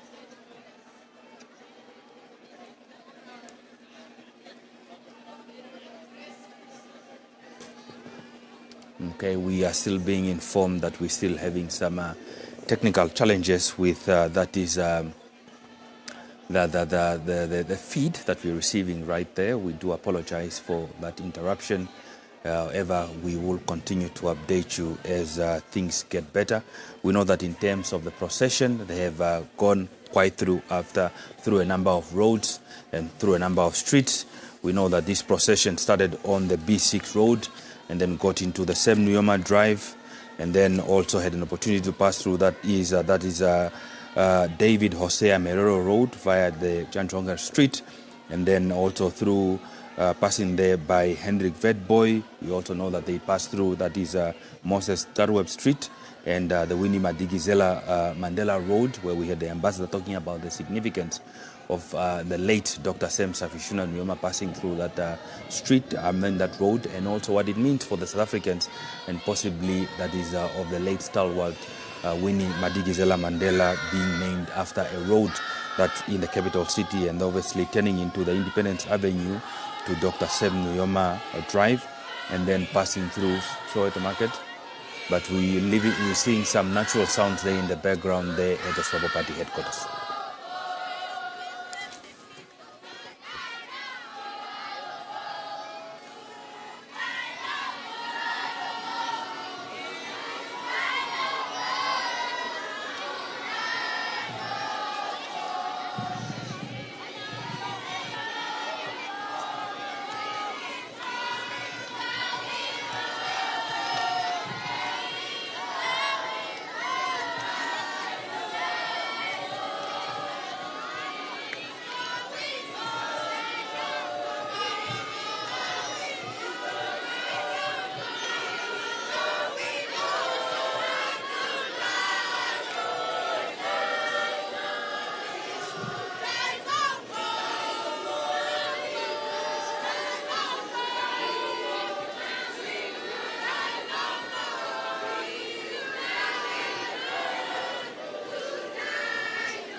Ladies.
The Ham Theatre to officially come now, known as Sema Nujoma Square.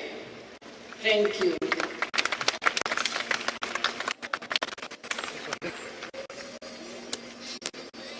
Thank you very much, Your Excellency, Comrade Dr. Netumbo-Nandileka. And in the best interest of time, as already indicated, may I call to the podium Comrade David Nujoma for a vote of thanks. Comrade David Nujoma? Yes, Comrade Director of Ceremonies. Also, I thought since I'm here already, let me execute the task from here. Vice President and President-elect, all protocol observed, Secretary General, yes, the spirit is alive. I would just like to acknowledge and give thanks on behalf of the family for that gesture of permanent recognition of His Excellency, our late founding President and Father of the Namibian nation. What can I say?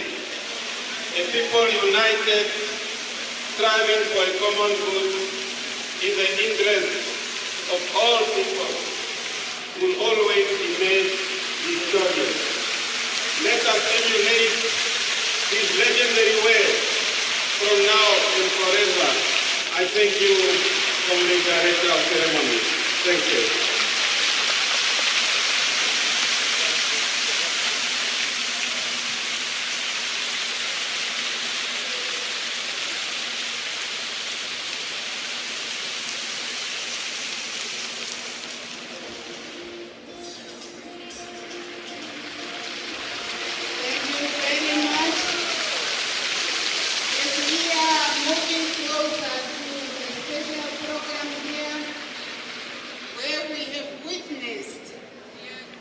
The unveiling of the statue of our departed Commander-in-Chief of the People's Liberation Army of Namibia Plan and the first Commander-in-Chief of the Namibian Defense Force, late Dr. Ceremonial.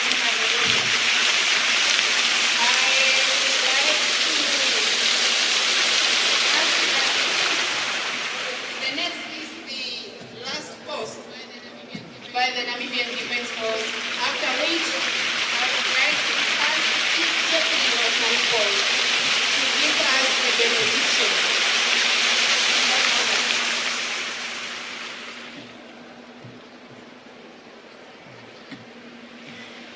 We may rise and receive benediction.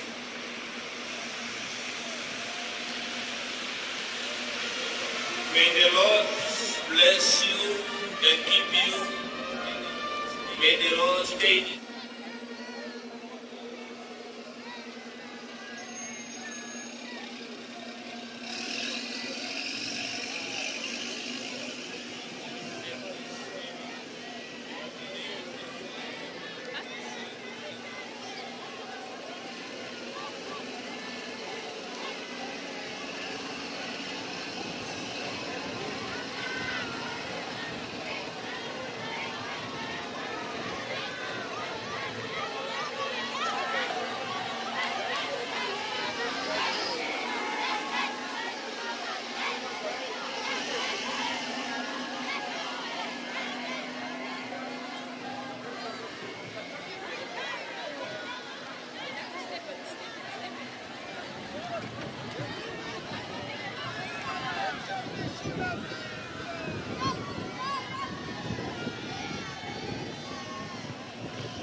As you can see there, the military procession has left the Swapo national headquarters, where we were seeing the unveiling of that statue in recognition of Dr. Sem Savishuna Nuyoma's contribution, not only as the founding president of the Republic of Namibia and father of the Namibian nation, but also as the founding president of Swapo. So, Colonel, the unveiling of that statue, from a military point of view, we know he was the commander of the plan, which also form an integral part of the Namibian Defense Force. How do you view this?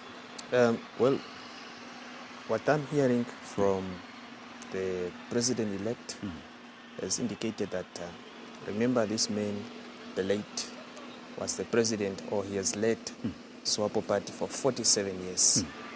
That's a long period. But being named after, called Sem Nujoma Square, it tells you a lot, because this is the man who also was commanding the plan, the People's Liberation Army of Namibia. He went out with all his efforts to go to the world and lobby for support, be it weapons, be it other support, logistical, and him went to countries, to communist countries, and to socialist countries, countries like Cuba, China, Russia, Yugoslavia. So for plan to be well equipped and for them to be able to fight against the enemy, there was no a single day when plan was run out of ammunition, for example, or they were run out of other logistical material. So it is where now everything is being recorded because of the achievement that Dr. Nujoma had achieved and whatever he have done, not only for the country but also for the party, because it was not easy during that time. And for me, it's a good thing that they have recognized him, and it will get into the history of Swapo Party that yes, our founding president of Swapo Party, it's named after the new constructed building, which is the headquarters of the Swapo Party. Well, Colonel, thank you so much for that overview, and also there we continue to see the military procession, but also signals that my time here in studio has come to an end. However, we will continue with this update and military procession as Nina Katangana is standing by, and we'll continue having conversations with the Colonel and also later getting to cross over, that is to the Parliament Gardens. For now, continue seeing those images and visuals of the military procession in the background, and when we get to return, Nina is taking over.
We are in Independence Avenue, and of course the public once again came out in numbers just to bid farewell to the founding president and father of the Namibian nation. As you can hear in the background, we have people singing hymns, just saying farewell to the founding president, and just a note that this is the economic hub of the country, and people just paused for a moment to come out as the procession is passing through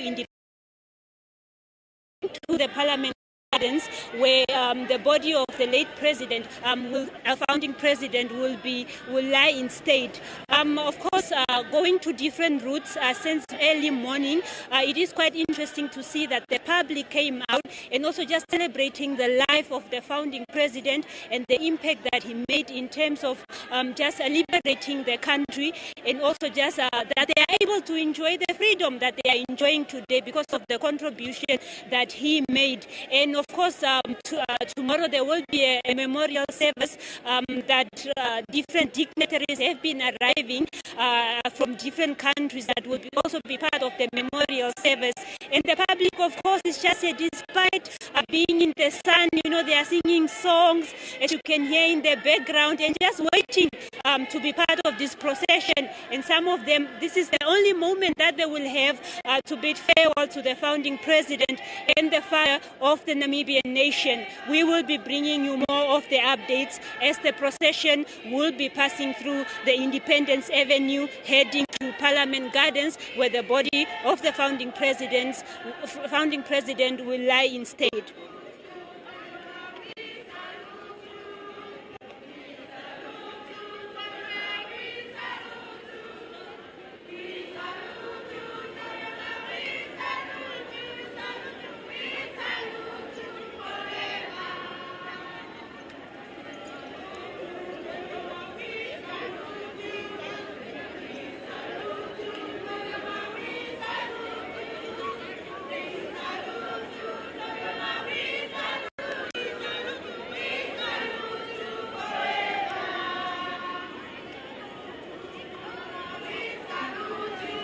Good, how are you? Have you been moving around?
Good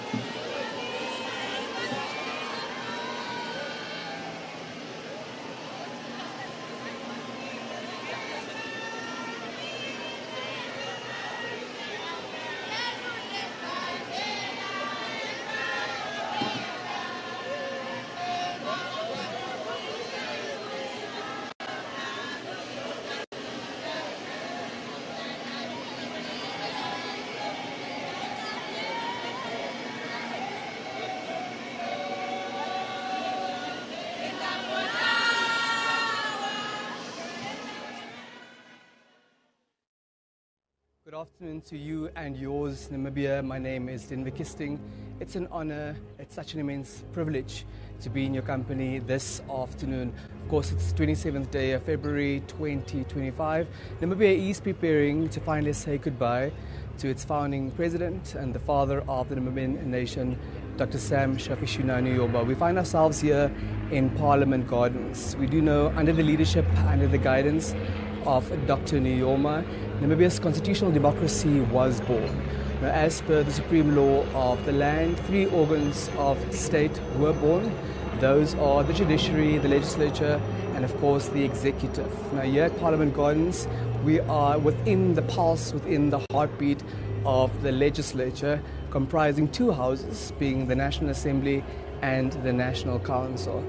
Now, the casket containing the remains of Dr. Nujoma arrived in the Namibian capital at the Hosea Kutako International Airport this morning, from where the procession moved through key arteries of the Namibian capital, named after liberation heroes.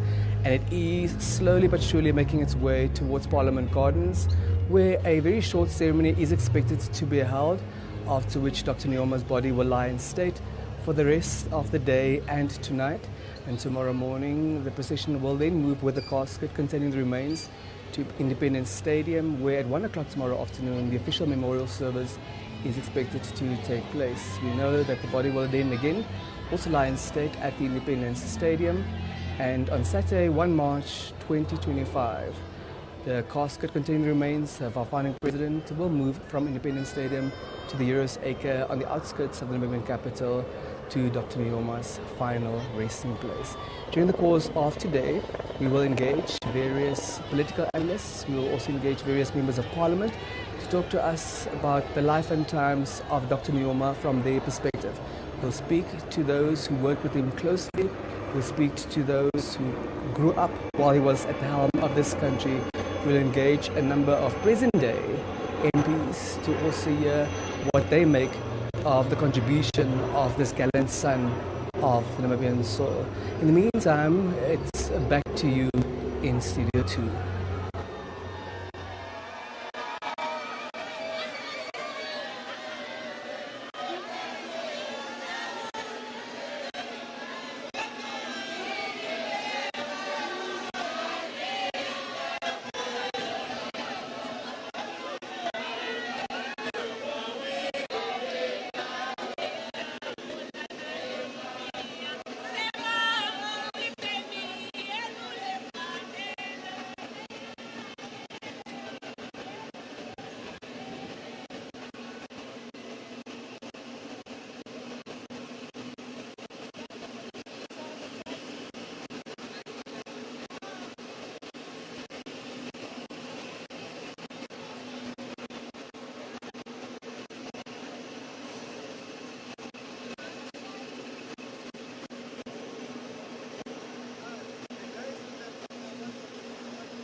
to Studio 2.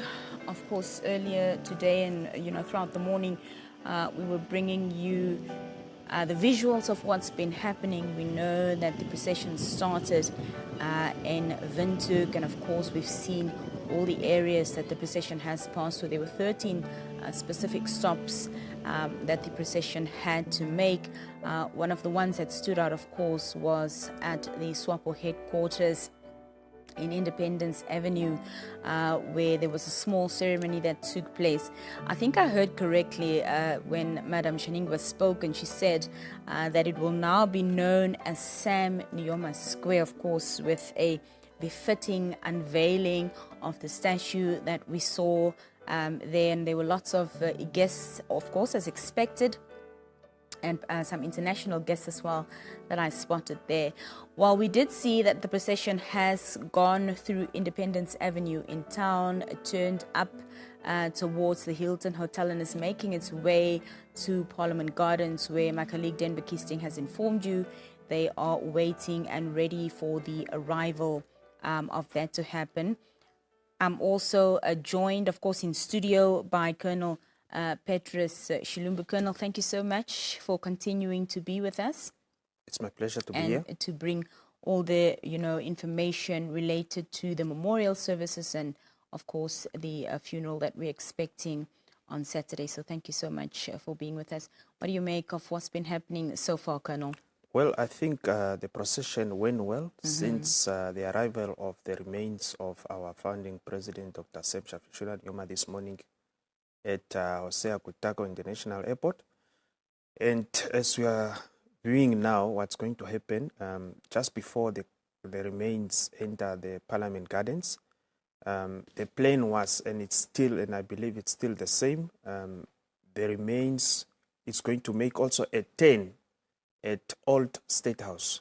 Remember, founding president, the late, started his term, all his 3 terms, operating from the Old State House. Right. He never operated from the New State House. Right. So it is also a good decision that was taken that the remains should also make a turn at the Old State House before it enters Parliament Gardens. Immediately upon the arrival of the remains at the Parliament Gardens, the pallbearers and bearers will prepare for the remains to take its position. That's now the casket, the position at Parliament Gardens, and then there will be a very short program that will be directed by Brigadier General Philemon Shafashike as the Director of Ceremony there. Then we'll have the NDF Chaplain, Lieutenant Colonel Malima, who's going to read a short scripture and a prayer. And after that, I believe the Director of Ceremony will now direct what is the program forward. That will be now allowing members of the public to come and pay their last respect to the founding father, especially those ones who will not make it tomorrow, perhaps for the memorial service, the last official memorial service to be hosted or to be held at Independence Stadium. Well, also, just to the general public, a notice has come through earlier from the Namibian police, of course, speaking about what's happening today on the roads and cautioning the Namibian public to take heed of the closures, to allow for the procession to commence in peace without any interruption. So on the 27th of February 2025, which is today, the street procession will be happening that we've seen. And also they're saying that parking areas around the old State House, as Colonel just mentioned of, will be closed during the proceedings at Parliament Gardens. I expect that will be not only this morning as the procession is happening, but while the short program will be happening, while the body will be lying in state until tomorrow morning. Those roads you will not be able to make use of. So to the public, please just take heed of that as well. Of course, tomorrow we do know that there's a memorial service that will be happening at the Independence Stadium. Public parking will be reserved on the western side of the Hage Geinkup Stadium this notice says. And then, of course, they also talk about the 1st of March, the funeral and burial that will be taking place at the Heroes Acre.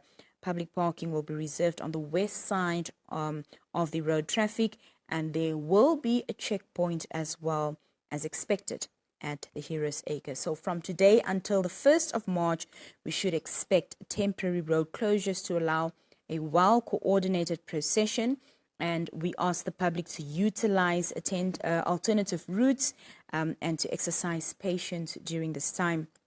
The notice from the Namibian police also says that the Namibian police emphasize the importance of this proceeding and that they do request that everyone show respect towards the motorcade at all times. Road users should adhere to traffic rules and regulations. We expect an influx of foreign dignitaries and heads of state, which may lead to changes in road conditions. Traffic officers and police personnel will be deployed at strategic locations to assist and regulate traffic as required. And of course, that is coming from the head of Public Relations Division, that is Madam Kauna Shikwambi. So that's just a notice and caution, word of caution to the general public concerning what will be happening from today all through Saturday. Please do exercise patience as you are on the roads. We do know that a lot of heads of state and foreign visitors will be in the country as well.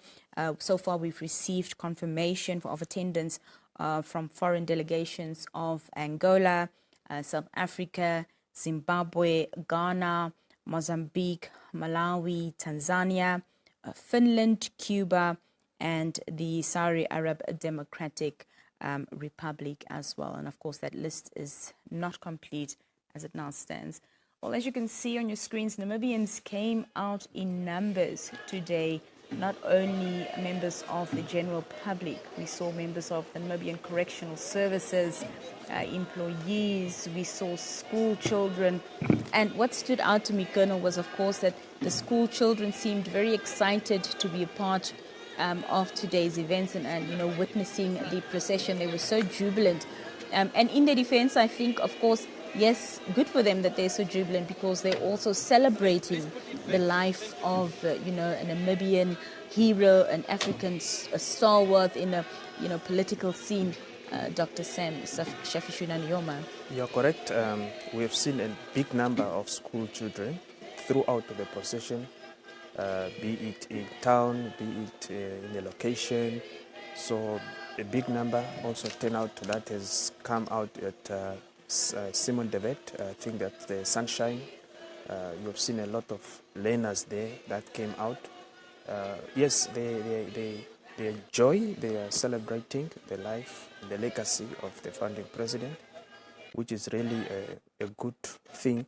Although we are sad that the founding father is no longer with us, it's also our duty to celebrate his life, and that gives us also a motivation and comfort that, yes, let us allow our founding father to rest instead of him suffering. Yeah, we've seen, Colonel, as the remains of the founding president has traveled around the country with the ceremonies and events that have been held, been quite lengthy programs. What you mentioned earlier, of course, that the Namibian Defence Force will be leading today's program at the Parliament Gardens, and you did say that it's going to be a very short program. Why is that? No, when I'm saying it's very short, there will be no speeches. At this stage at Parliament Gardens, what's going to happen is just that process of opening, the process of allowing the public to go and pay their last respect.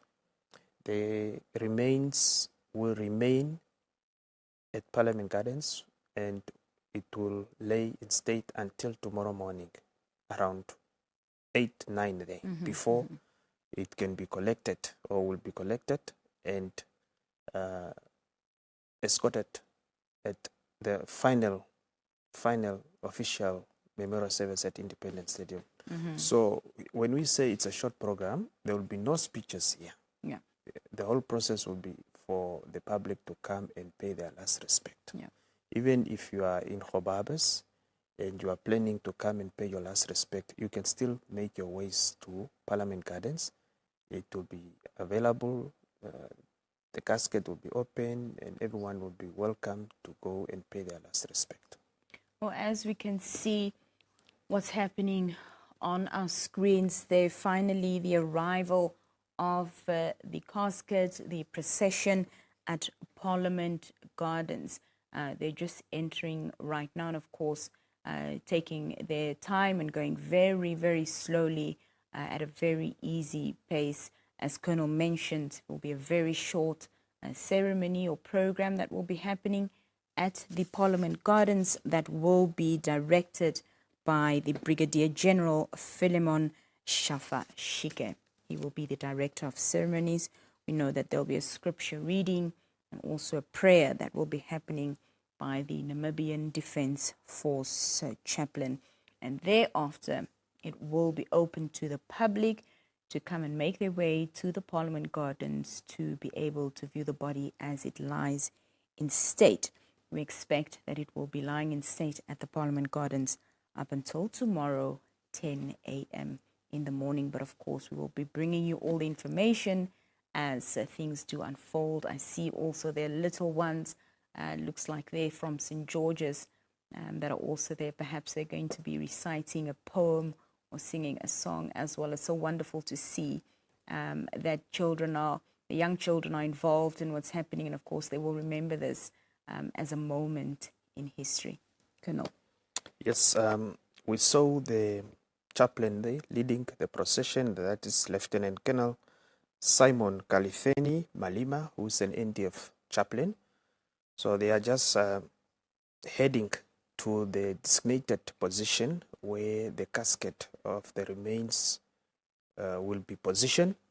And then after that, the pallbearers and bearers are going to withdraw and hand over the casket to our vigil guards. The vigil guards are those ones who will be responsible to guard the casket throughout this afternoon, through the night, until tomorrow morning. And we expect there will be a change of guard, of course? Yes, they will be relieving each other from time to time. They will be rotating.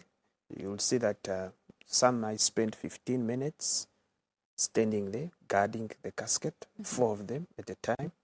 And then at a later stage, after 15 to 25 minutes, then the other guards will come in and take over the duty. So that's what's going to happen throughout the night. They will be guarding the casket until all members of the public have got that chance to come and view the As remains. we also see, just to briefly interject there, Colonel, the arrival of the Vice President of Tanzania at Hosea Kutako International Airport, and of course NBC senior journalist then reporter Blanche Goreses of receiving them and speaking to them as well as they are arriving, as we did mention earlier. Let's hear what Blanche is engaging him on.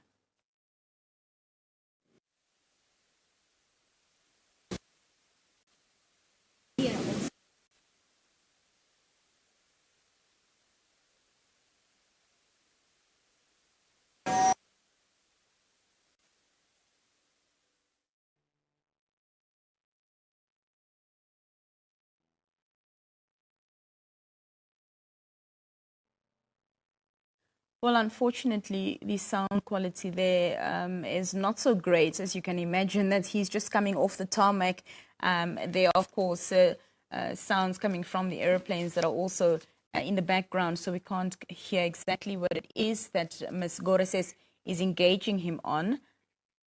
But we will be making sure to inform you of that as we continue with today's program. As I mentioned, that was the arrival of the Vice President of Tanzania, and that is NBC's Blanche Goreses engaging him.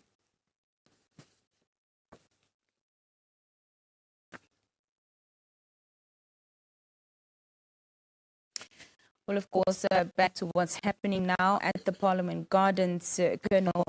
Before I interjected, please continue. Oh, Yes, I was just emphasizing to say that, the vigil guards will be responsible to guard the remains of our founding father until tomorrow morning. Right. So they will be changing duty, meaning there will be a relief from duty, which means the four who will start currently to guard the casket, they will then be relieved after a few minutes, like after 20 minutes, there will be a change, and then others are going to guard until the next morning. That will be their duty. And then in the morning, the pallbearers and bearers will come back and resume their duty of taking the casket from Parliament Gardens to Independence Stadium. So that is the difference of what's going to happen between the change of duty, because the pallbearers and bearers, their responsibility was to carry the casket, especially for the bearers. They were responsible to carry the casket from one region to another region, especially at the specific center or specific region where the memorial service was conducted. So you have seen them carrying this casket. And then you had also the pallbearers accompanying the casket with respect and honor. So currently what we are seeing, those are the pallbearers who are carrying now the casket, accompanied by the pallbearers, bearers, and pallbearers. So they will now take the casket and place it to the designated position where the casket with the remains will remain for the rest of this afternoon and tomorrow morning, until tomorrow morning. Yeah. And then after that, immediately you will see that they will change the responsibility between the pallbearers and bearers with the vigil guards. The vigil guards will come in immediately and they will start now, they will resume with their duty of guarding the remains until tomorrow morning. Yes. Well, as of now, we also must just let the public know that the program for tomorrow's memorial service that will be taking place at the Hagekankup Stadium is not yet finalized, and we don't have the finer details of what will be happening tomorrow. But of course, as that information trickles through, we will be sharing it with you. We have our team members and colleagues all over Windhoek today. And what we can't bring you on the screen here at NBC One, of course, you can have a look on our WhatsApp or our social media pages. We'll be uploading additional information, visuals and pictures and everything related to the current event on there. I think for now we can cross over to Parliament and just take a listen and have a look at what's happening.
Thank you, Nina. Thank you, Colonel Shilumbu.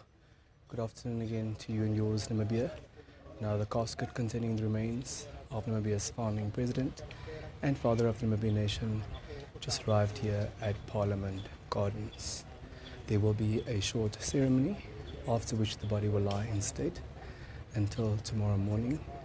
A number of dignitaries, including the Speaker of the National Assembly, Professor Peter Kashavivi, as well as the Chairperson of the National Council, Mr. Lucas Noah, a number of members of Parliament from both houses, that's the National Assembly and the National Council, a number of cabinet ministers, members of opposition political parties, members of the public, school children are present in Parliament Gardens to witness this solemn occasion. Tomorrow morning, the procession will then take the casket with the remains to Independence Stadium for the official memorial service scheduled to start at 1 o'clock tomorrow afternoon. We do know that a number of dignitaries, including sitting heads of state, will be present tomorrow afternoon for the official memorial service, as well as the burial on Saturday, the 1st of March 2025 at the Heroes Acre on the outskirts of the Namibian capital. As the custodian of the state funeral, the Namibian Defence Force has been on standby from the very beginning, especially since last Thursday when President Ngolo Mbumba received the casket at State House before it was airlifted to about 7 regions, so that as many Namibians as possible from across the length and breadth of this republic could get the opportunity to say goodbye to our fallen hero. The founding president and father of the Namibian nation passed away late on Saturday, the 8th of February 2025, at the age of 95. He was born on 12 May 1929. Expected to be laid to rest this coming Saturday. Part of the experience today is that barely a year ago, Namibia had to say goodbye to its sitting president, the third president of the Republic, that is Dr. Hage Geingob. It's against the weight of the impact of that loss. Namibia now mourns the death of its founding president and the father of the Namibian nation. It has been a difficult year. It has been a challenging year for Namibia.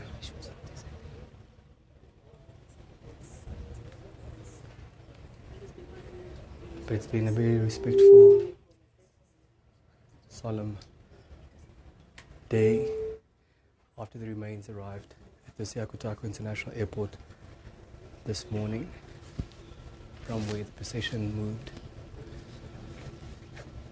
all the way until it made its way back to the Namibian capital along Sam Nujoma Drive, and then through key arteries in the Namibian capital named after primary liberation heroes. The streets were lined up with many Namibians who had the opportunity to say goodbye to our fallen hero. We do know that Parliament Gardens is not without significance. It houses the bicameral system comprising the National Assembly and the National Council, one of the 3 organs of state given rise to by the supreme law of the land being the Namibian Constitution. Dr. Nujoma is hailed as the father of constitutionalism. He was the main implementer of the Namibian Constitution, whilst Dr. Hage Geingob was the chairperson of the Constituent Assembly that gave rise in about 80 days to the supreme law of the land, the Namibian Constitution, born on 9 February 1990, before the constitutional democracy, before this republic, was then ultimately born on the 21st of March 1990.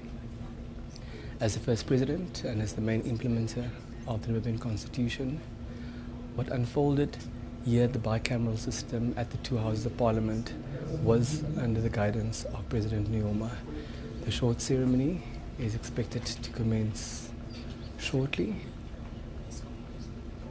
after which members of the public will get the opportunity to view the body of the founding president, get the opportunity to say goodbye to the founding president and father of the Namibian nation for one last time. We do understand that a number of school choirs also made their way to Parliament Gardens. During the course of the afternoon, during the course of tonight, hymns will be sung.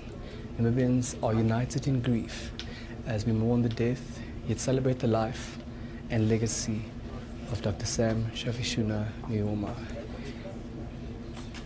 Many have hailed him as being primarily responsible for the unity that we enjoy, the peace that we enjoy. And we now start the ceremony.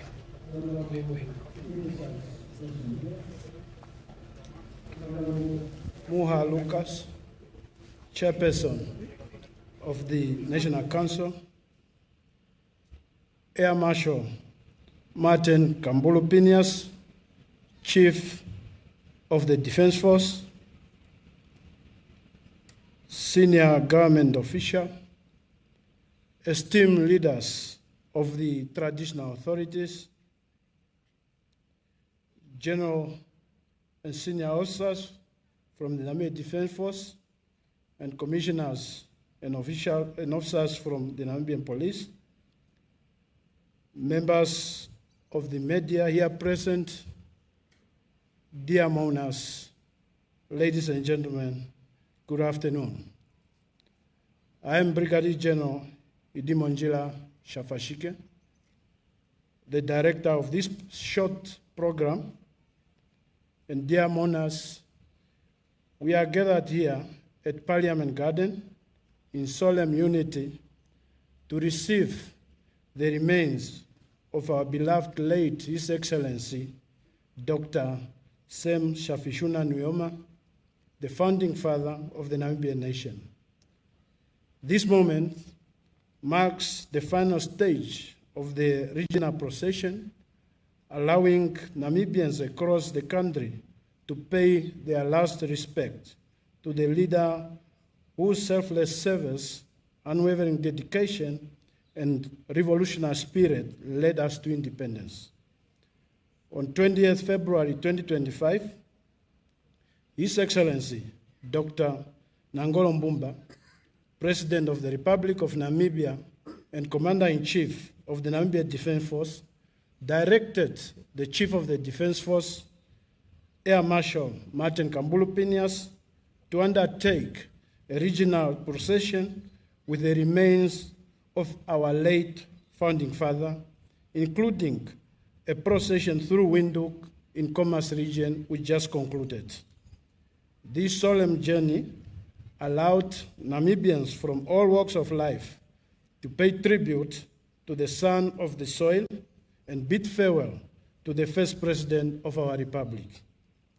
Now, the Chief of the Defense Force has returned with the remains of His Excellency Dr. Sam Shafishuna Nujoma to the seat of government, where he will lie in state at Parliament Garden until tomorrow, the 28th February 2025, before being moved to Independence Stadium for the state memorial service.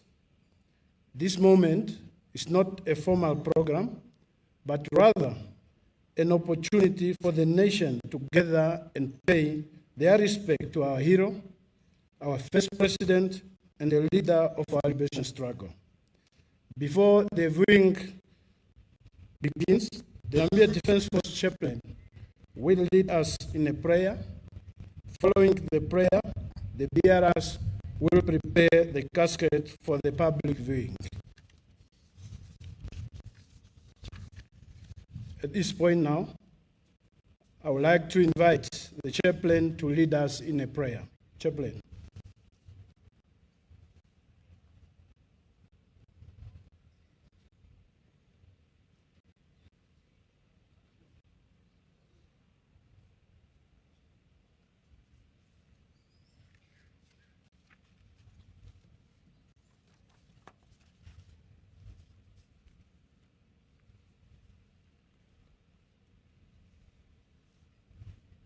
He's going home.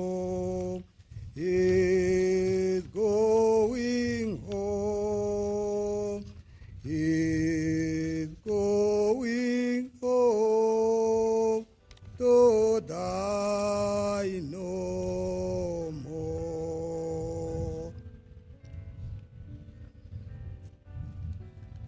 May the grace of our Lord Jesus Christ, the love of God the Father, and the fellowship of the Holy Spirit be with us now and forever.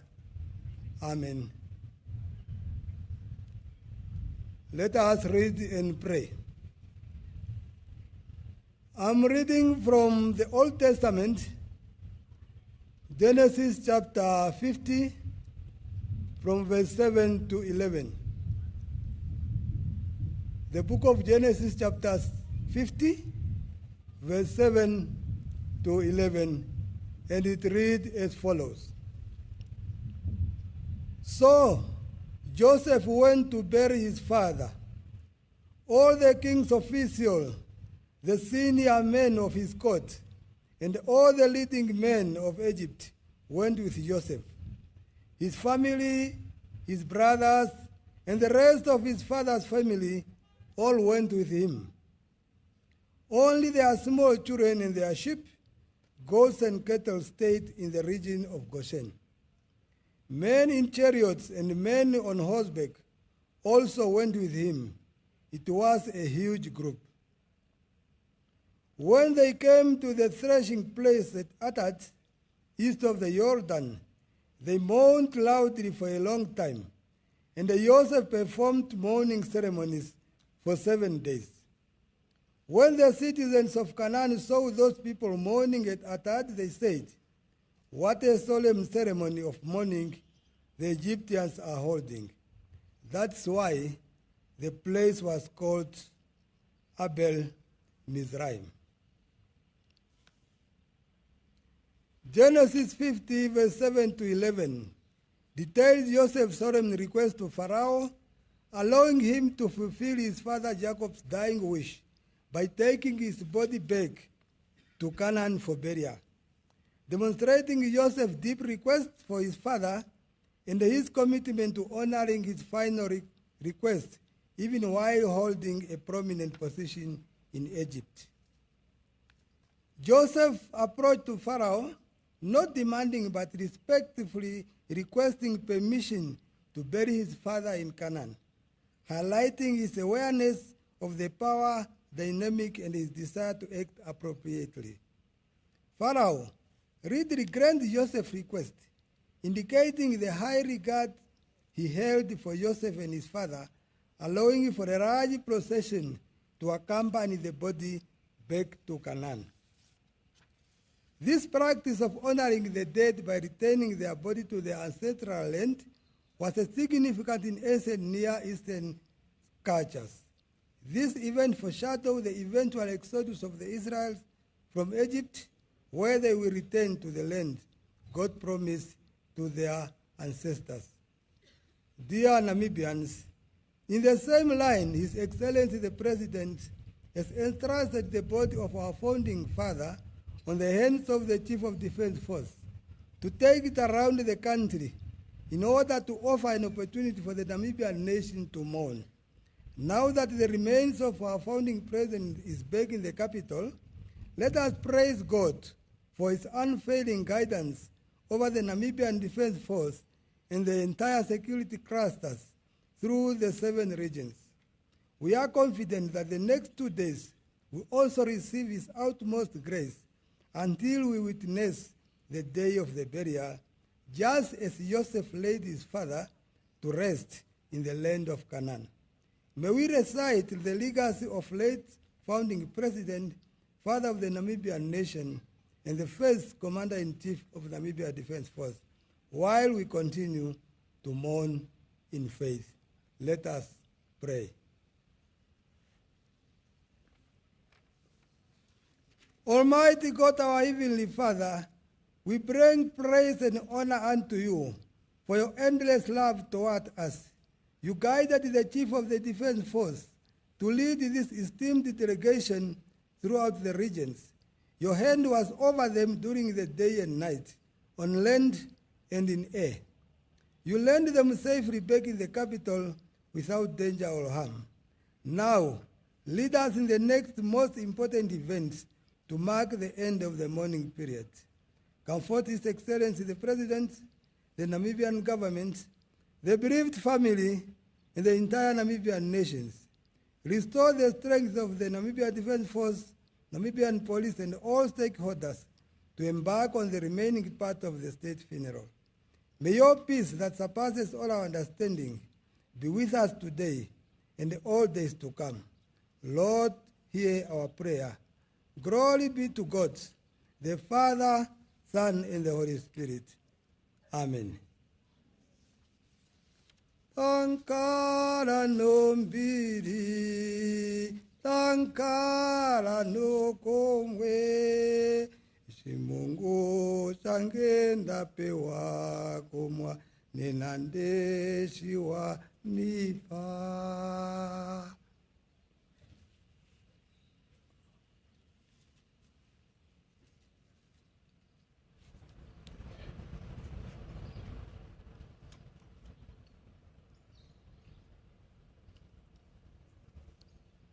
Distinguished mourners, as we prepare to pay our final respect to His Excellency Dr.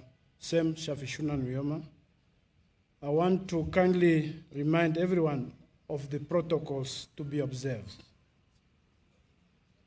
Photography and videography of the remains are strictly prohibited.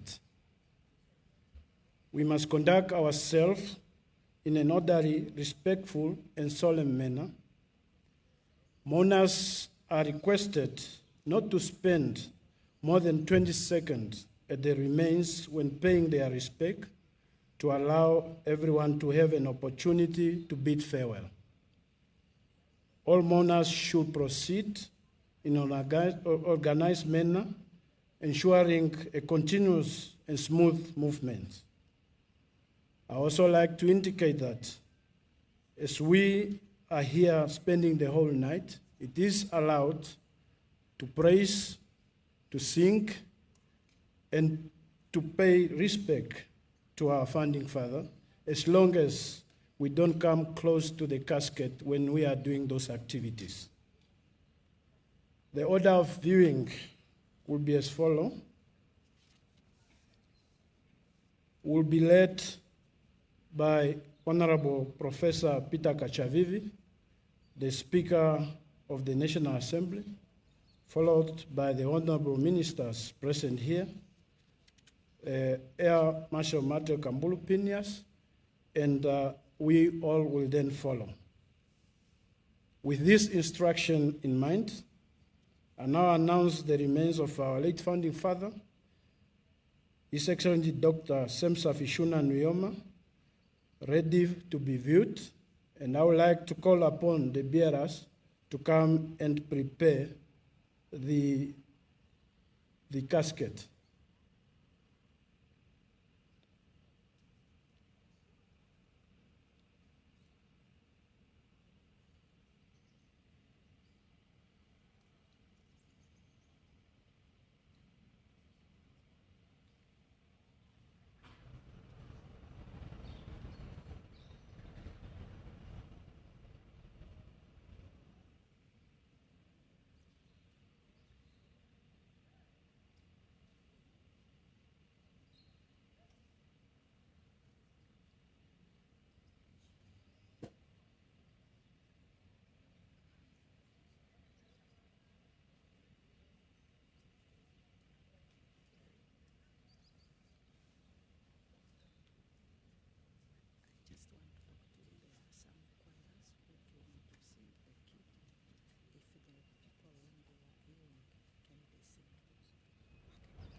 The body is being prepared for viewing by members of the public, as explained to us by Major General, that is in fact Brigadier General Philemon Shafashike.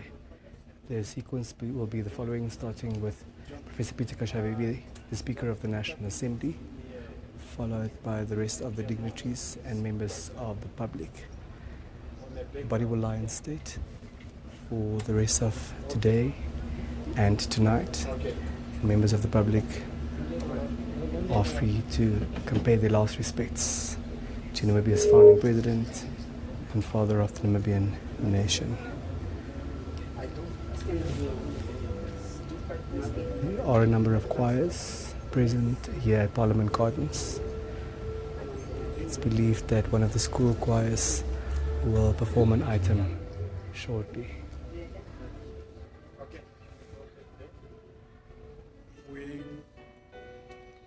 We may now start, Honorable Dagachali.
as we are continuing viewing, the school, the students can continue giving us songs. Thank you.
First road, go with me. Okay, come, let's go.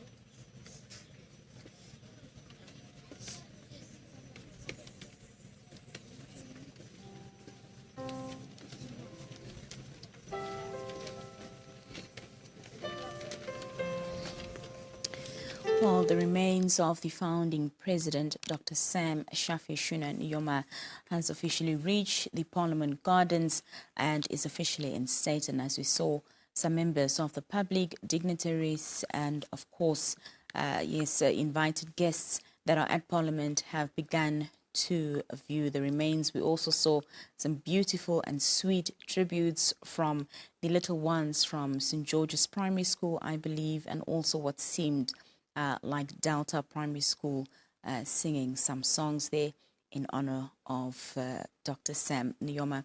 Now, standing by at the Parliament Gardens is my colleague, Denver Kissing, and he will be speaking to Professor Peter Kashivivi in this interview. Denver, it's over to you. Nkosi, Nina, thank you so much. Colleagues, good afternoon to you and yours, Namibia. If you are just tuning in now, you're tuned into a very special broadcast as we continue to pay homage to the life and legacy of Namibia's founding president and father of the Namibian nation. My name is Denver Kissing. We're coming to you live from Parliament Gardens. Now, the viewing of the body of Dr. Nujoma is currently underway. And joining us now is Professor Peter Kashivivi, who's the Speaker of the National Assembly, with his take on what has been happening in this country over the past 3 weeks, what it is that we can expect for the rest of today and tomorrow as we prepare to finally say goodbye to our founding president. Greetings, Prof, and thank you so much for making time for us. Indeed, quite a solemn occasion here in Parliament Gardens. Absolutely, absolutely. We're all here to receive the remains of our founding president, particularly after the body's been taken to our various regions. And I must say that everything went extremely well. We have to thank our government for having arranged this, because I think it is a befitting farewell to someone who was at the helm, leading the liberation struggle and finally becoming the first president. One thing that I witnessed when I was in Grootfontein for the memorial service was to see a well-attended memorial service. Attracted a sizable number of people, young and old, and I'm particularly struck by the younger people whom I saw there. And that is the picture that is repeated in all the region that had this event organized. And I think it is going to leave a mark on the minds of the younger people. They are going to look back on this day, remembering the founding father as we bid him farewell, and put things together in terms of his role in shaping the future of this country. and the fact that he played a significant role in providing, in creating an environment that is conducive, that gave us peace and stability, and also defined who we are. A nation out of many, and particularly having characteristic of being united around the vision, one Namibia, one nation. These are the things that I'm thinking about. Why were you particularly struck by that? Why is it what stood out for you? Of course, at Grootfontein in the Otjozondjupa region, where you represented the chief mourner, President Ngolo Mbumba, but certainly at the other regional memorial services as well. Absolutely. I think what I saw there in terms of being struck by the sizable number of young people, school children, in all the regions that were visited, I felt they were solemnly quiet, and when they needed to wave the flag, they did. And it's something that I think connected so well with the mood of the nation, that as a country as a whole we are mourning, we're in the state of mourning to remember our leader, and it is something that shared across the ages. Prof, it's very difficult not to remember that we were almost at the exact same spot barely 12 months ago.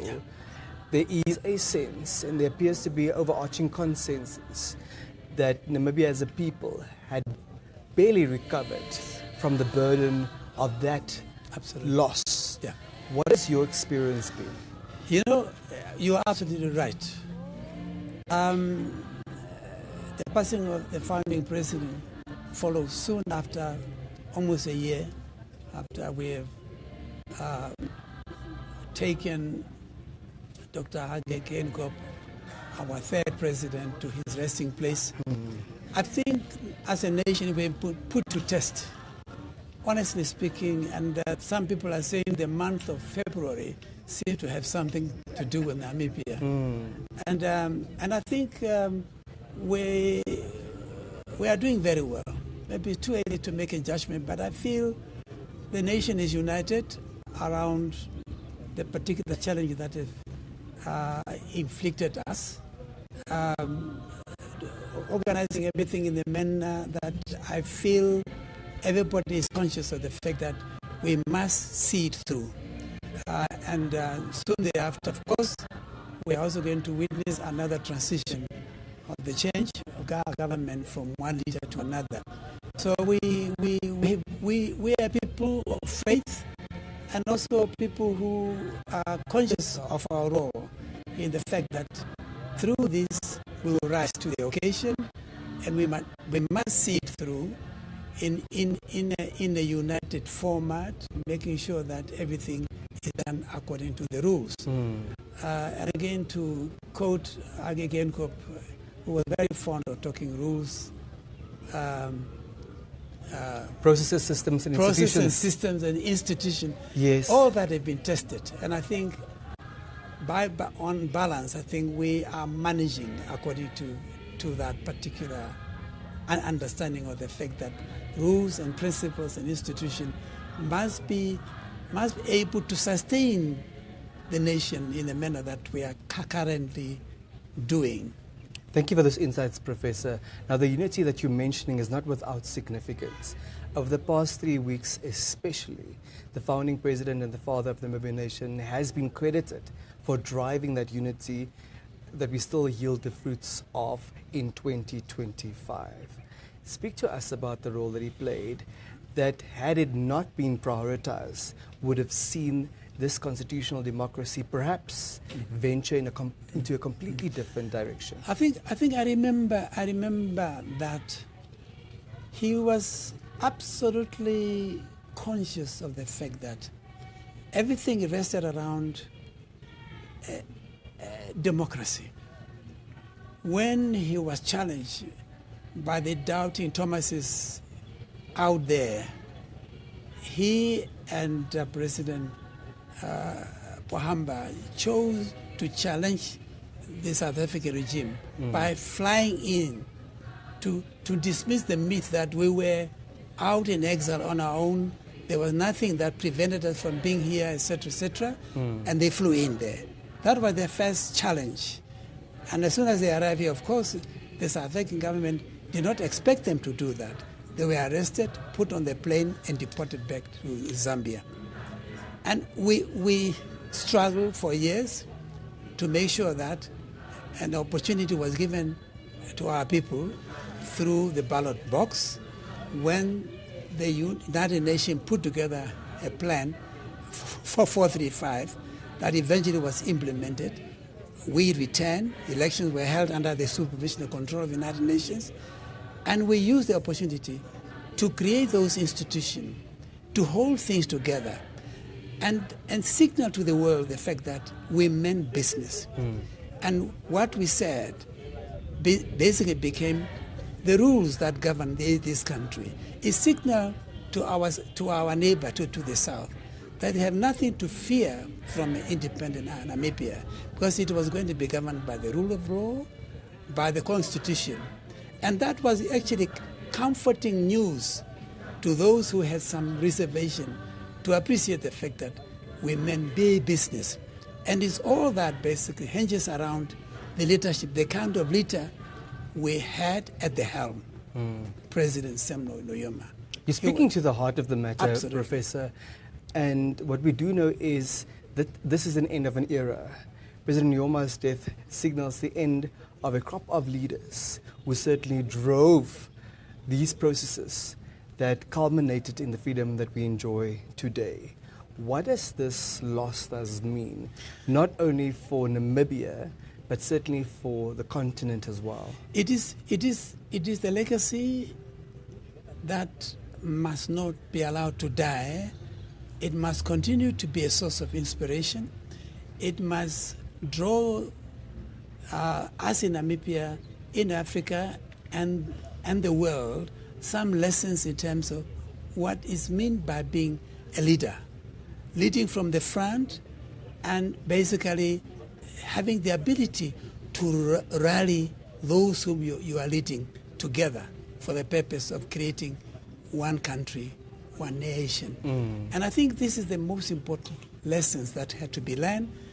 And I'm conscious of the fact that the leadership of the party and at the government level are conscious of the fact that the legacy of Sam Nujoma must continue to guide us. All the things he stood for were valid yesterday and continue to be valid today and years to come. Prof, you are the Speaker of the National Assembly, and we are in Parliament Gardens. Help us understand that significance. And the fact of the matter is that Dr. Nuyoma's body will lie in state here in Parliament Gardens until tomorrow morning, after which the casket will move to Independence Stadium for the official memorial service. But help us understand the constitutional significance of being here. Absolutely. I suppose I'm here to represent members of Parliament, both houses of Parliament, the National Assembly and the National Council. This is where all the ideas that the government would like to put together had to be brought together to Parliament for lawmaking. And it is important because it is here that we gave the Constitution of Independent Namibia to the nation.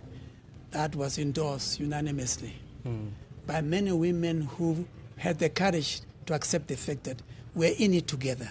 There are certain things we disagree here and there, but overall, the destiny of our country lies in the hands of the leadership of this country. Together, we must guide the nation. We must govern by consensus. We must govern by being conscious of the fact that we need to win people over by arguments, by convincing them. At the end of the day, I'm also proud of the fact that I've been leading the Parliament in the last couple of years now. Each time we constitute a parliamentary delegation to attend any particular event, we go there, people for one country. We speak with one voice. A unified front. Absolute unified voice.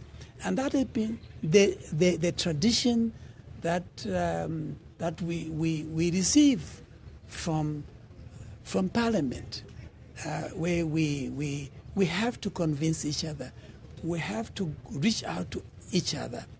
And especially as a speaker, I don't like to surprise people. I like to be able to call on the leadership of various political parties in parliament together and say, look, the budget is coming. This is the period that we go by rules, day by day, and we cannot spend the whole months debating. We have to select people who are going to speak on a particular topic so that we can do this work within a given time frame. And that has been the pattern that we adopted, and has worked extremely well. And I believe even when we leave at the end of next month, this is the kind of tradition that will be taken over by those who are coming after us. This is all done in terms of to allow people to have an opportunity to express themselves, but sometimes also to call for a tea break, to consult, so that when they come back, perhaps they will be able to narrow their differences and come together for the sake of our country. Thank you, Prof. Now, as we prepare to finally say goodbye to Dr. Nujoma this coming Saturday, the 1st of March 2025, do you have a message for your fellow Namibians, please? It's basically to remember him for what he's contributed to an independent Namibia. His ability to reach out to people, his ability to consult those who needed to be consulted, and I think strong on the emphasis on a country that is peaceful and strong, and those are the hallmarks. He was a beacon of leading us in that direction. We remember him for investing his time in a free and united and proud Namibia. Nobody would like to deal with a country that is basically dysfunctional. The idea of stressing unity of purpose and the question of accepting the fact that we are diverse, we attach great importance to our diverseness, because that is not a sign of weakness, but it's a sign of strength. That is what defines who we are. Any final thoughts, perhaps, Prof? No, we are going to miss him, but his action, his contribution will remain as a source for us to refer to in whatever decision we are going to be making. We say if he was here, he would be telling us about pay attention to the youth in terms of empowerment, pay attention to science and technology, pay attention to retaining our rich heritage in terms of our cultural values and languages. Okoe Passionene, Prof. Thank you for your time and thank you for those insights. Thank you. That was Professor Peter Kashavivi, the Speaker of the National Assembly, telling us what stood out for him over the past 3 weeks was the unified manner in which Namibians paid tribute, paid homage, and rallied behind this cause of saying goodbye to our founding president and father of the Namibian nation, Dr. Sam Shafishuna Nujoma, who passed away in the Namibian capital on Saturday, 8 February 2025. And he's expected to be laid to rest this coming Saturday, the 1st of March 2025, at the Heroes Acre on the outskirts of Windhoek. Professor Kashavivi also reminding us that we have a responsibility to honor Dr. Nujoma's legacy by upholding the values that he lived, by upholding the values that he taught.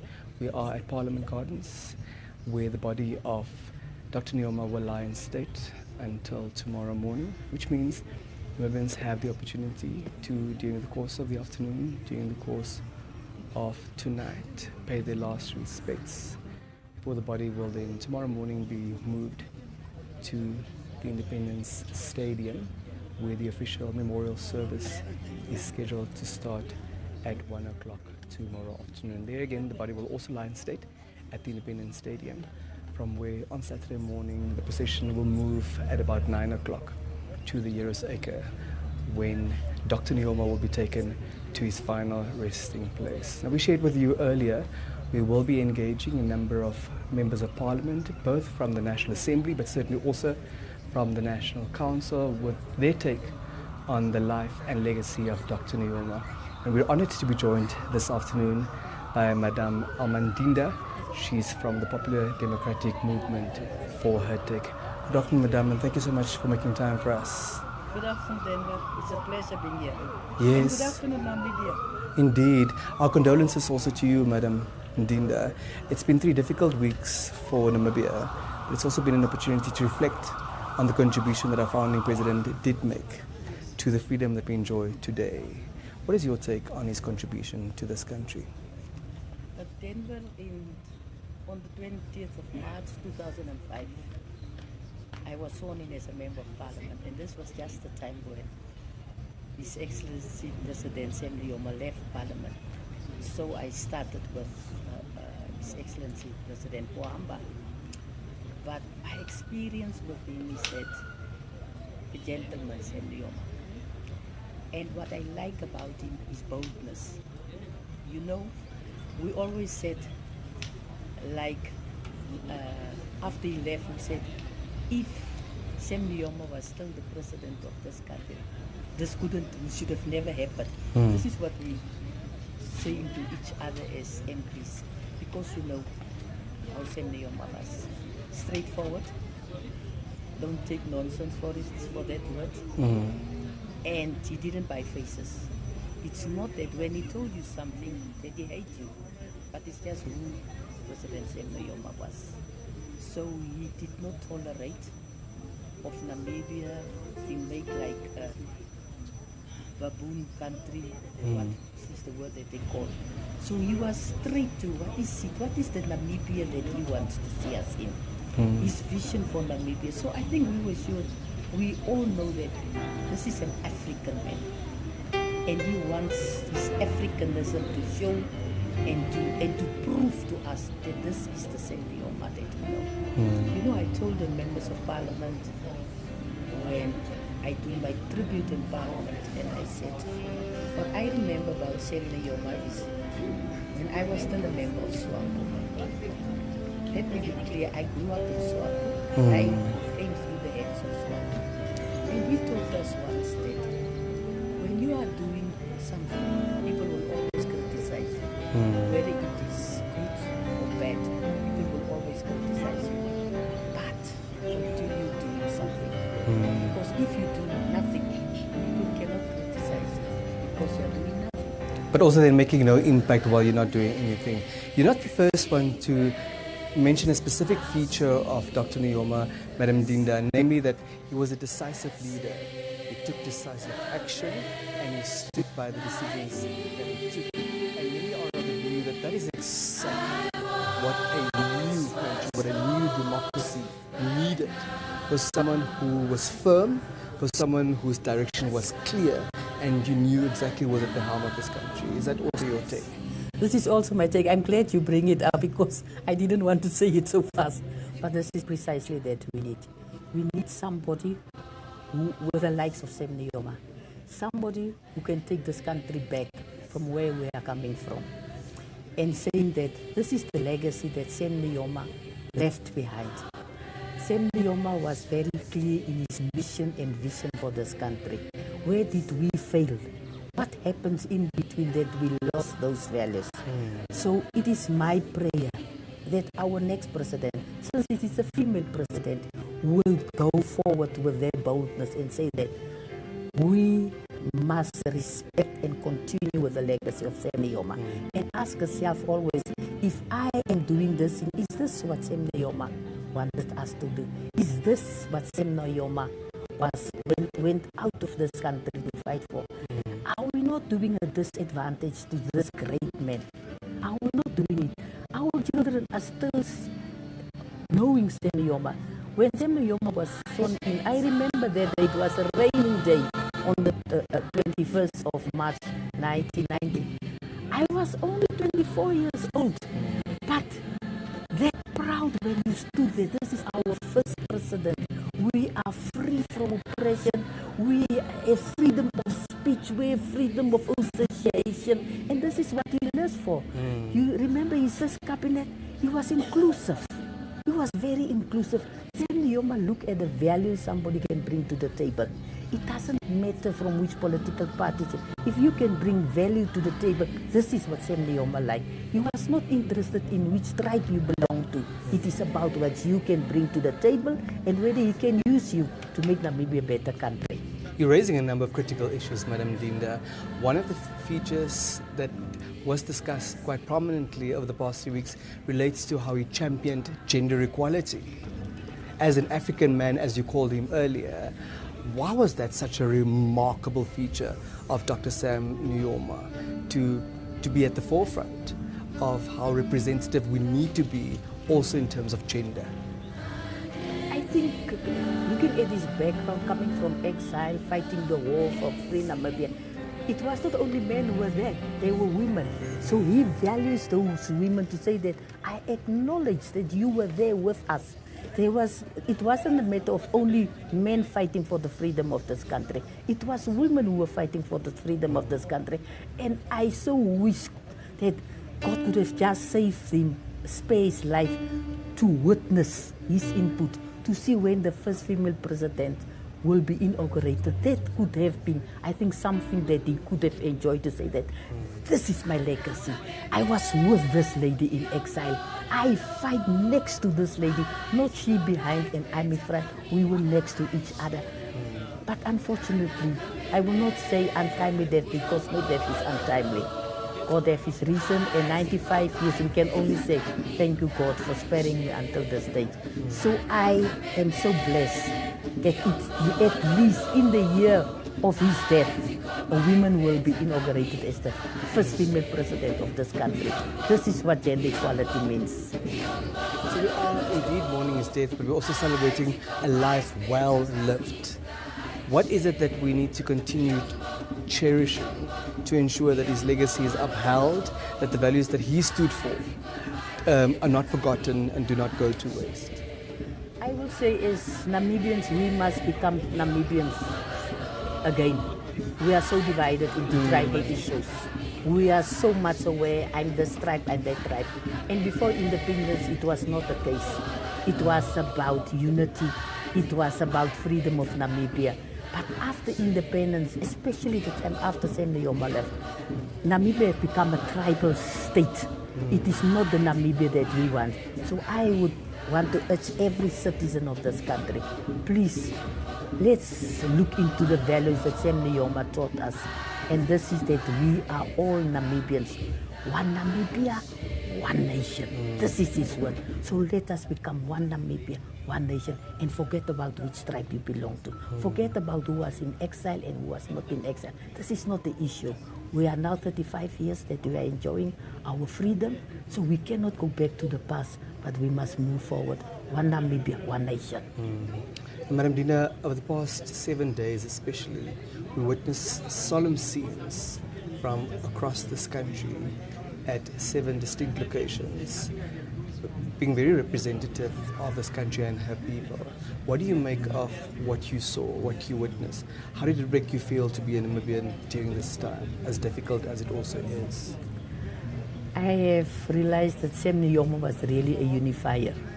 He was a real unifier, because in all these 7 regions where his body was taken to, people from all walks of life, people from all tribes, people from all gender, small, big, old, youth, everybody was there to bring tribute to this gentleman. Everybody was united. There was, when you hear the songs, it was all languages. It was not only one tribe taking over, but it was inclusive. The whole memorial service was inclusive of everybody, despite the food that people are complaining about. By the way, we didn't went there for food, we went there to do our last respect. So it was good. It was good. And I hope it's the start of a new beginning. From here on, we will say, we buried our founding father of the nation, and we will continue to be one Namibia, one nation. The unifier is not there anymore. We are preparing to say goodbye for the last time this coming Saturday. You know, in less than 48 hours from now. Do you have a word of encouragement, a message to your fellow Namibians, bearing in mind that it's just been 12 months since we also had to go through a very similar process? I first want to give a word of encouragement to the family. I know how hard it is for them, especially for Meme Nujoma. She's also at the age of 93 years, and it is difficult for her soulmate, a partner, everything. So for her and the children, all of them, you lost the father. But don't forget, Namibia also lost the father. And they must remember that the love that we have for Sam Nujoma is the love that we have for them. We will cherish them because they are the family, and they sacrifice so much because this man was doing everything for his country, and they are the ones who sacrifice amongst these things. What Tony Nujoma was saying, my father did not treat us better than other kids. My father did not give us special treatment, and that is what we know. So they have to know, we acknowledge that you give us your father for all these years, and we say thank you for that. And we are saying, as from now on, together, we will make Namibia a better place. And I'm asking the Namibians, please, let's work together. Let's take this country to another level. And let's say that, although we buried our founding father, life continues, but he will always be in our hearts. Thank you. Any final thoughts before we say goodbye to you for now? No, thank you very much, Denver, for this opportunity to say something about a great son of the soil, somebody who encouraged most of us, somebody whom we know was there in silence, although he was not the president anymore. But we know Sam Nujoma was there. His voice was quiet, not making noise, but we know who was behind the steering of this country. So may his soul rest in peace. Thank you for your time. Thank you for sharing those insights with us, Madam Dinda. Thank you. Madam Alma Dinda, member of the Popular Democratic Movement and member of Parliament, with her take on the life and legacy of Namibia's founding president and father of the Namibian nation. She says we as Namibians have our work cut out for us. We have a responsibility to unify in honor of a value that he practiced, in honor of his contribution, his sacrifices to Namibia. We are coming to you live from Parliament Gardens, where the body of President Nujoma will lie in state this afternoon and this evening until tomorrow morning. Namibians have the opportunity to pay their final respects as far as Dr. Nujoma is concerned.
Thank you so much for staying with us. We're coming to you live from Parliament Gardens here in the Namibian capital. We're engaging more MPs for their take on the life and legacy of Namibia's founding president and father of the Namibian nation, Dr. Sam Shafishuna Nujoma.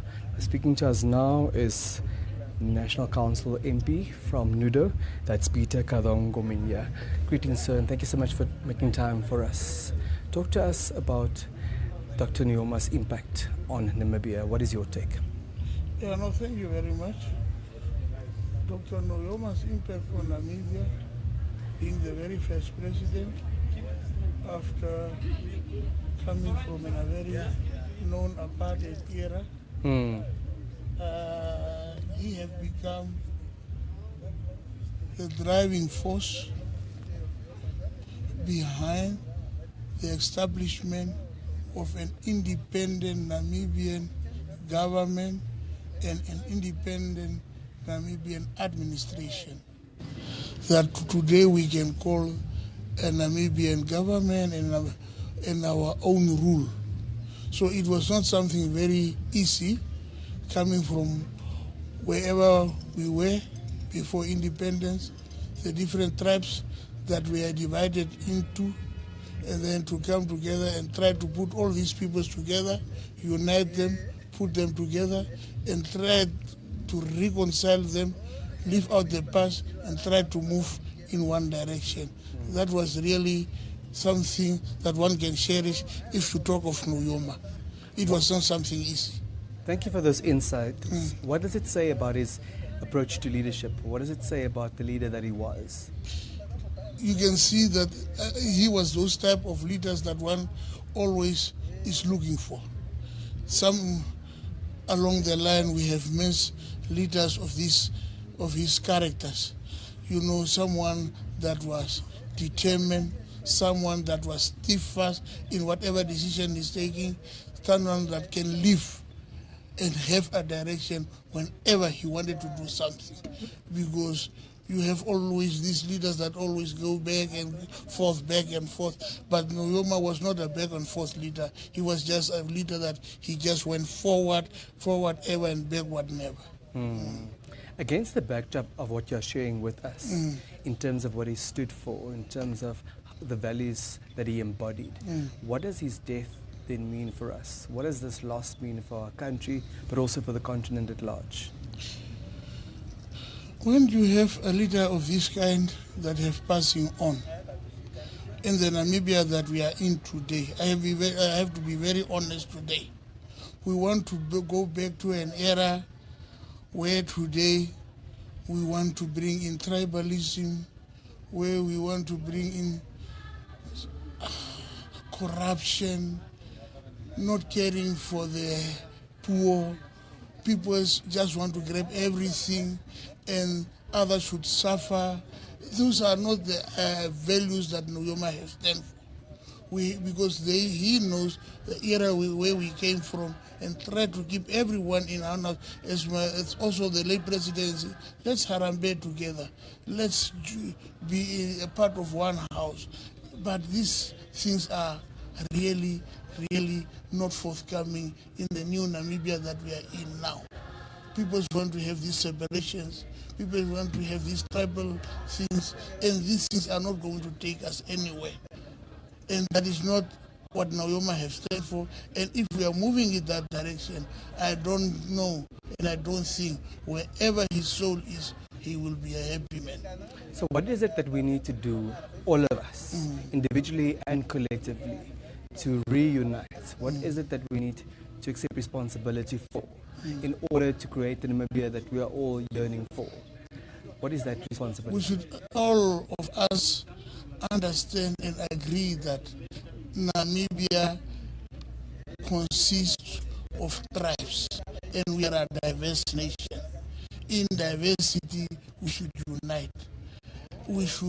Everyone should always appreciate the other person next to you, so that by appreciating one another, we move together in one direction. We see to it nobody is going to die of hunger. The malnutrition that we are talking of, what is it Nujoma have told us to go back and plow, create, being a nation that is food self-sufficient, that we should be food secured.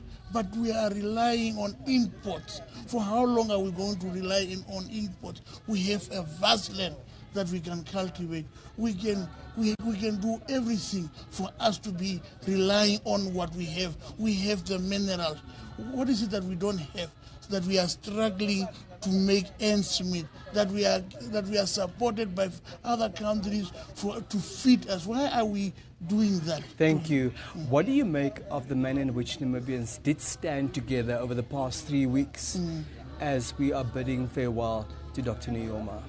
The contribution for Nujoma to be what he is today, or what he has become during the struggle, was not done by a specific tribe.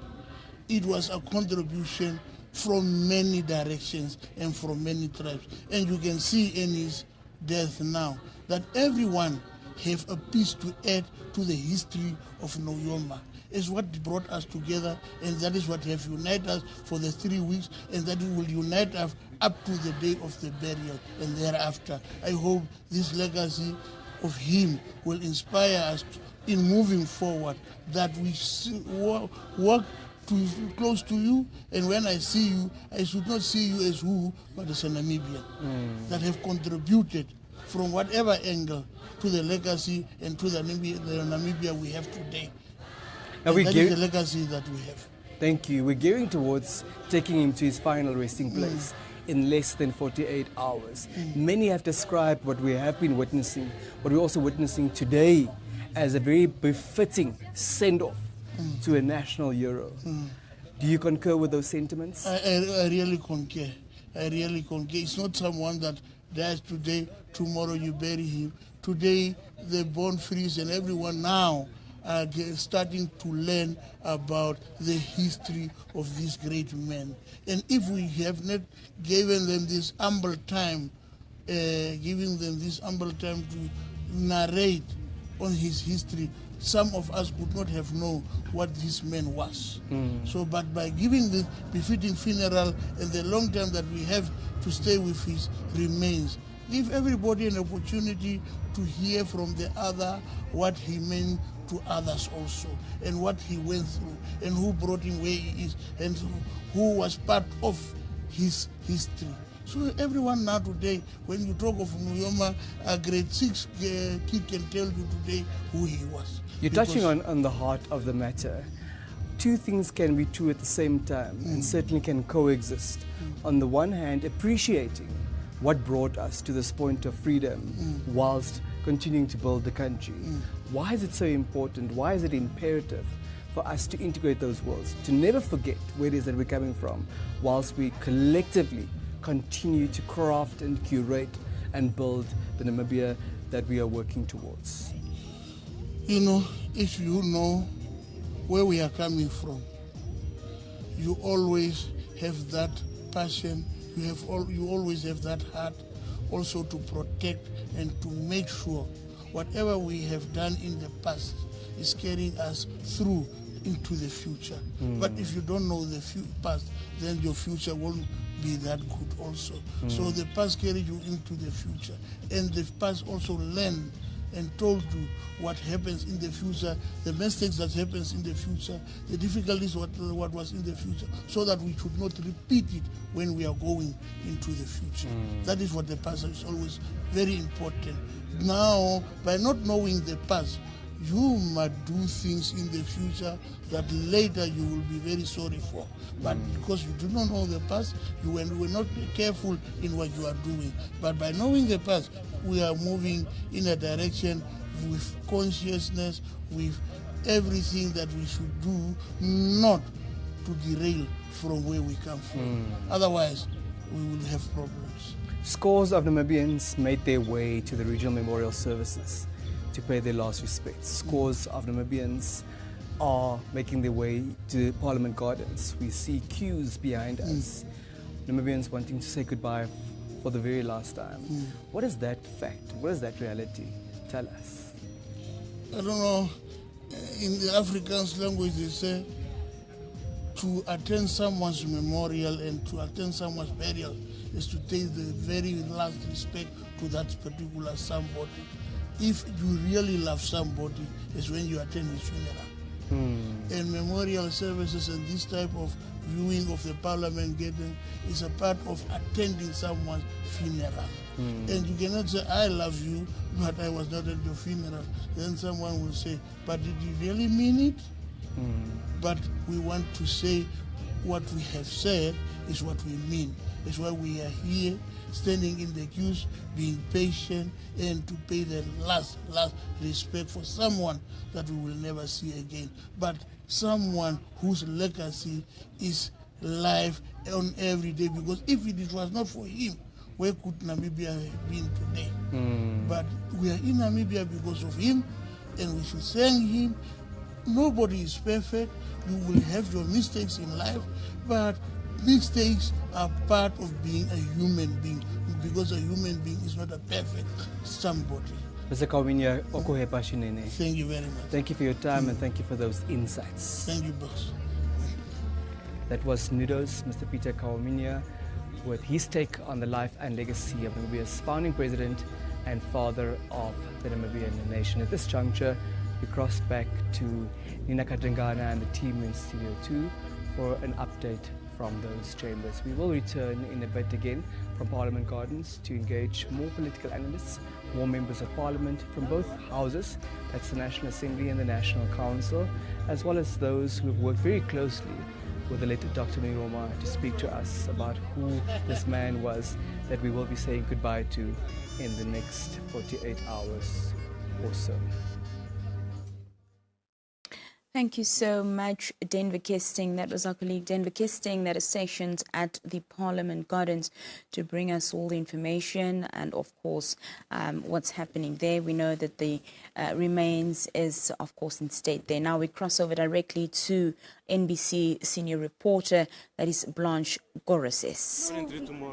We just want to firstly welcome home, Excellency. Just want to find out what your attendance here for our founding president's memorial as well as the burial service, just the importance of it, Excellency. Well, the importance is clear that Namibia is Namibia because one of its sons, great sons, decided to participate in the struggle. Hence, the founding father, former President Nujoma. Our presence here is, of course, to honor him, honor the late president and all that he achieved for the people of Namibia, its independence up to date. And as a Pan-Africanist? And as a Pan-Africanist, well, his contribution will always be remembered. In the case of the Democratic Republic of the Congo, it's through those very difficult years that the Democratic Republic of the Congo went through from 1998-99 to 2006. And of course, following that, the elections that Namibia also helped to organize. And of course, the stability of the Congo back then. Yeah. Welcome home once again, Excellency. Thanks a lot. Excellency.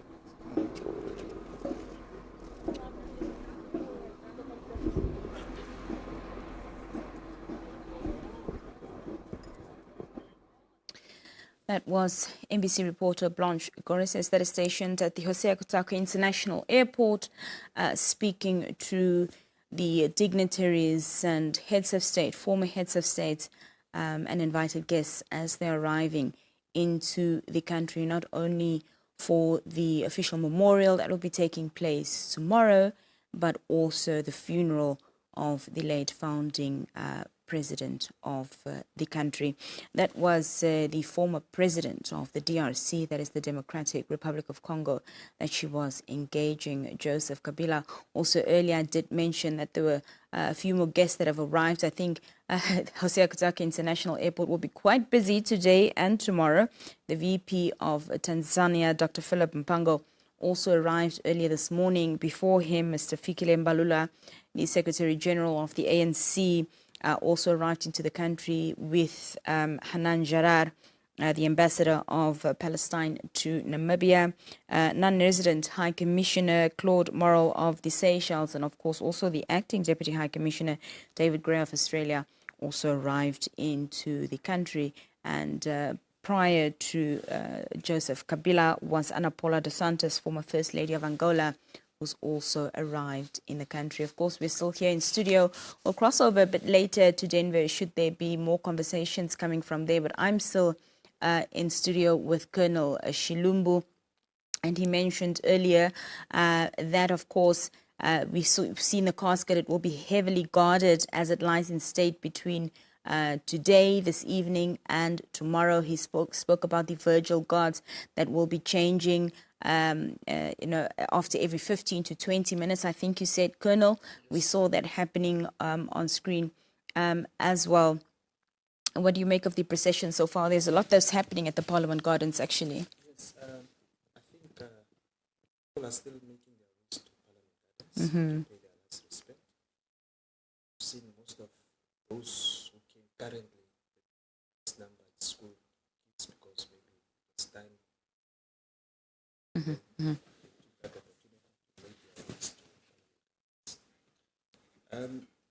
We've seen the Colonel, let's just take a very, very brief break. We'll be right back after this, so do stay with us here on NBC One as we bring you all the news, all the views, all the interviews pertaining to the events at hand.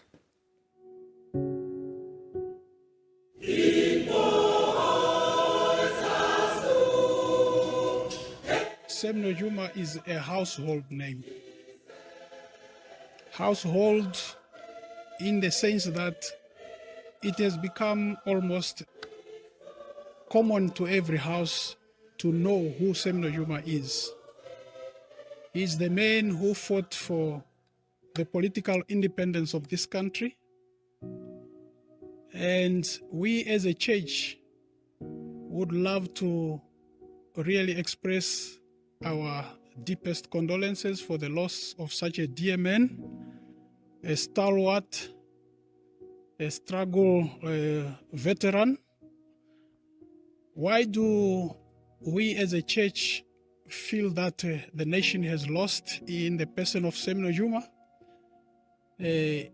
One, among other things, is that with the advent of democracy and the independence, and enshrined in the Constitution of the Republic of Namibia, is a very important tenet or principle, which is freedom of conscience. I want to dwell on that one as I pass messages of remembrance for this dear son of the soil on behalf of the church, the Seventh-day Adventist Church in Namibia. So as we remember this man, this great son of the soil, Dr. Shafishuna Nujoma, we will also remember that we have this freedom to worship, and we have been protected as a church. We have found an environment that is conducive for worship in this democratic space. So therefore, as we speak about this tenet or this principle of freedom of conscience, freedom of association, freedom of worship, we cannot speak of it without remembering the man who was at the helm of the liberation struggle. Yes, of course, it was political, but it also included freedom for the church to come and worship. So Nujoma will remain in the annals of history. His name will stay for years in the minds of those who have been with him in exile. And we as a church will also remember that there was a man who brought independence, and that man, with that independence, the church found a space within which to worship freely. Therefore, we mourn with the nation. We want to cherish that name. We want to cherish the character of that political leader, and we want to pray for the nation that we will continue to pray for the peace. We will continue to pray for the prosperity, for harmony, for living together in peace, and for ensuring that this peace stays. If ever we want to be a people or a faith-based people who worship freely, it is because the environment for worship is conducive, arising from one very important tenet or principle of life. May everybody else remain calm during this time, and may we continue to remember him, even with the freedom that he has brought.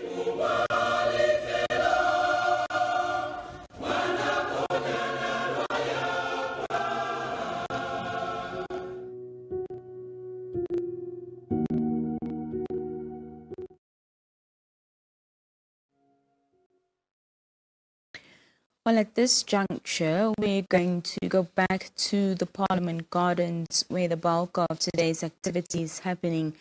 Denver Kesting is standing by with Dr. Nikondo for another discussion.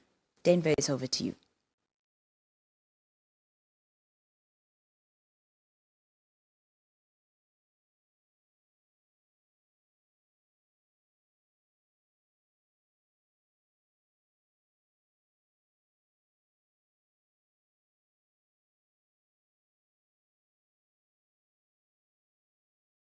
State of DRC. We do know that a number of dignitaries from across the African continent and elsewhere have confirmed that they will be attending or sending a representative for the official memorial service tomorrow.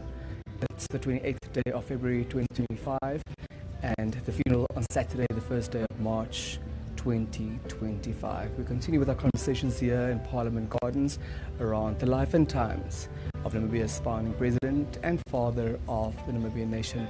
And for that purpose, we're now joined by veteran academic and political analyst, Professor Andre Nikondo. Greetings, Professor, and thank you so much for making time for us. Thank you, and good afternoon. Prof, you wear a number of hats.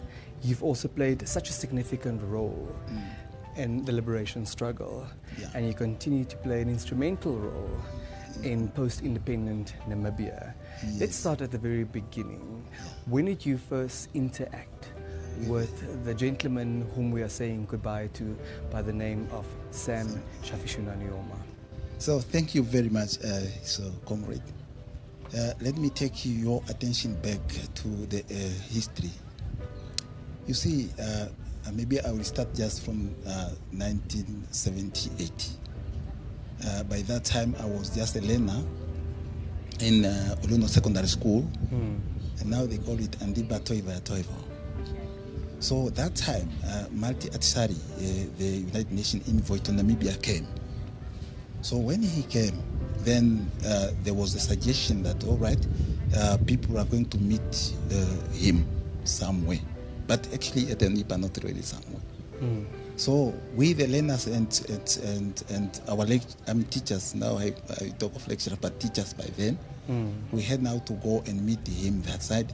But we went there in colors, Swapo colors, and we were carrying the Swapo flags and banners. Can we just pause here for a brief moment, Prof? Yeah. Does that mean that at that age you already understood the political climate and you understood the context within which this meeting was to take place? Exactly, because we were briefed before, because by that time we are trying to understand now the role of the United Nations and especially the Security Council. So we were in school, we were learning all those things now. So therefore now when they came, we were very happy to go meet with him. So we had to go to Anipa now with those flags. That one was not received well by the South African Defence Forces. They were not happy with that. So after Atisari left Namibia, just like in that week, we were in trouble, to tell you. So the security forces, they came in, you know, we were in the hostel. They came in the hostel with guns and so on. They intimidated and harassing us. You guys, you are Swapo members, because you were carrying flags and everything for Swapo. We saw you. Now we know where the terrorists, by the time Swapo were called terrorists, well, now we know where the terrorists sleep here. Maybe they just sleep in this. So they came in at night and were beaten like nobody's business. Really, we suffered. That must have been a very traumatizing experience, Exactly. Professor, seeing that you were a minor, you were a child at the time. I was just 16 by then.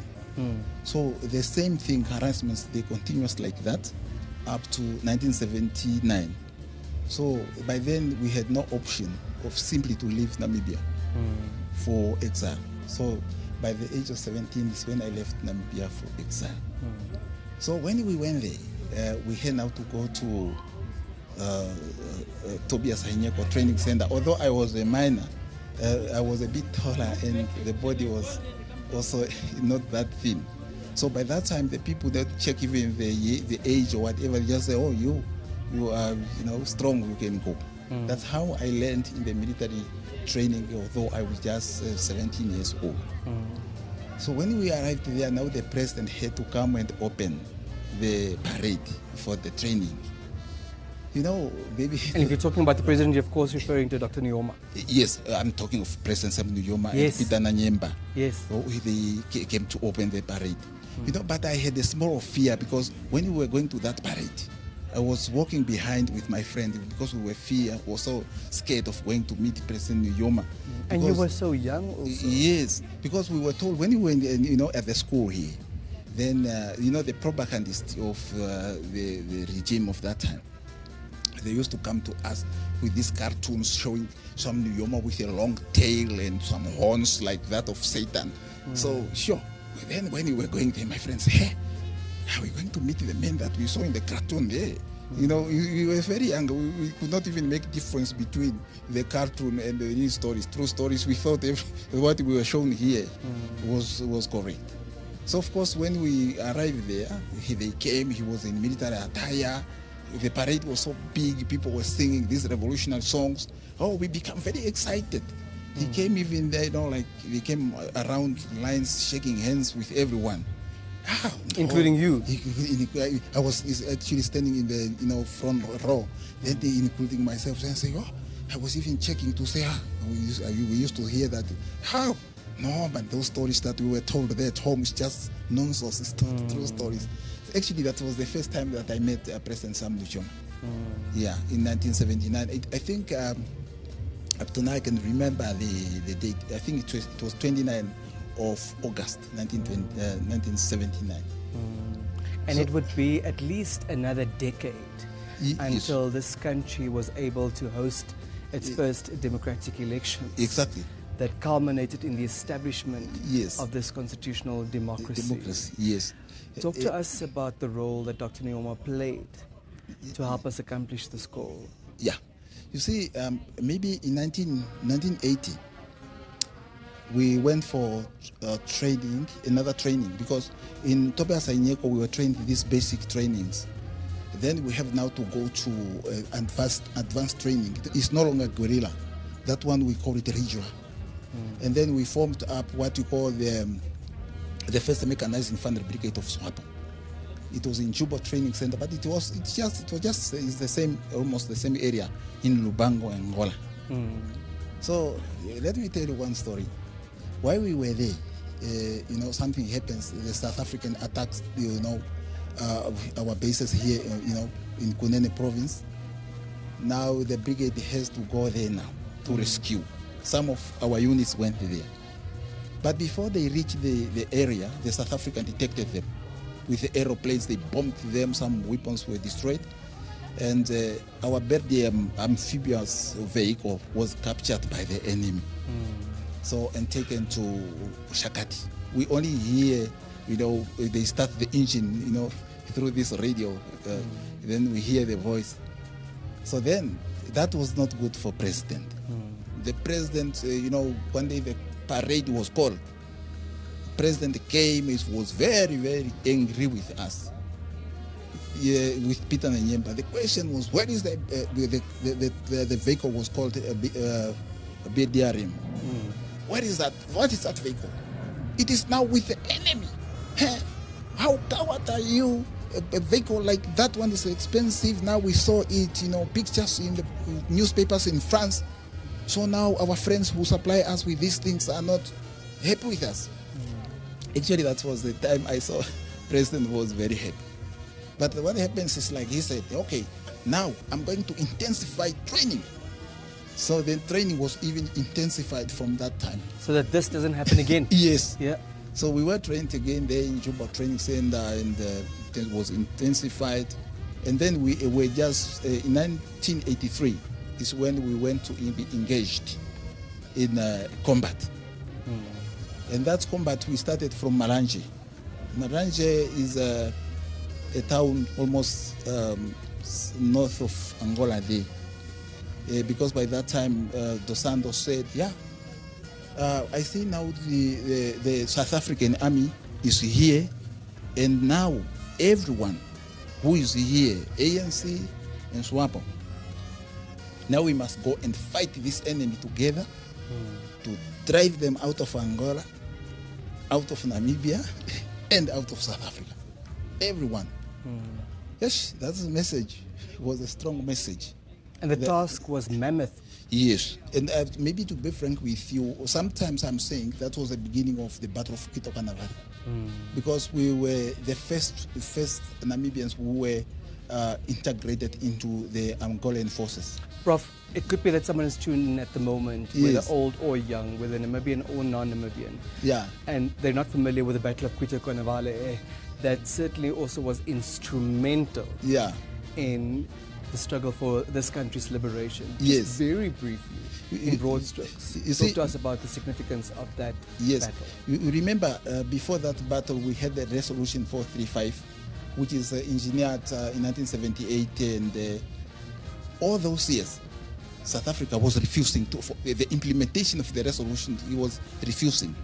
You remember the tactics that we call the delaying tactics. He said, if you want us to withdraw from Namibia and for that resolution to be implemented, first the Cubans should be withdrawn from Angola. If election is to happen in Namibia, it must be one man, two votes. Meaning that, like yourself, you vote, but you vote twice because they don't have the majority. Walvis Bay must be ours. And the other one, the plain combatant should be 200 kilometers outside of Namibia. In other words, conditional freedom.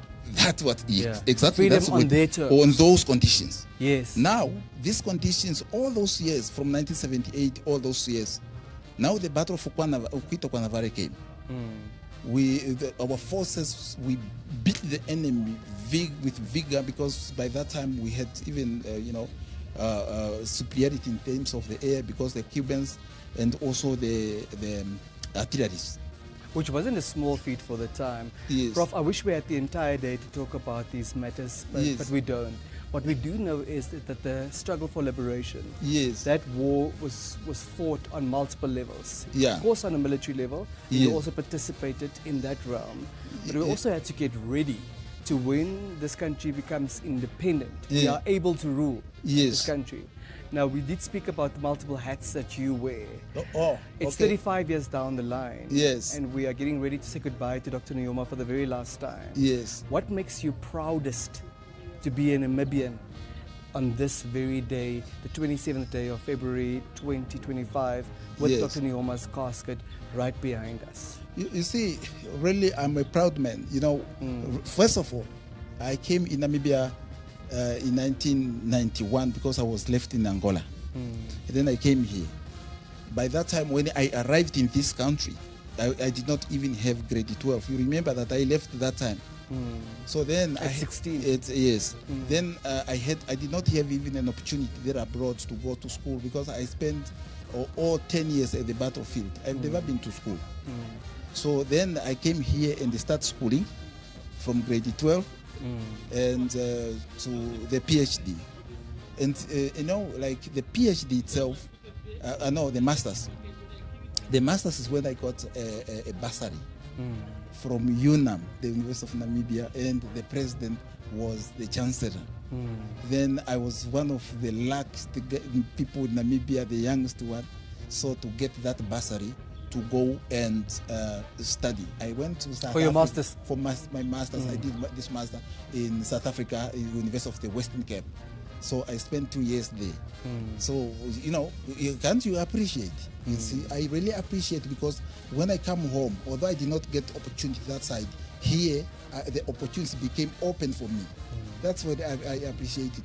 And from there on, from Cape Town, I just came back and also continued with my PhD with the University of Namibia. You remember, the University of Namibia is also one of the successful projects of President Sam Nujoma. So I did my PhD there. Then the people will start calling me, doctor.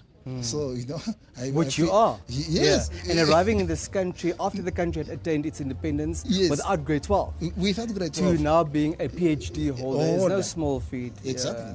Yeah. Do you have a final message, Dr. Nikondo, for your fellow Namibians, as we will be laying to rest our founding president and father of the Namibian nation? You see, what the message I want to take to the people is that President Sam Nujoma has come here, and he has been with us with a very good vision.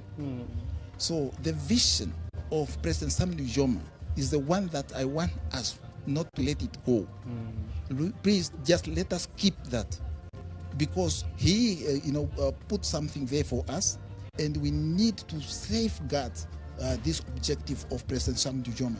Because if we go out of that path, I'm telling you, we are going to be in a very serious disarray. So this is actually the message that I want to send to the people outside there, for my fellow Namibians, that we need to respect what the vision of President Nujoma was and still going to be for us. Dr. Nikondo, thank you for your time. Right. Thank you for sharing your life story with us. Yeah. Thank you for sharing your story of success with us. And thank you for giving credit where it's due as far as the founding president is concerned. And thank you for your contribution to Namibia as we continue to craft and build and curate it. Thank you. Thank you. Thank you very much. There you have it. That was veteran political analyst and academic Professor Andrew Nikondo talking to us about his first encounter with the founding president, talking to us about what he makes of the contribution of President Nujoma to the freedom that we enjoy, but also leaving us with those parting thoughts that we have a very serious responsibility to keep his vision for Namibia intact. The body is lying in state here at Parliament Gardens.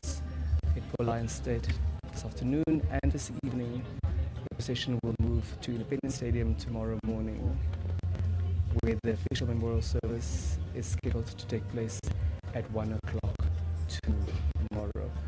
We'll take a short breather before we continue with our engagements here at Parliament Gardens.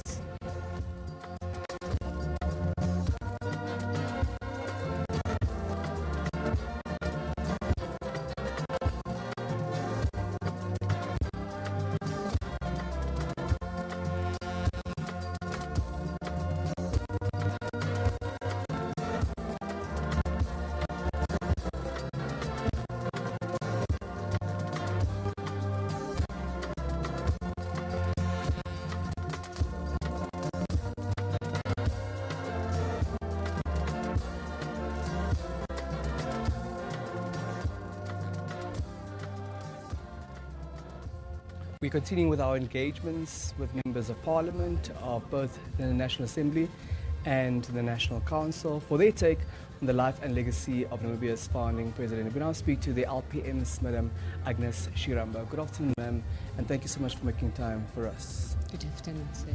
What do you? Thank you so much for your time. What does the loss of Dr. Nujoma mean for you and for the people of Namibia? Thank you very much for the question. The loss of the founding member, we must remember it as the father of the nation and the person who brought independence. And independence is not the term independence. Independence means freedom. freedom from oppression, freedom from colonialism, and freedom from imperialism and hegemony. So he's lost. I do not want to put it as a lost, because fighters never die. What he contributed to this nation will never die. It is still, his legacy is still with us, and also it will also, our next generation will also be part of that legacy. Allow me to ask you this. Reflecting on his contribution to the freedom that we enjoy today, reflecting on what you shared with us, that his legacy will never die, because his contributions will remain intact. Do we all, young and old, in 2025 sufficiently understand and appreciate the magnitude and the scope of those contributions? There is a perception that especially young Namibians, and maybe we're not too fair towards our younger generation, that they have no real appreciation of the sacrifice that it cost, that it took to attain this level of independence. Yes, you know, struggles has, in any given country, it has different like eras. And different eras also have different meanings to different people. If you, for example, will take the eras of people who have been like my age, who experience colonialism, will of course have different appreciation. Of course, because you felt it. Our young people, born free, so to speak, like in an independent country, we cannot blame them, not that they do not participate, but also because we are, you know, we are quotations of history. So it depends on how the history is taught to them, how it is for them now to have that appreciation. But of course, you know, sometimes ignorance make people not to understand what happened. But whose responsibility is it to teach them about this history? Is it not our responsibility? It particularly those of us who suffered at the hands of this regime, who went through this ourselves. Are we not their parents? Are we not the youngsters' grandparents? Yes. And therefore the responsibility does vest in us to teach them about this. You are 100% right. We have the responsibility to teach our young people. But on the other side also, you know that history can prove you wrong. Despite how you want to twist it in a certain direction, the history is like a monster which is hanging up there. Yeah, so, but it is our responsibility, of course, to teach our younger generations the right history, for them to develop the right attitude, the correct attitude, and for them, once they develop correct attitude, of course, their attitude will change to start appreciating the foundation of our current situation now. Thank you, Madam Shiramba. Now, a lot has been said about Dr. Nujoma's contribution to the liberation struggle. Yes. But he then became the first president of Namibia. Yes. And he was president for 3 terms between 1990 until 2005. What do you make of what constituted his most meaningful, his most significant contribution to the Republic of Namibia as a head of state? As a head of state, first of all, let me say, me personally, I saw him as a goal, you know, goal-oriented. He, you know, and he wanted to finish his race. And his race finished when Namibia became independent. That is what he wanted to accomplish. It was to get Namibia independent, and he did it. Firstly, yes, and that was you know, everything must go step by step. Firstly, to get the country independent, and he did it, really. And one can also remember or think of the hardship he went through and the challenges he faced as a person and as a Namibian, and also thinking that the whole hope of the Namibians for the independence is upon his shoulders. It's not an easy task. After that, now, segregated nation, a lot of diversity, and also it was now his second role, what he played to make this nation to become as one. Despite the different cultures and despite the different beliefs we have. And we must not even forget that we are a multi-party nation. Absolutely. Absolutely. And sometimes this multi-party system we have, sometimes it's not from ourselves. It's a hegemony. I mentioned already the power from the West, I can put it that way, which also have, make us to behave the way we are behaving. Thank you. We appreciate your time. We appreciate your insights. Do you perhaps have a final word for your fellow Namibians, Madam Shiramba? Yes, I do. Fellow Namibians, young, old, we must remember that the soldier has fallen. The son of this soil is lying. He has fallen, but he left us with a legacy we must build upon our country. And we must never look back. We must never look back. We must always look ahead of us.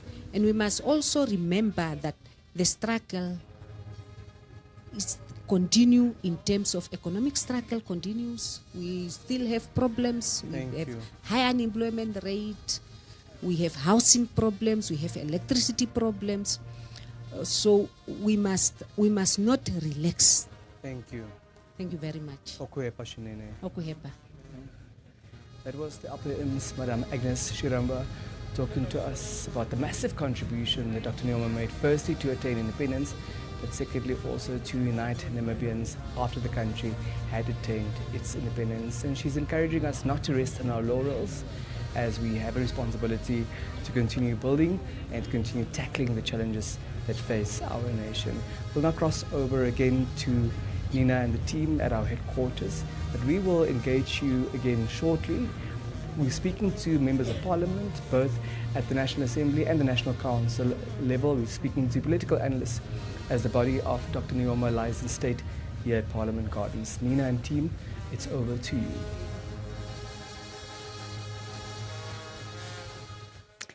Denver Kisting, thank you so much for bringing us all the news related to what's happening on the ground there at the Parliament Gardens. Well, for a moment, we're crossing back here to studio. We know over the past few days, of course, the NBC has been at the forefront of bringing the nation live and comprehensive coverage of the late founding President Dr. Sam Nujoma's final journey. Now, as we approach the final stretch that will lead to his burial that's taking place on Saturday, the 1st of March, we are now joined here in studio by the Director General of the NBC, that is Mr. Stanley Similo, to reflect on how the coverage has gone so far and, of course, what Namibians can expect in the next few coming days. Mr. Similo, good afternoon and thank you so much for joining us. Yes, good afternoon, Nina, and welcome, and thank you for having me on the show. Lovely having you with us. Now, as I mentioned, the NBC has comprehensively been covering the different processions that has happened across the country, across the regions. How's the coverage gone so far, Mr. Similo, and what has been some of the key moments that we've been able to capture? Yeah, I think first of all, maybe let me just salute and thank the NBC staff for commitment shown beyond the call of duty. and at the same time also recognize the supports that we've been receiving from the NDF throughout in helping us to make sure that we tell and narrate a story that is as precise as can be. But equally also recognizing our technical partners who've been able to make our broadcast possible here. I'd like to reference Telecom Namibia, MTC, and Paratus, the Senerates, and the Norets. These are all the entities that has helped us to make sure that we bring connectivity both from a radio and a radio, television, and online experience, to the extent that people would feel part and parcel of what was happening and still happening in the country. When reflecting on where we started, I think it started off quite well for us. We were thrown into the thick of things, and we really just had to make do. And as I said a couple of week or two back, is that with this, Namibians were expecting the best and nothing less. And if I reflect now on what we have done, I'm very proud of my team.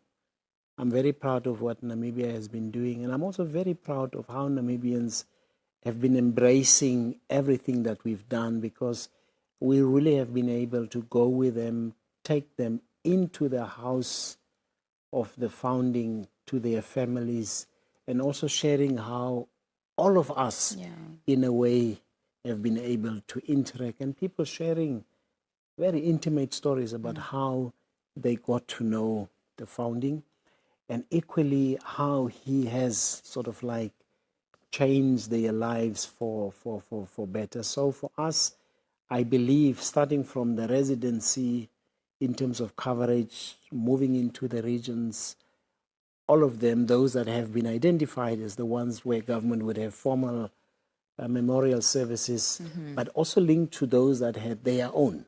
We have even been able to be there, following literally the casket as it was moving, getting that connectivity and making sure that people could connect at a very deep level. I think the NBC has done well on that score. I have to agree with you on that. And of course, covering, a national event of this magnitude doesn't come without challenges. Yes, we had a sort of a practice run last year with the passing of Dr. Hage Geingob, but it's starkly different from this time around. As you mentioned, we had to go and cover, the memorial services that were happening in the regions as well. So let's talk about the logistical and technical challenges that comes with executing an event of this nature. Well, I've been privy to be sitting on one or two of the committees that have been arranging how the program will pan out for the whole of the country. And then immediately soon after that, I would come brief the teams to say that, look, these are the expectations. This is what we would need to do. And one of our immediate challenges would be moving from one region to the other, making sure that in terms of us continuing this to tell the story, that there is no break, there is no lack. It's seamless. Yes, and I think we've done that, and we've been having what I would term the advanced teams that would be already in a region. By the time in the morning we have to start there, the transition would then come from the previous area where we would be straight into that one. And my realization is just that from a broadband connectivity perspective, that's most probably something that the country will need to look into, because in terms of what we do from a broadcast perspective, we do need that connectivity. And this has highlighted that in some areas, the signals are not as strong as they would be. And this has highlighted it. But be that as it may, we've been able to bring the stories so that people can actually live real time in terms of what was happening. And also, with the Colonel, I think we will ask him to leave NDF and come and work for the NBC. He's been able to tell us on a daily basis, really sharing with us what is happening, what this means.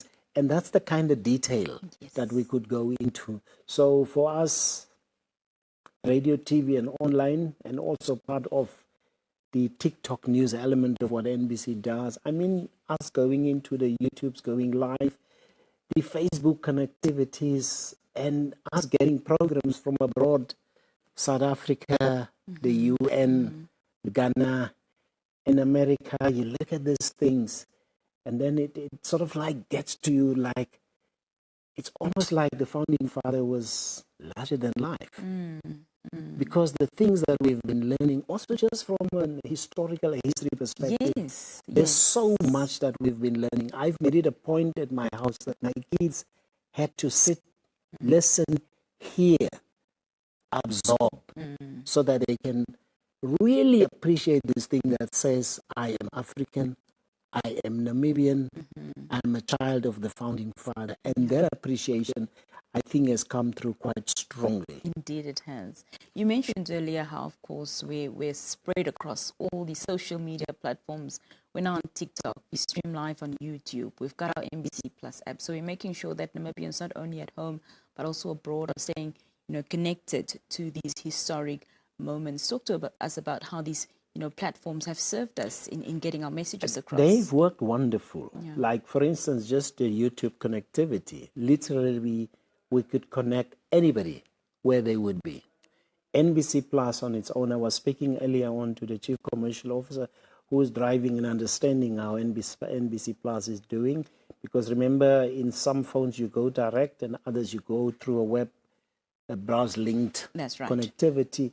And we've been getting good numbers. But on top of that, people are so tuned to their radio stations. Mind you, we can also speak to people in languages that they speak at home through the plethora of stations that we are having from a radio perspective. And equally, from an NBC television perspective, and I said it before, it can't get better than the NBC. We are here. This is what we are doing. And someone was asking the other day, you guys, who's helping you? Point is, it's us. We are doing these things. We are learning every day because, remember, broadcasting is what we do. Yes. This is the only thing that we know best. This is the only thing where we can say what we do here, this is who we are. And I believe that we've delivered for the past couple of weeks. Indeed. It does seem like we actually are covering every nook and cranny. You mentioned, of course, you're watching this morning as well as the procession took place through Independence Stadium and past, of course, the Swapo headquarters, where there was a brief program that happened, the unveiling of the statue, and which will now be known as the Sam Nujoma Square, and the footage and the shots that came from there were absolutely marvelous. So the expectation, of course, leading up until Saturdays is quite high. Talk to us about, what the nation can expect from the NBC in terms of coverage. Look, you would have seen marvelous shots from drones and all of those. And I was informed that MICT has also been giving us great help. And one or two of the staff have been operating the drones, also assisted by the NDF. They have their own. We have been able to give and create magic whilst we're in the state of mourning, but we've also been saying that we should also celebrate a life well lived. So on that score, I think we have been able to literally speak to everybody in whatever way they would have been connecting. Now, tomorrow is the big memorial, which will be at Independence. We are as ready as can be. Today already you have seen with the processions as it was going through Windhoek, packed with people. It is just amazing because I personally got the feeling of when independence was declared. That's the element of excitement, jubilation that I got. We had then tears of happiness. We had tears of not knowing what to do. But today you could see that people were really connecting at a level just different. And so was it for all the areas where we went to within the region. Remember, the NDF was generous enough to allow us to form part of the convoy. Through that, we could take people and make them part from a television perspective. And radio has been broadcasting this, speaking to people in the languages that they understand. I think we literally catered for everybody. So for tomorrow at the Independence Stadium, we are as ready. We are aware what is expected from us. That will be a controlled environment, so it will make broadcasting relatively stable, very stable, but you can never take chances. So we had to build in some elements of redundancy as well, so that in the event something goes wrong, that you have a plan B through which you can get to. Naturally, Saturday, the actual burial is also a tricky one because it is linked to a procession. And then once at Heroes Acre as well, people want to see what is happening. So we have already worked out with our technical partners to make sure that our connectivity from a relay perspective, that it happens without fail. So my teams, technically, the producers, the directors, the makeup artists to make us look good on TV, all of them, the sound people, the camera persons, the ones that are directing the shows, be it in studio or otherwise. I think people have been working tirelessly around. I mean, some people wake up at 2, 3 o'clock to be ready, because like what is happening now is people either will switch on radio or they will switch on their TV. But from us, I think once again, we've been able to deliver. And this is the trend as a national broadcaster that I believe we should be keeping. And you would have seen also from a television perspective, the quality of our studio ambience in terms of what the sets look like. We are full HD and the things are working the way they do. Naturally, when you would be moving and have moving visuals, if broadband connectivity is not strong enough, it might become jittery, but it happens everywhere. Of course. So, but as we are moving, we're hoping to improve on most of these things. But in terms of content, bringing it to everybody, both for radio, television, and online, I think we've been spot on. Mr. Similo, a state funeral of this scale obviously requires a collective, national effort. What message do you have, for Namibians as they continue to follow the proceedings and prepare for the final farewell to the founding president?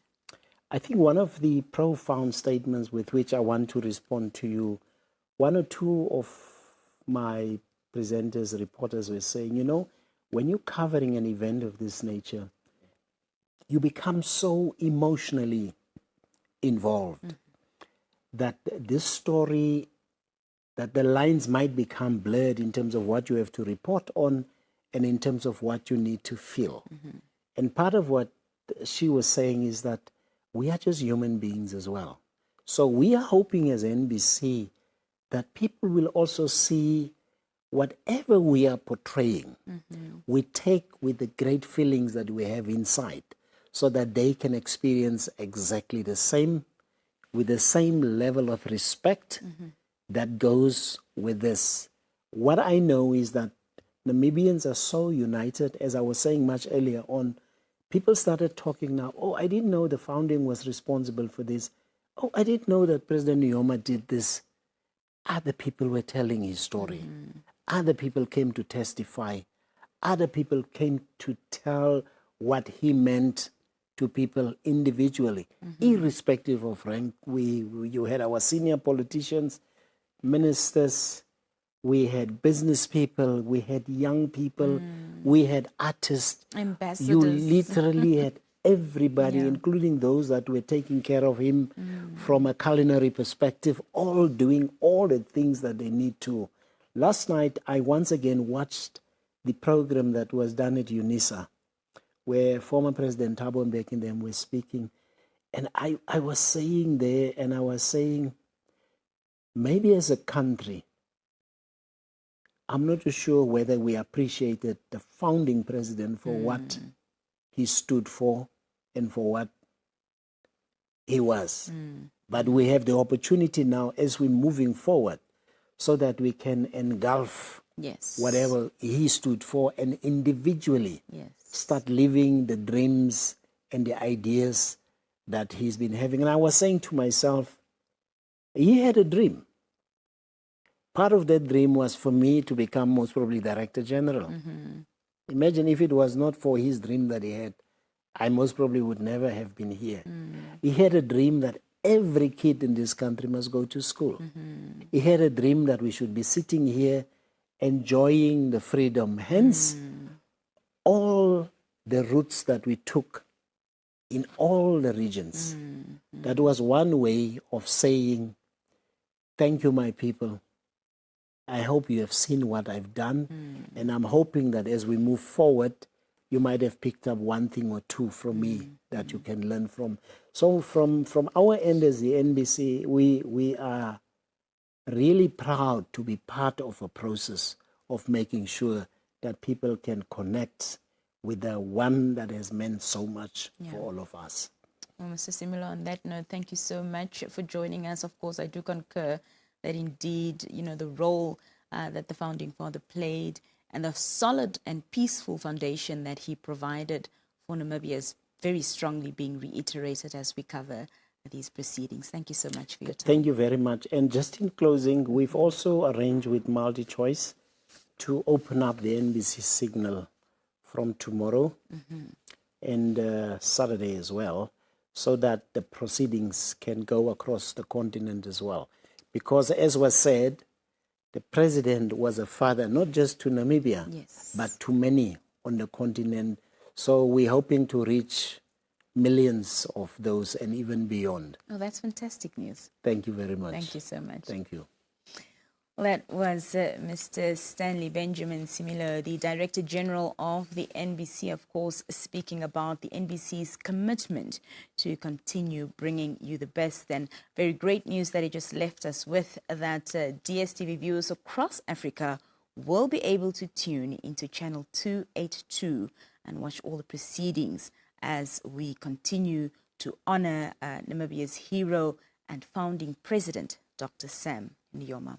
We'll be back after this, bringing you some more events and, of course, conversations. Stay with us.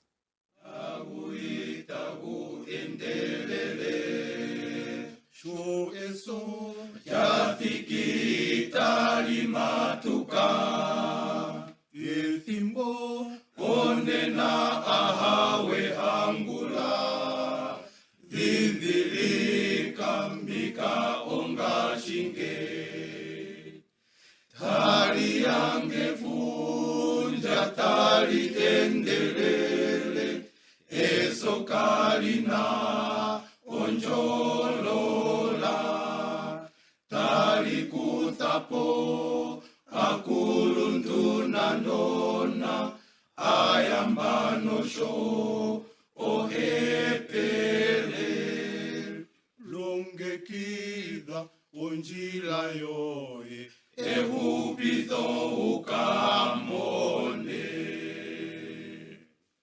uva iyo ndiko ilongekida onkatu keheko kesoyukita kesowo talenamo kukalakoe konjela omwenyongo waruke tali angefunja tali endelele eso kalina onjolola tali kuthapo akuluntuna nona ayambano sho ohepele longekida onjila yoi ehupito ukamone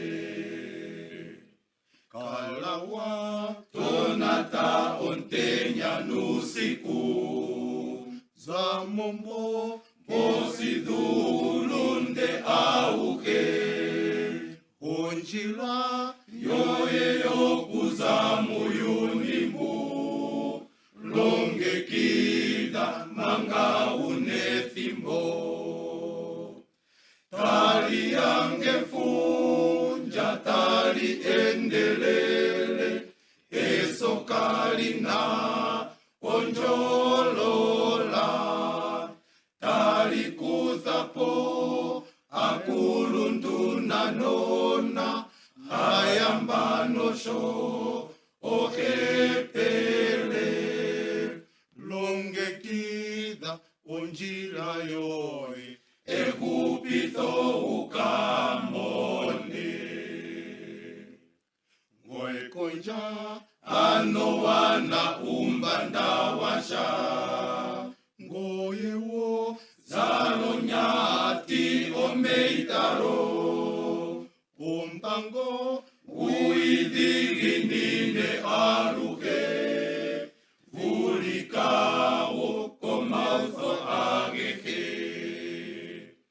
tali yange funja tali endelele eso kalina onjolola tali kusapo akuluntuna nona ayambano sho oherpele longekila onjila yoye ekupito ukamone.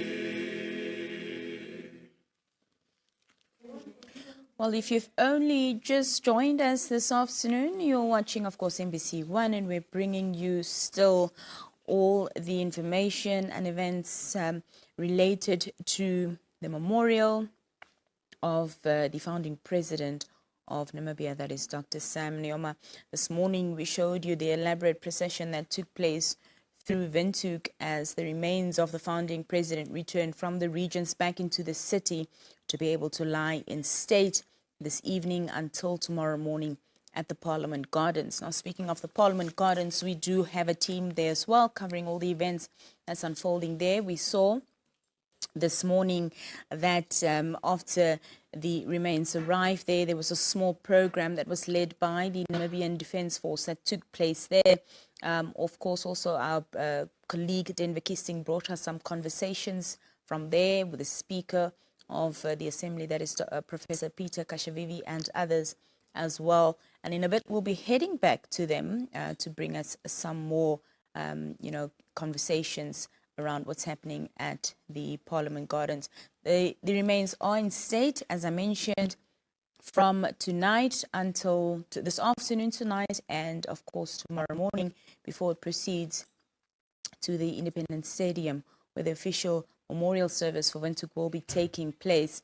Earlier, when the viewing of the remains happened, there was a stern, not stern, but of course just reiterated the fact of the seriousness of what's happening, the event that's happening. So members of the public are invited to come through to the Parliament Gardens to be able to view the remains of founding President Dr. Sam Nujoma. You're not allowed to stand at the casket for longer than 20 seconds, as was told to us. And also, very, very important that no pictures and no videos are allowed to be taken as you are viewing the remains. Well, I think our colleagues are ready now to speak to us. So as you can see on the screen, there's still a lot of viewing happening. I think a bit later on, the numbers might pick up. Some people are still, of course, on their way at work and making their way to the Parliament Gardens. If you are going to be there, it's also been asked that you please exercise a lot of patience, as they're expecting a lot of Namibians to come through to show and give their final respects to Namibia's hero and founding president.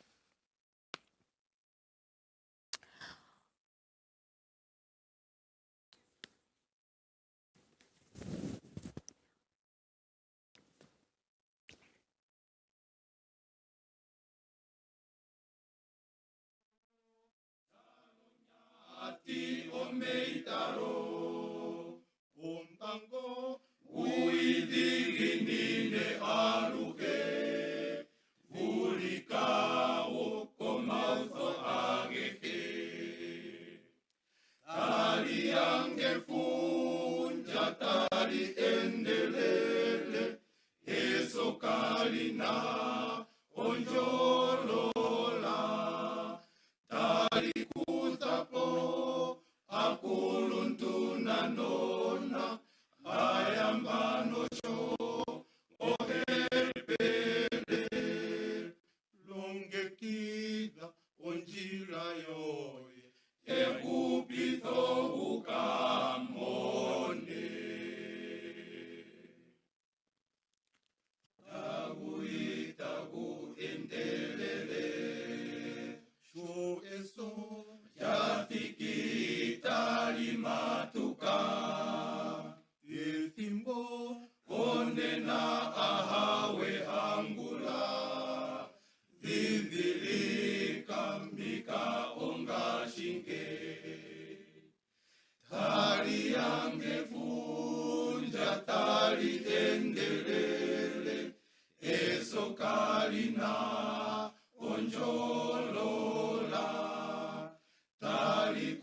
yapo akulu nduna ayamba nosho ohepele longekida unjila yoye Thank you so much, Nina, also for that very insightful conversation that you had with the captain of our ship, the Director General of the Namibian Broadcasting Corporation, Mr. Stanley C. Milo. Now, it's getting a bit cooler here in Parliament Gardens. It is overcast. The prospect of rain remains, but we continue to pay homage to the life and legacy of Namibia's founding president and father of the Namibian nation. His body is lying in state here at Parliament Gardens before it will move to Independence Stadium and from there to his final resting place being the Heroes Acre. As we continue with our engagements with members of Parliament at both National Assembly and National Council level for their take on the life and legacy of Dr. Nujoma, we now speak to the Deputy Minister of Sport, Youth and National Service, Dr. Emma Kantema. Greetings, Doctor, and thank you so much for making time for us. Thank you for having me. Namibia has been in a period of mourning for the past 3 weeks, Doctor.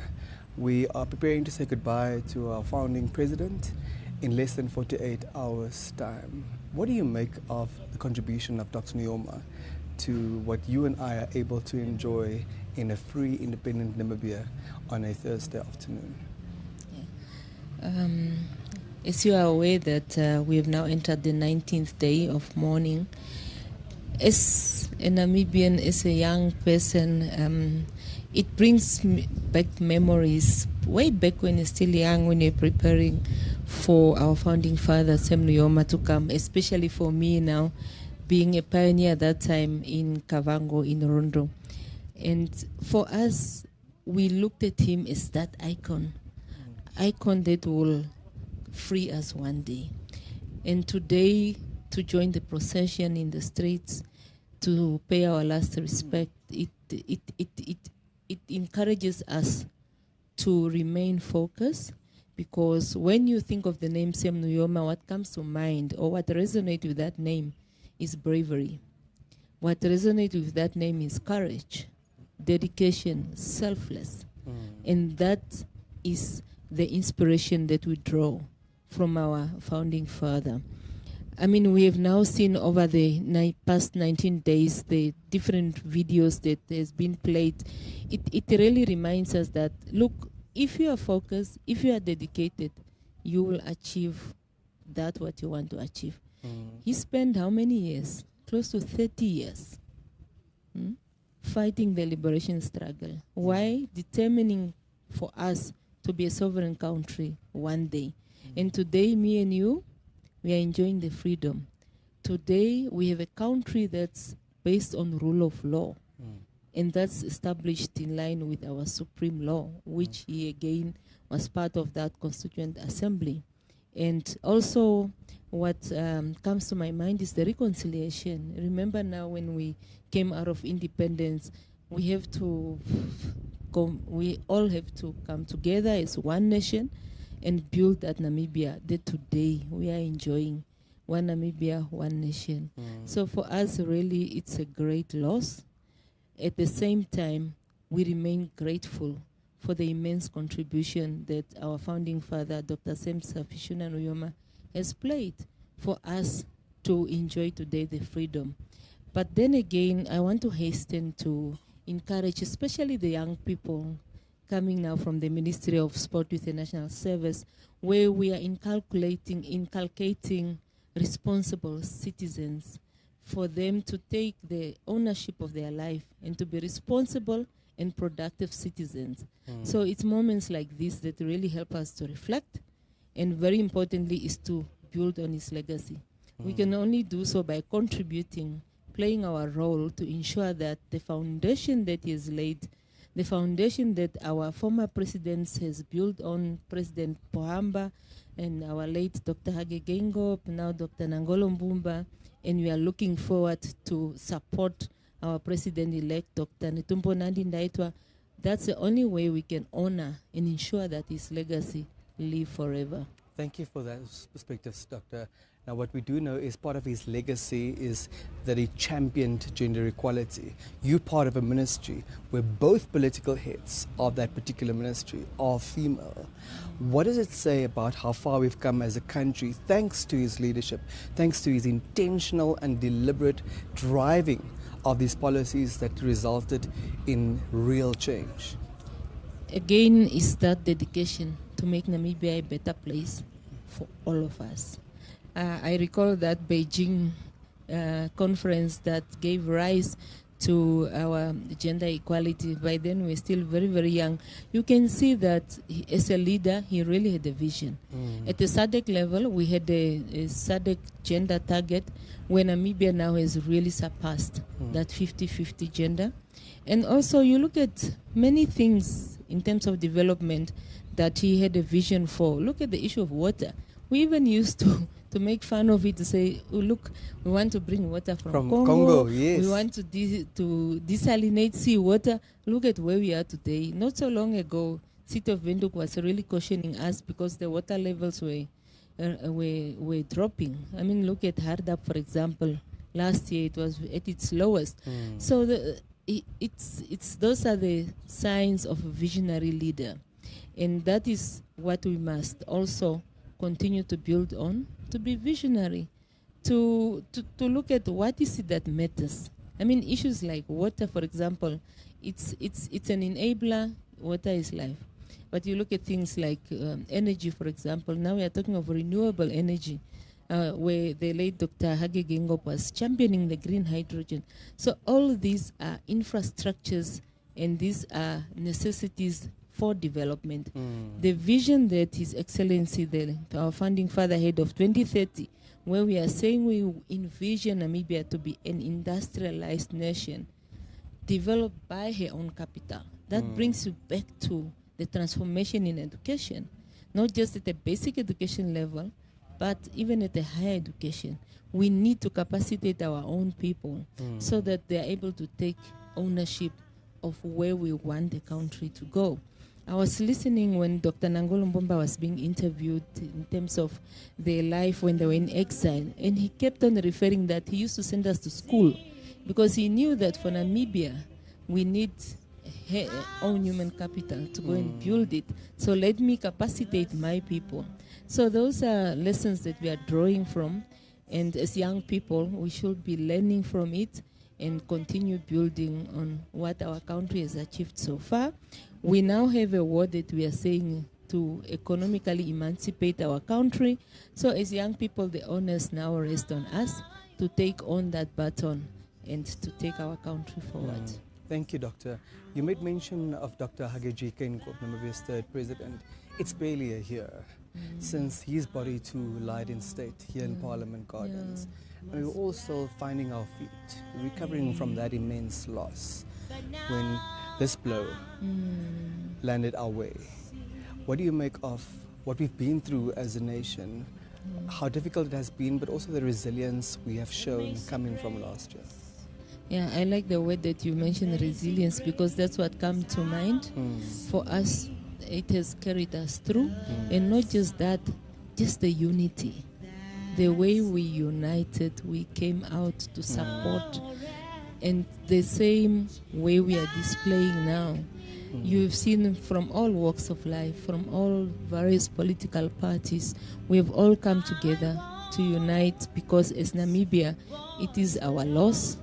It is ours to carry forward.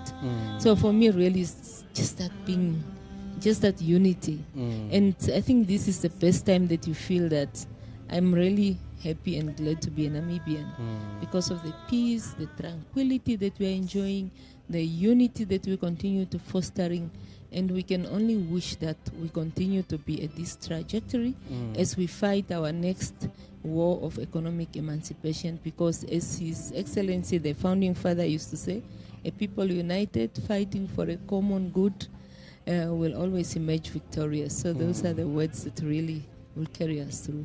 Thank you, Doctor. On Saturday, during the third regional memorial service hosted by your region, Kavango East, in the capital, Rundu, of course alongside Kavango West, we saw, although it was raining, Namibians still came out in numbers from those two regions and surrounding areas to say goodbye. And many have hailed how we've been behaving over the past 3 weeks, also at these regional engagements, and that unity that you're also mentioning. What is your key takeaway on what has been happening in this country over the past 3 weeks? Sure, it's very difficult to comprehend. But what one can also deduce from the love that we have seen pouring out is that also what's coming out is the appreciation for his sacrifices. And that for me is all that we can do now for us to honor his legacy.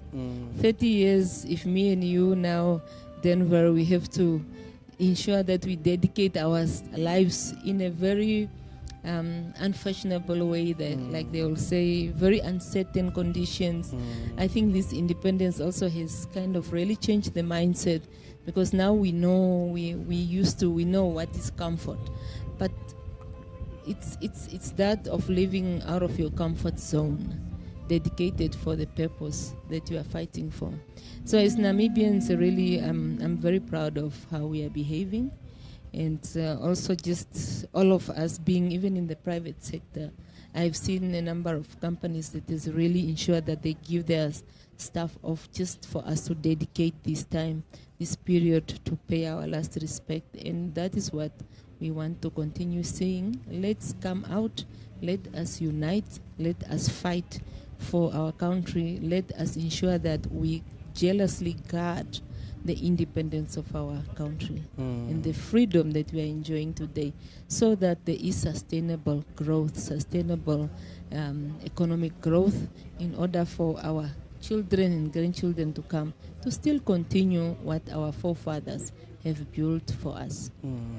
There is a sense that, unfortunately, we don't often enough give people their flowers while they can still smell them. We don't acknowledge the work that people continue to do to help build and help craft and help curate. What lessons can we draw from the past 2 years in terms of acknowledging people's contribution, whilst at the same time still focusing on what needs to happen in terms of the fight for economic emancipation? Yeah, I think that's a very difficult one, that have different perspectives.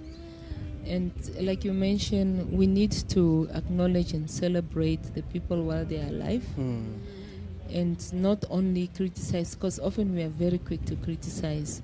So there's always a learning curve, there's always a starting point. So we must correct where we are doing wrong. As they say that 2 wrongs cannot make a right.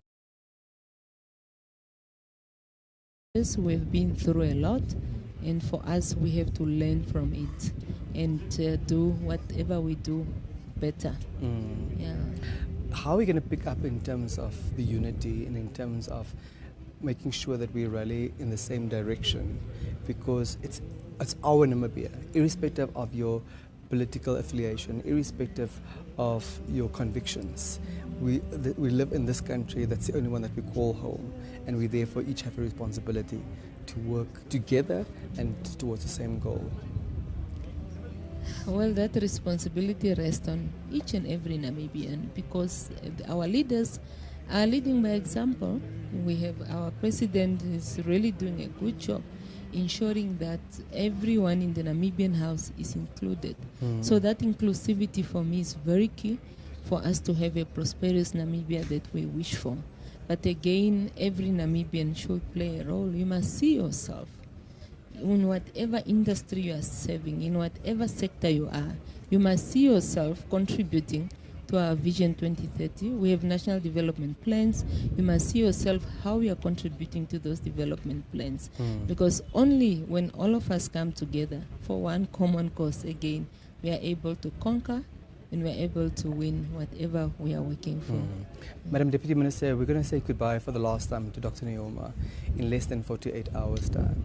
Do you have a final message for your fellow Namibians as we prepare for that leg of the journey? To my fellow Namibians, especially the young people, let us respect the decorum of the mourning period. as we have done over the past 19 days. Let us all come out, whether you are in Windhoek or you are following it online, to pay our last respect. He has paved the way for us. He has paved the independence that we are enjoying for us today, and we can only honor him and continue building on his legacy. And that will be my message. And I really, from the bottom of my heart, express again our deepest sympathy to the family. It's not easy. And to the entire Namibian nation as we grieve the loss that has engulfed this Namibian nation over the past 19 days. And I wish everyone strength and for us to continue pulling in the same direction, for us to continue building on his legacy, to ensure that children do go to school, as he has often said, no child should be left not going to school, and contribute and play our part.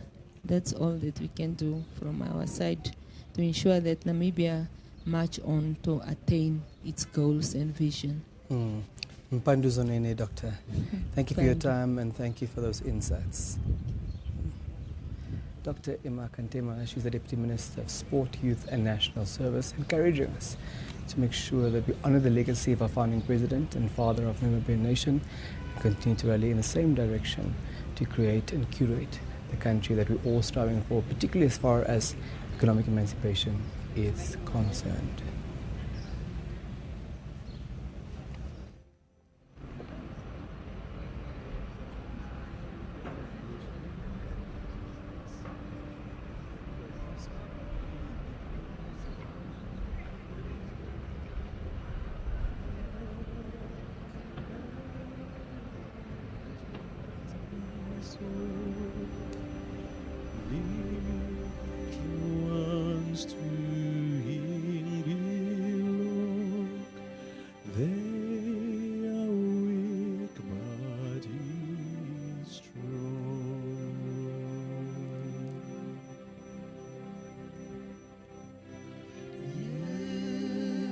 Jesus loves me.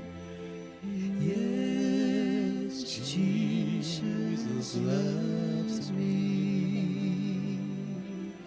Yes, Jesus loves me.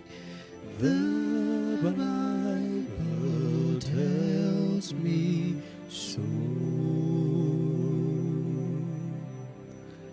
Yes, Jesus loves me.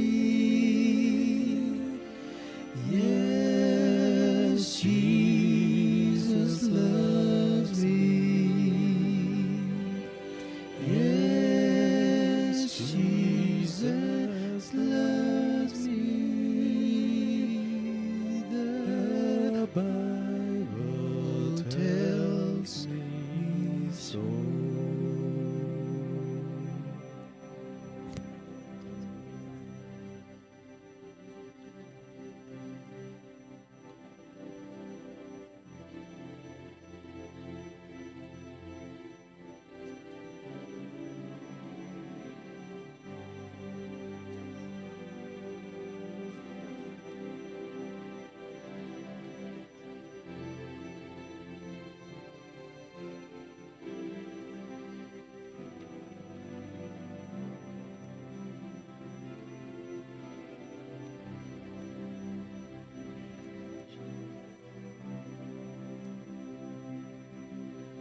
Jesus loves me, he who died, heaven's gate.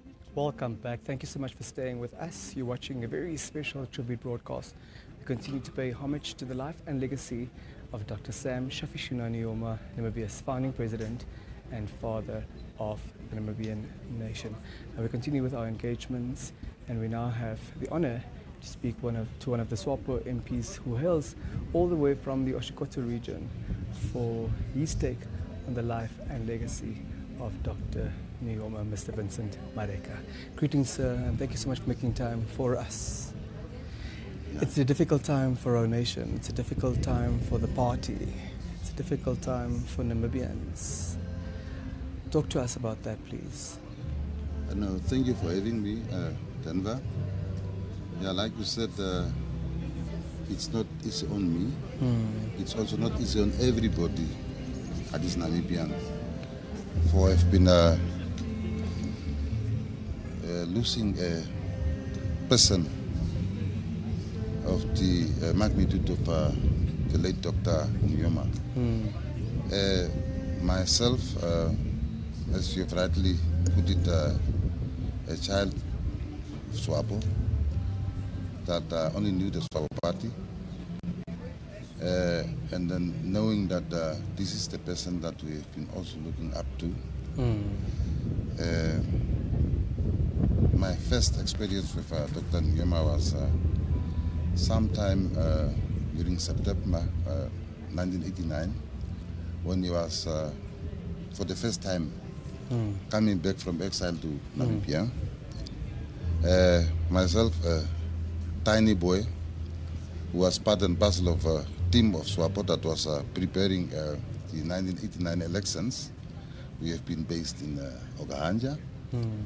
And then, of course, also, comrade, the same week, a few days before the arrival of Dr. Nujoma, Comrade Lubowski was gunned down. One doesn't know for what reason, but then we have been in Okahanja, and I was part and parcel of some big people, some senior people of the party. And then from Okahanja, then we then traveled to Windhoek, then to the airport. By then it was known as GJ Straton, if I'm not mistaken. To the Hosea Kutako International Airport. Now, it's where I've realized with the crowds, lots of people, the happiness of the people after the arrival of Dr. Nujoma from exile for the first time for the 1989 election campaign, how Windhoek was like. Everybody was happy. And that is the type of person Comrade Nujoma was. Now, coming back to what he really meant then as a president to this nation. To me, President Nujoma is just like Moses of the Bible. He was selected by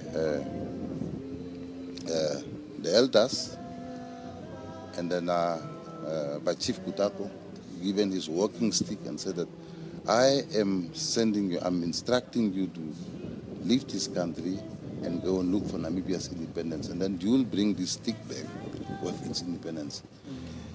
Now, that was Comrade President Nujoma, a goal-driven person. If he has got a task, that task must be completed. Yes, another example. He decided to connect Tsumeb to Oshikanko by rail. And he made time, himself personally, part and parcel as a team leader to ensure the completion of that railroad. That is how he was. And that is how we'd also love to see us Namibians that are now still in living, to emulate the example of Dr. Nujoma, a unifier, a person.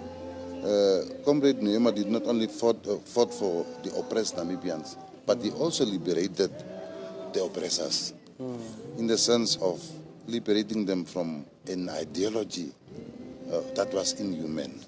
That is why immediately after independence, he said, no, I'm extending a hand of a friendship, of national reconciliation, to try to create a nation.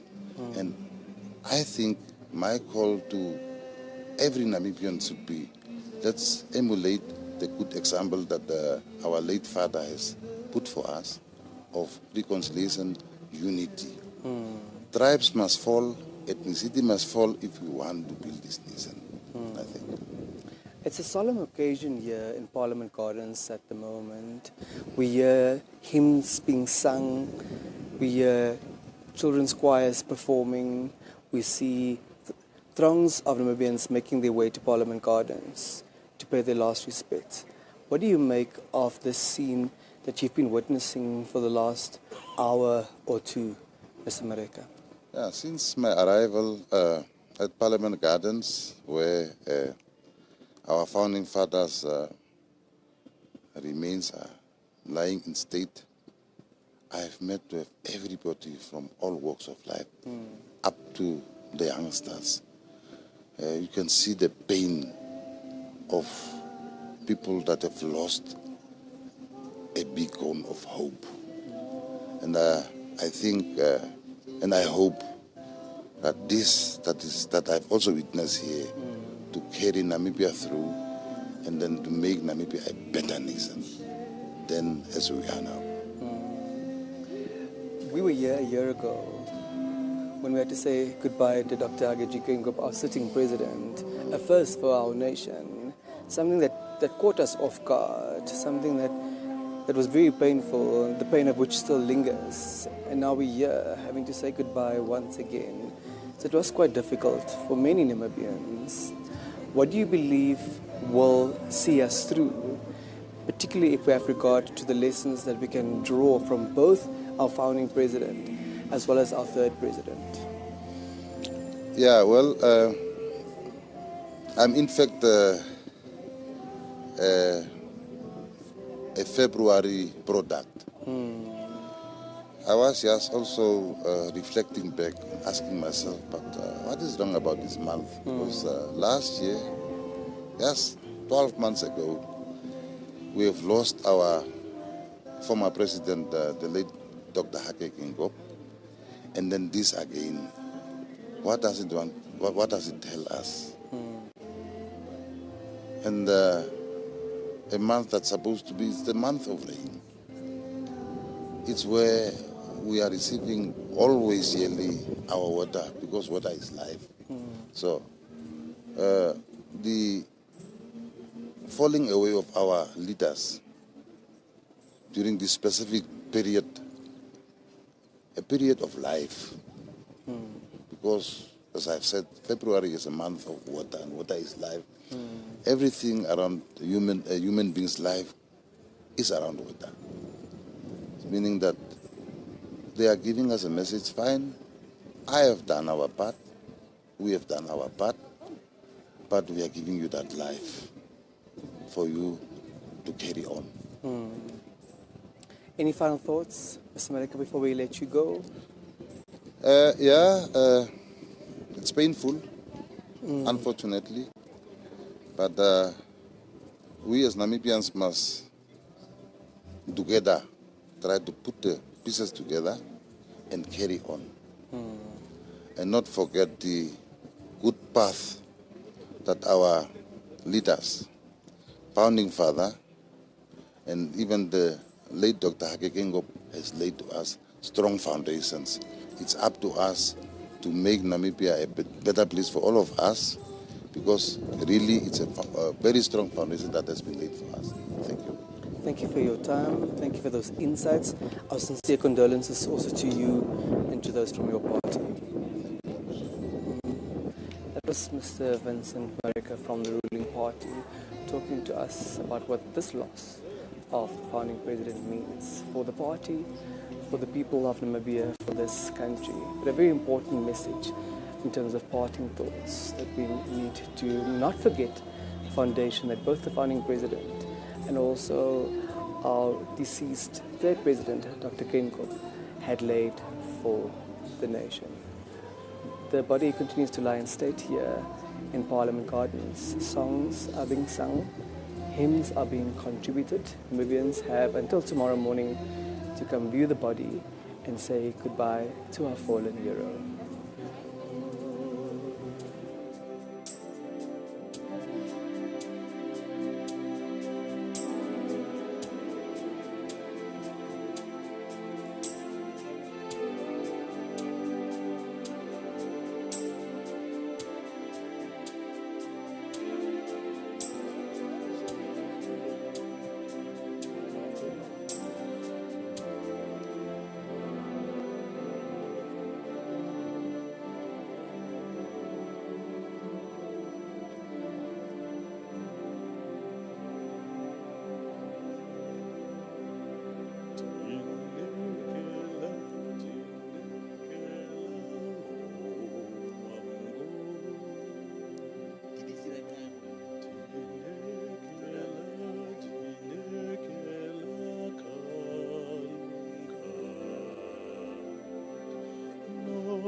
Well, of course, that was visuals that we're bringing you there from the Parliament Gardens.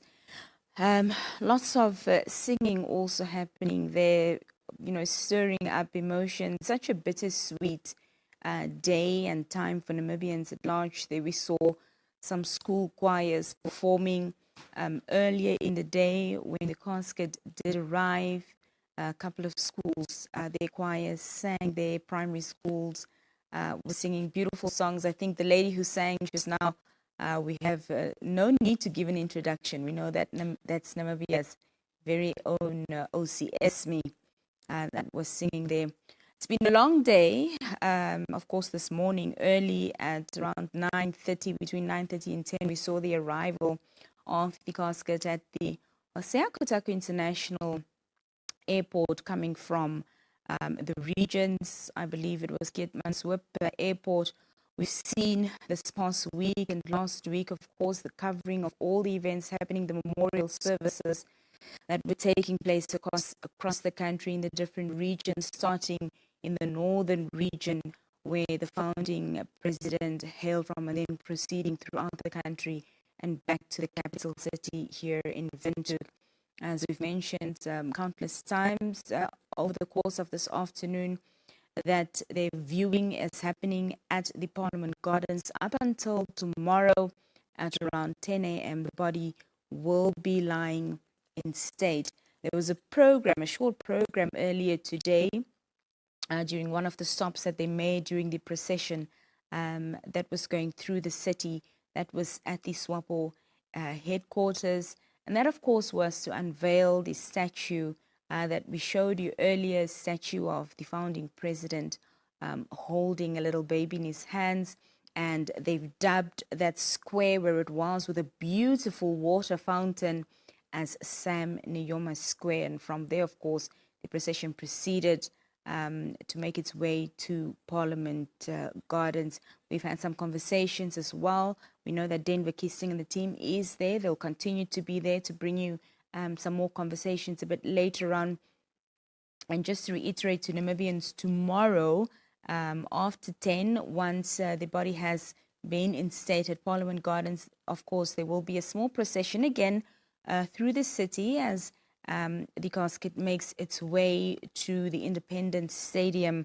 Now, it's expected that the proceedings at Independence Stadium should start shortly after 11, but of course, we don't know if everything will go according to plan and be on time. I'll get back to that in a second, just to, all the Namibians that will be making their way to Parliament Gardens, please do be aware of the rules and regulations that have been put in place to respect these final moments as we honor our founding president.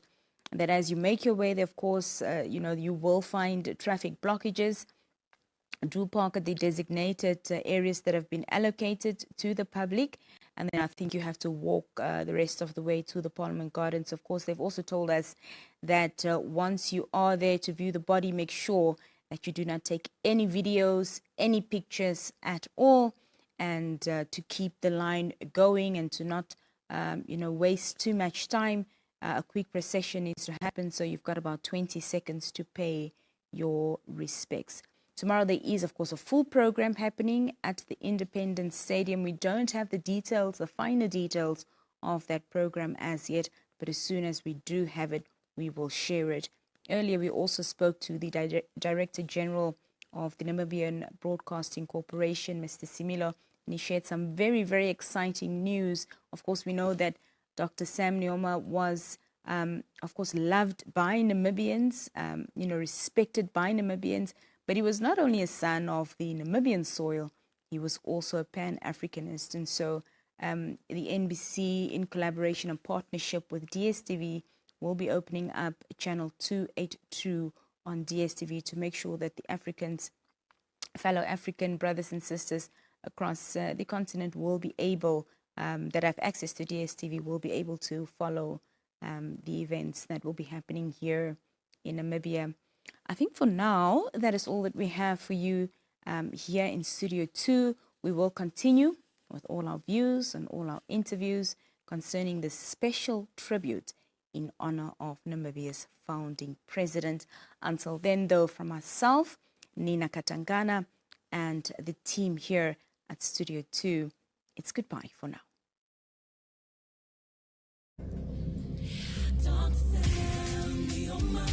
We will miss you. Farewell, farewell, farewell.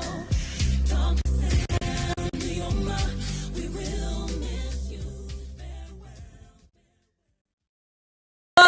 Tu comanda, date tu comanda, date tu comanda, date tu comanda, date tu comanda, date tu comanda, date tu comanda,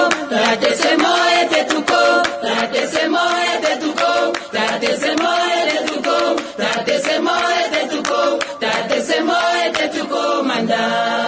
Zatulutuli Namibia, zatulutuli Namibia, zatulutuli Namibia, zatulutuli Namibia, zatulutuli Namibia, zatulutuli Namibia, zatulutuli Namibia, zatulutuli Namibia, zatulutuli Namibia.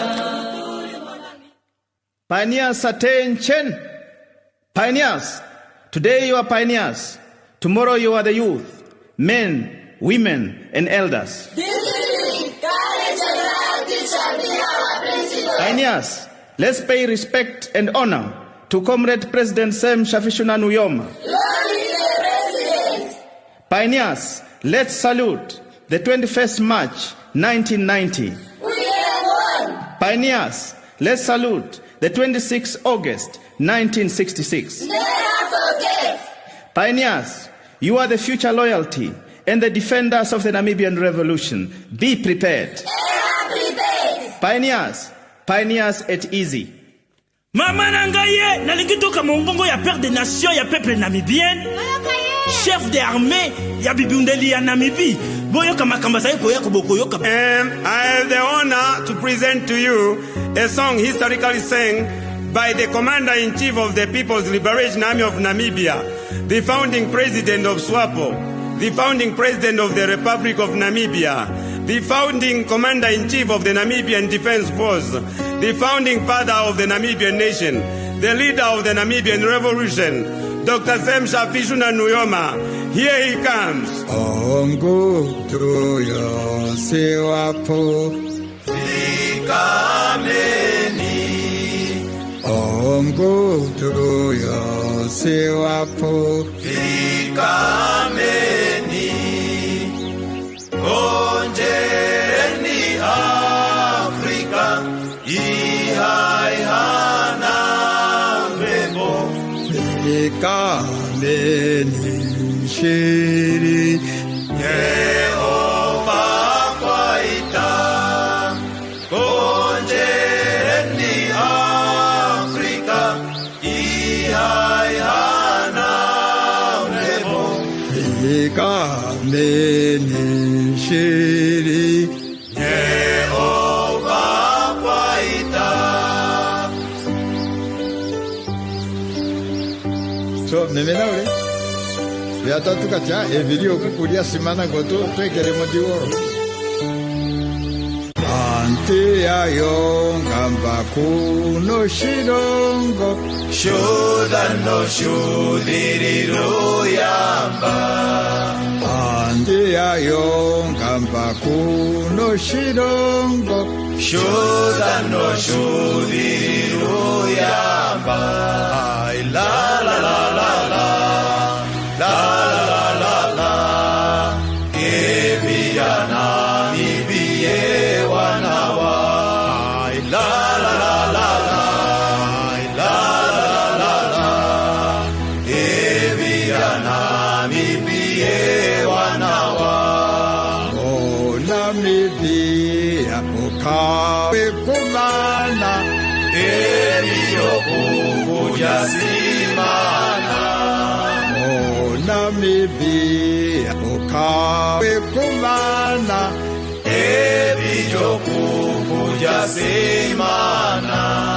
ay la la la la la ay la la la la ebia Namibia wanawa ay la la la la la ay la la la la la ebia Namibia Kapuna nyumbade imborokweni Orototika wamokana Kapuna nyumbade imborokweni Orototika wamokana Ay la la la la la Ay la la la la la Eviya Namibia wanawa Ay la la la la la Ay la la la la la Eviya Namibia wanawa Ay la la la la la Ay la la la la la Eviya Namibia wanawa Ay la la la la la La la la la la Eviya Namibia wanawa